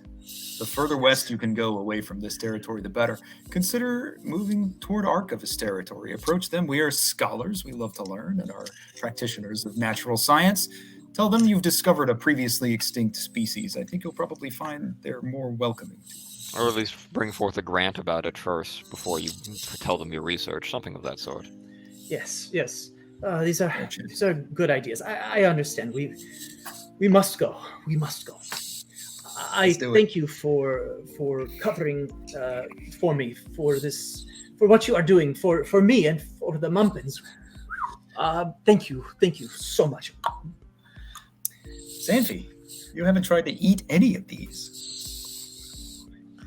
No, they seem, how do you say in mundane, creepy. Mantry's scared of something. That's a first. Interesting. Can Rowdy roll to forge our list? Yeah. So what is that? Are you proficient with it? Yeah. Do you know? He's not proficient. Oh, he is. I mean, he would. Why would he have one if he's not proficient with it? No, that's a good I point. can't imagine why they would give you one you couldn't use. I'm gonna assume he's proficient with it. So maybe intelligence plus proficiency? That sounds fair. Yeah, let's do that. So, yeah, roll a d20 plus intelligence plus proficiency. So a 10 Plus a 1. plus 1. Plus 2. So 13. Okay. So you don't speak the Featherfolk language, so you're kind of taking your cues from Flick, who's translating it, and you're trying to make it look as close as possible to this sort of this document. Okay. And then what kind of you want to make it look like it's from Archivist? Eltian. Okay. Eltian Archivist. So, yeah, they all speak Eltian. That's the language, right? Mhm. So, are you trying to put it into Eltyan? Probably. put I it- could leave write it the in list- mundane. I could write the list in Eltyan. Yeah, just have Top write the list. It's easier to do that, and then all we need Forge is just the seal of the Archivist, basically. Oh yeah, forge the seals. That's what we need. Yeah, So the 13 rest to of it. forge the seal. Mm-hmm. Yeah. All right. So Top writes the list in Eltyan, and then Rowdy seals it with a kiss. Yeah. And it looks authentic to everyone there. It's good enough. They'll buy anything at these this are- point. These are backwood rebellion types. It's not like the official military sanction.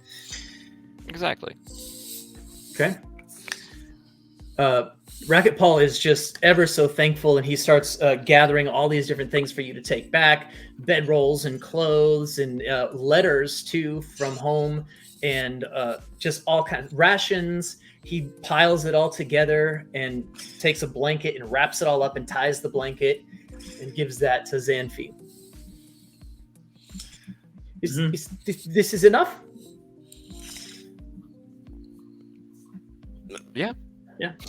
Yes, I think that will suffice. Yes. No. I want more. Okay. Buck holds his hand out. He's like, He Area. wraps out a similar sized blanket and then hands that one to Locke. yeah, there you go. Yeah. Much better. All right. Locke is going to struggle with that. Yeah, he is. Locke is carrying so much, we'll have to find someone else to guide us. No back. worries, It's friend. not fair. It's I not can fair. take charge. Ask you to carry. It is and to guide. okay. I No, will. it's all right. I I think it's insist. only fair. You Titus brought us True. here. I'll bring Yeah. us back. You did. Part You of the brought us all code. the way out. It's part of the code. This is the way. This- All right. and I look at Top and I see that he's trying to make a play for Flick, and I'm like, He's so Gotcha. small. He's so Yeah, little. he's Let so- him he's- help. I can't He's got- carry anything. he's I got want to actually feathers. participate. he's weird. He's feathery. Gotcha. All right. So, actually, he does offer you a reward. Something for you to keep for yourself. And he has a few elder tech items that Hey-o! the Mumpins seem to have scavenged from here and there. So if you want to pick an elder tech item each, he gives that to you as your personal reward for agreeing to help him and not give him Are we away. at the end of the session now, so it doesn't entirely matter? I want We'll it. see. We'll Okay. see how this pans out when you get back to Parif. Okay. We still have to. Our dangling Chad, our leftover, is the river monster. We are going to have to deal with that before. Well, leave. and we also have the two general commander, Yeah, that whole thing going on. that whole thing going on. What page is the elder tech stuff on? It's On the towards elder the tech chapter. end of, 82. Yeah. yeah. You can open up the table of contents on the left. It's in the Elder Tech section. You can control F it. Yeah. That also. A lot of this stuff. Do is not gonna get control a big F it. There's Yeah, no it Dungeon gets- 16. It takes, that's what I was Sounds like, like man, that. it's tough. That was a bad idea. Control F yourself. Mm, There's a lot of things here. Yeah. So what's the plan? Heading while you're looking through all the elder tech. Head back. What's the plan? Head back. Okay. And Flick is leading. Give me a Yes. survival check from Flick. Wow. Okay, that's my first nat 20 of this game. That'll be a 23. Oh my god. Okay. So even without some massive landmark to guide you, Flick is a far more proficient navigator than Locke was. And Flick leads you over to the river where you camp for a night, and then down the river where you camp for a night, and then you get to the lake and arrive back at Arboretum. And you pick up your cart. And Xanfi doesn't really mind, but Locke is super grateful to not have to carry this huge pack anymore. Locke feels like he may have bitten off more than he can chew, but I don't know if he's going to share that with anybody. Absolutely not. Yeah. He may have been dropping little pieces on the way back and people didn't notice to lighten his load. So you get in your cart it's a couple days back to Perif, but for the sake of respecting everyone's time, we're just gonna fast travel all that and avoid any encounter rolls there. And you arrive back in Perif. Nice callback.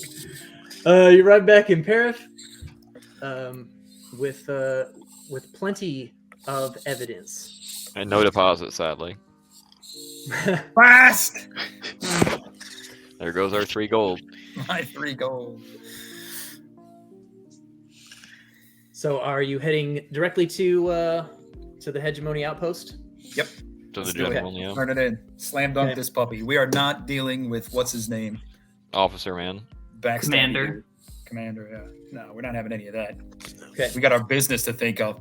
What's that line from Firefly where they don't take competing contracts? It's bad for business. Mm-hmm.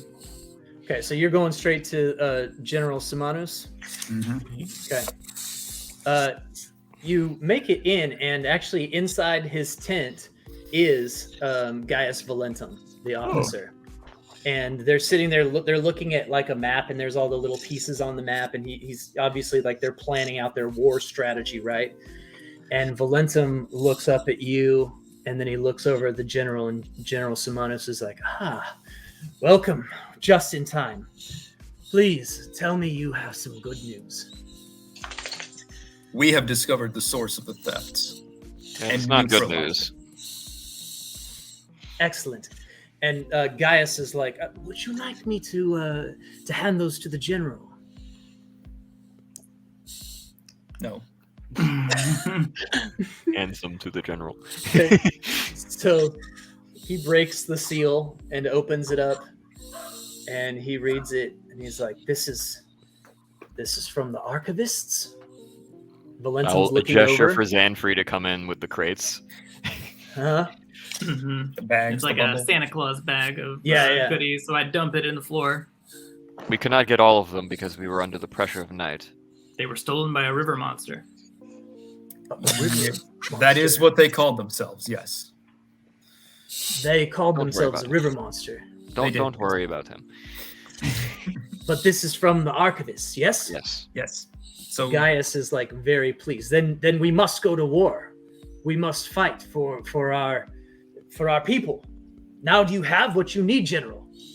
And the general's like, yes. Yes, this will do. Gather the other officers. Where did you find this? It was up by the mountains. Mount Attilo. Mount Attilo. They had a small encampment, which imagine they were going to abandon now that we have taken some of their supplies back, but... I understand. So, thank you. Thank you. This will ease my conscience now as I continue in this war that I apparently must be. So I appreciate all of you for your hard work. And as promised, here is the chest. And he struggles to lift this very heavy chest up onto the table, sets it down, rattling all the war pieces that are on the map. And he hands each of you this symbol. It's almost like an ID badge that you can use to identify yourself as basically free passage anywhere in the cities, especially with Elder Tech. The solar hegemony will not bother you about those things, pointing to all the Elder Tech you now have. Ah, yes, the thing that I know very well. Mm-hmm. I have color changing clothes. I know it says not available yet, but it's available. Yeah. Your clothes change color right there. Yeah. Mm-hmm. Well, is there anything else that I can do for you? Is there any other contracts you need help with? Well, now that I think about it, Gaius, we do need someone to secure Kor's mouth, don't we? Whoa! River monster! Gaius is like, yes, we could. If we can move our people up there and find some back way up the cliffs, that would be wonderful. Would you be willing to take this equipment and install a pulley system for us at the top? Locke just looks at Xanfi at this point. He's just like, That sounds like a lot of words for kill the river monster. What do you say? Bureaucracy, Xanfi. They use lots of words to say a simple thing. yeah. Very well. It's a human Locke conceit for says, killing monsters. I will take over this quest, this thing. It's going to be great, bro. So, and I'm like, we got this. And then Locke just points due south. He's like, Okay. to the Onward. onward to the monster. And Remember to refer the incasts to your friends. Okay. All right. Morally So questionable. you guys head up north, almost to the line of the Aegis defense line, and you break off and head over. It takes you almost 2 weeks to get there. Nice. I gotta But say, it's a good You time. make it, and you have to dodge some Aegic guards that are patrolling, especially more and more as you head farther and farther north. You dodge these guards, but we don't have time to fight all those. So you stealth past them, no big deal. And you branch off to the west and head over to the top of what is known as Core's Mouth. This is a cliff coming down from one of these mountains in the Stone Curtain. And poking out of this cliff is a huge pipe, like a metal pipe. And all of this water is just pouring out of this pipe. But above it is a nice place, a nice flat area where you could stage, a kind of a sideway inlet into the defense line. And that's where you begin to set up your pulleys. On the first day, there is actually an Aegic patrol that comes by. And they look at you and see that you've set up camp here, and they ask you for your identification. Yes, you there. They speak to the archivist. What is your business here? Why are you this far north or south with these? The Arboronian natives have asked us to look into a disruption to their fishing grounds located in this vicinity. I see. Give me a deception check. River monster. A river monster, yes, but I'm not going to say that. Yet.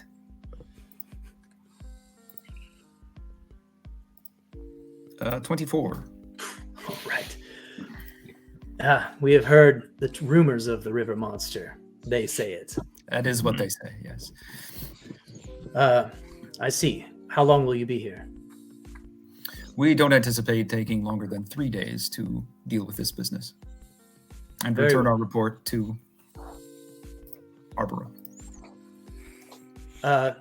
We shall come and check on you to make sure that you are not attacked by any of the mountain bayaks or the tunnel bears. We will see you in 3 days. And they leave. So you continue to set up. You set up some pulleys. You're going to have to, basically the pulleys are huge, right? And they're going to need to use these to get equipment and people up here. But you set them up, and in the time that you're there on those 3 days, would you like to investigate the river monster? Yes. For sure. Absolutely. Absolutely. How would you like to go about that investigation? Oh, also, you're level 4. Yay! Nature check? Okay. 8. Yeah. I'll do one as well.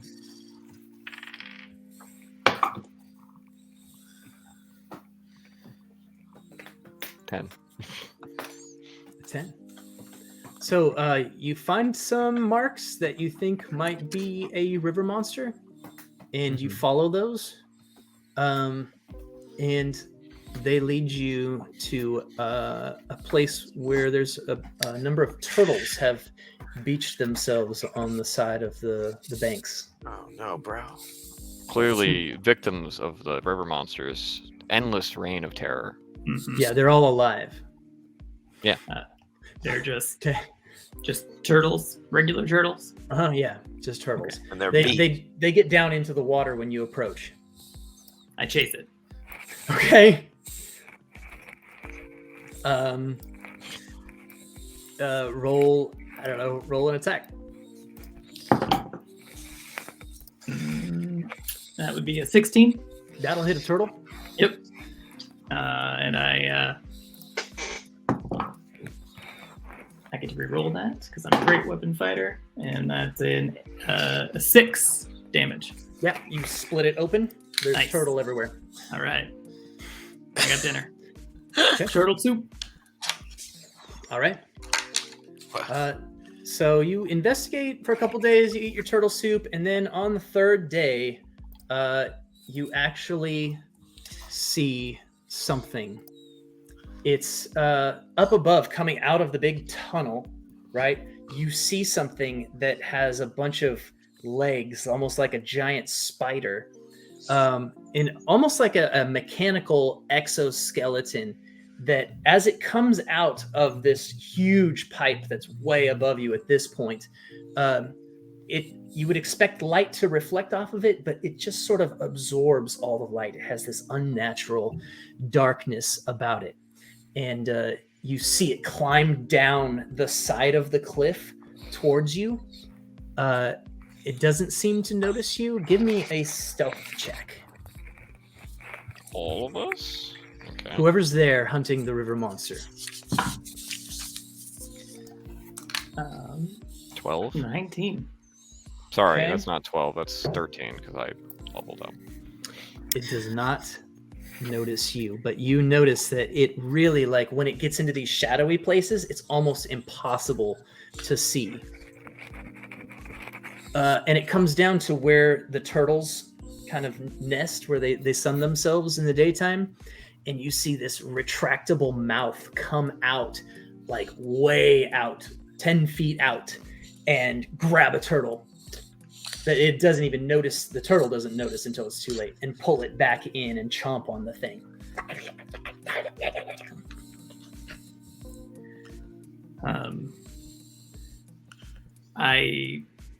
So is it just Flick and I are the only ones doing this little trip? You're the only ones that rolled stealth. Okay. So Do it. I tell Do it. Flick, I say, Flick, go get the others. I'm not letting this thing out of my sight. Okay, I go get the others. They're a All right. go-to. Yeah.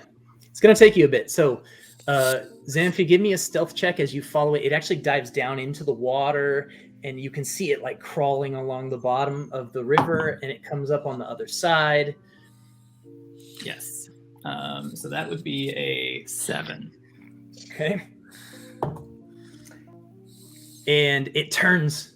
It hears you as you get into the water to kind of follow it, and it turns, and you see it spot you with its like 8 eyes. And it darts towards the cliff face and begins crawling up. Do you want to pursue it? Yes. All right. Give me an athletics check to crawl up. Damn, that was a 7. Okay, you slip.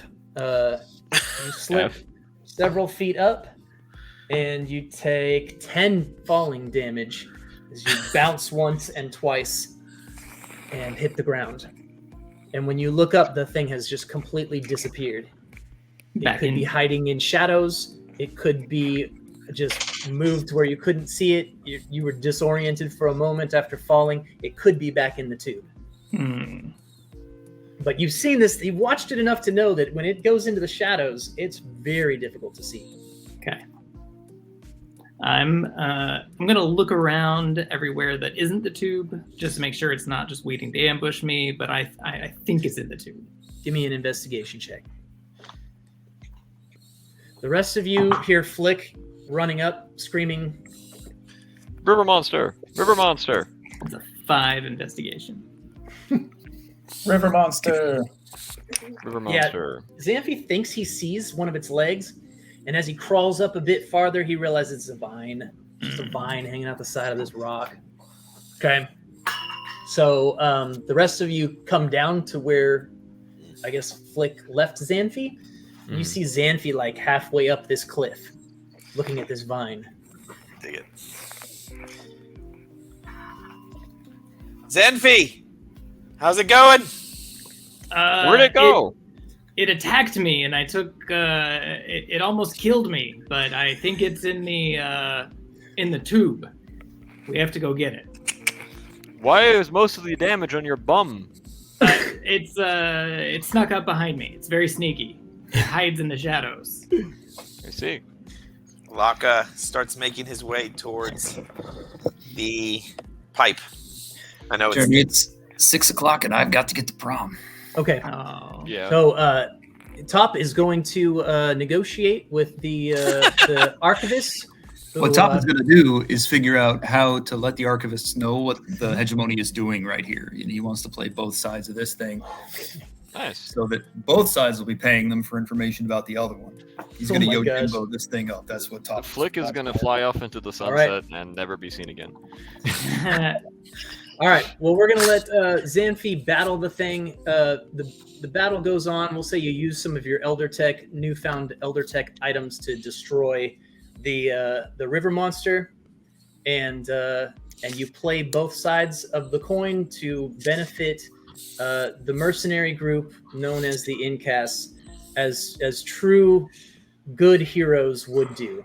That's right. We started a war, but we saved the Mumpin Jane Goodall.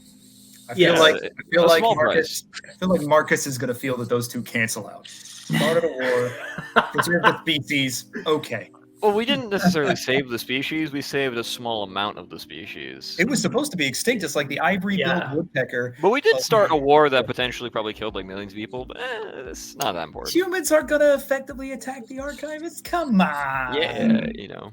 And now you have work. Yeah, exactly. We have more work. I see this as a win-win. Yeah, it's good. Yeah. Good for everybody. Yep. I'm happy. Everybody. You're happy. This is good. Yeah. The civilians who are dead are all happy. Yeah. You know? They're in a better place. Yeah, exactly. They don't have to be in the war-torn world anymore, you know? Our thoughts and prayers go out to their families. Nah. That makes it okay. What are you going to do? All right, everybody. Hey, I appreciate everybody being willing to play and jump in on this new experiment. And I hope we got some good footage for Solar Studios to use. And if there is somewhere, Melissa, how did you get to the thing where you click, where you can give the feedback? Is that just on Solar Studios' website? Because I clicked on something and it took me to Kickstarter. I think you can just go on their Discord I had server went to the Solar Studios website and signed up for the play test, and they sent me an email. So in the email they sent me, and I can forward it to you, Jeremy, if you want. Or if you can post that in the Discord, then we can all give our feedback. Yeah, I'll see if I can find it. All right. Cool. All right. Well, thank you again. I enjoyed it, everyone. Thank you. And we'll see you soon. Cool. Thanks. Thanks again. Bye, guys.